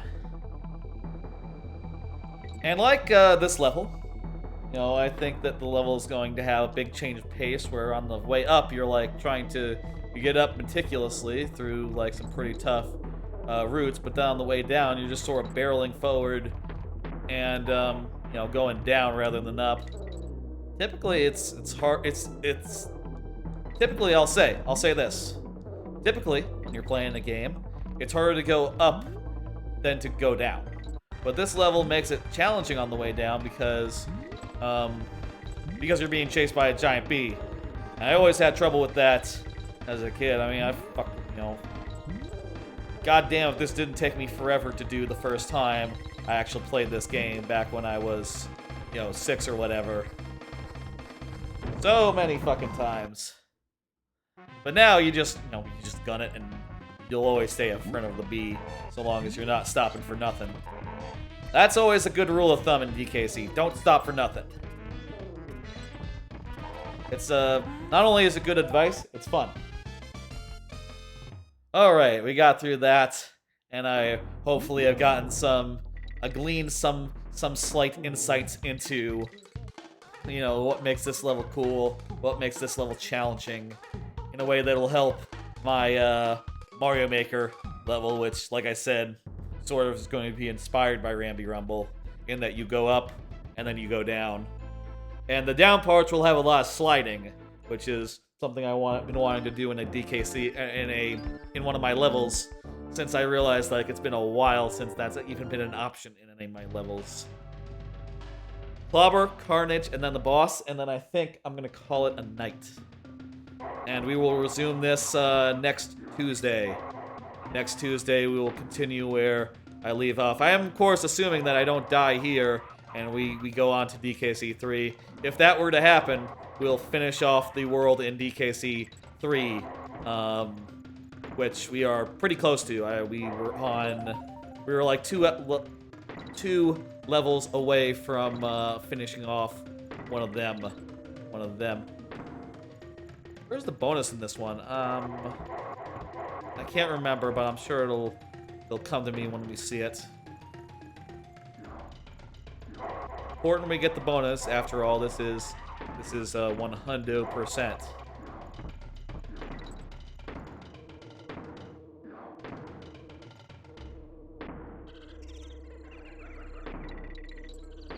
Whew.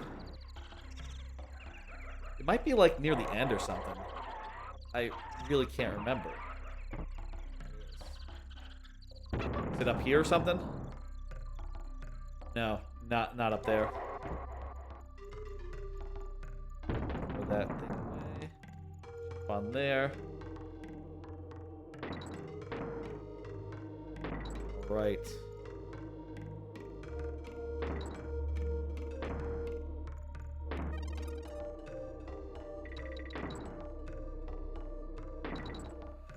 Ugh. Funny they don't have that many instances in this game where you bust through a wall to get a bonus, like in the first game had tons of that. And I think DKC3 doesn't have any instances of that, does it? Like, I think that's just straight up gone in DKC3, the idea of busting down a door to get to a bonus. It's a lot rarer in 2, and like, yeah, non-existent come 3. So I don't think we missed like a wall. Don't think that was it. I always thought this level was neat, though. You know, sort of making a moving barrel into a platform level. Similar to, you know, I say a platform level in DKC terms, I mean like platform perils or any level where you're having to ride a single platform all the way through. I think the end of the level has the bonus. It's like hidden based on your character. Yeah, here it is. It's right at the end. Perfect. Whew. Got through clean. Clean, clean, clean. Now we just have to beat a bee.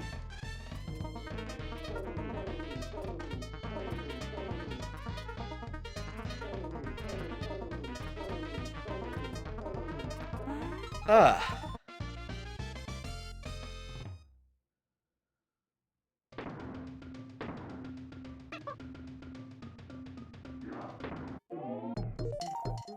All right. Now we just gotta beat King. Is this Queen Bee? Queen Bee Sting. Just have to beat a bee, and then I will be calling in a night. It is, after all, 1:30 in the AM.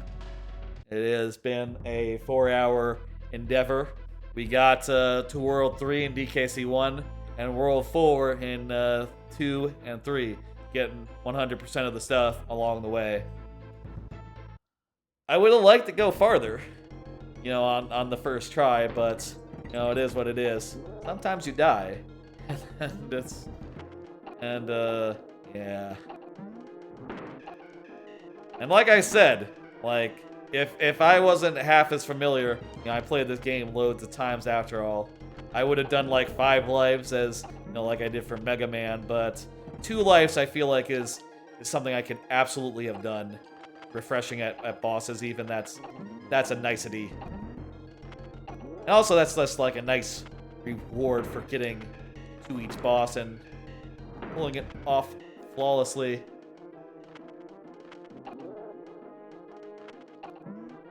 One more hit, I think, on this phase. Comes the smaller bee phase. There we go. Shoot it. Oh, okay.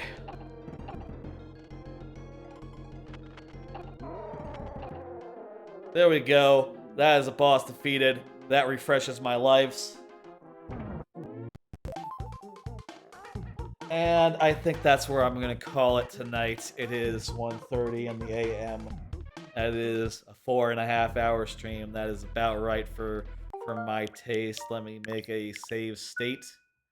I'm considering going in and actually saving the game, actually, because I haven't made an actual save, like in-game save this whole time in any of the 3 games. But I think I'm good to leave it off there. In fact, I will make 2 save states. Why not? Next time, we will continue, starting with DKC2. That'll be next Tuesday. For Thursday, I don't really have a solid plan right now, but I'm sure by Thursday I'll figure something out, and once I do, I'll say so in the Discord. Let me pull up my schedule for reference. Thank you for the follow. What was that? Was that a follow? That was a follow. Camu, 1995. Thank you. Did the thing appear? I don't feel like I saw the notification, but maybe I just missed it. The rocket. Thank you, Camu. Much obliged. Anyway, here's the regular schedule. 9 o'clock p.m. is when most of my streams begin, Central Time. On Mondays, I do Mario Maker and TTYD. I've been playing through TTYD. Once I finish that, I'll move on to the next game, which I'm planning to be GTA 5. Sort of a departure from my normal like Nintendo playthroughs. Most of the games I've played has been Nintendo games, but I feel like mixing it up. After all, I'm not just a Nintendo person. I play other games, not Nintendo games, all the time. So GTA 5 will follow Thousand Year Door in the full playthrough category. Thursdays, I do like variety streams, whatever feels right. And occasionally we'll mix in more streams, like this here Tuesday DKC challenge stream. I like challenge streams like this. When I do a Mario Maker, I do something called the lightning round towards the end of Mario Maker, wherein I only have 5 tries to beat each level. It's sort of a thing I do on this channel on the regular. Hope y'all will come by for some of that. You don't need a level to watch me, you know, give my best to beat those levels. Also, I do something called Very Nearly But Not Quite Sudden Death, wherein If people aren't here when their level comes up, I only give them 2 tries, and that's whether or not I'm in the lightning round. So that's also a bit of fun, whether I can do it in 2. Very similar to this, except it refreshes the checkpoints rather than bosses. Anyway, I will be back on Thursday, probably around 9 p.m. Central. But plans might change on that day, since I have been thinking about a earlier stream for Thursday, potentially. I will say in the Discord whether that happens. And again, Fridays will be the next Mario Maker stream, 6 p.m. Central. Come back for that. Let me see who's online, who I can send you to, and then I will send y'all on a bit of a raid. Let's see. Okay, so Snowbear is streaming. Good Games Well Played is streaming. Orchestra is streaming. She's doing Sonic Origins. I'd kind of like to send you to Orchestra. That is my inclination. She is a very cool trans speedrunner. Very cool lady. Does, well, I don't know what she currently speedruns, but, in any case, she's cool as hell. Let me see, there's one other person streaming that I don't exactly remember where I know them from, but let me check something. Let me check my notes on that. See where they're from, so I know just if we could send them. Let's see, that is Read QT. Where do I know them from? Read QT. Let me search. The find and replace read. Oh, they're a speedrunner. Speedrunner of some sort. I guess that's where I know him from. Yeah, let's send you over to Read QT. He's playing Super Paper Mario. I like Paper Mario. Super Paper Mario is it's the third best one. I'll say that. Maybe that's maybe that's a little maybe that's a little underhanded. You know, there's only 3 good Paper Mario games after all, but it's the third best one.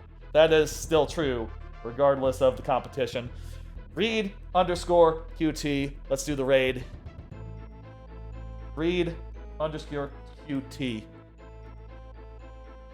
All right, folks. Thank you for joining me. It's been a good night. We made some really good progress in all 3 of these fine games. Some of my all-time favorites. I will be back again with this next week, next Tuesday. I will be back with something on Thursday and Mario Maker on Friday. I will see you again then. Hope y'all have a good night. And yeah, thanks for coming by, watching me play, chatting with me, those who chatted with me. Rock Party, thanks for the $5. Camu, thanks for the follow. And thanks everyone for the time. I appreciate it all. Good night, folks.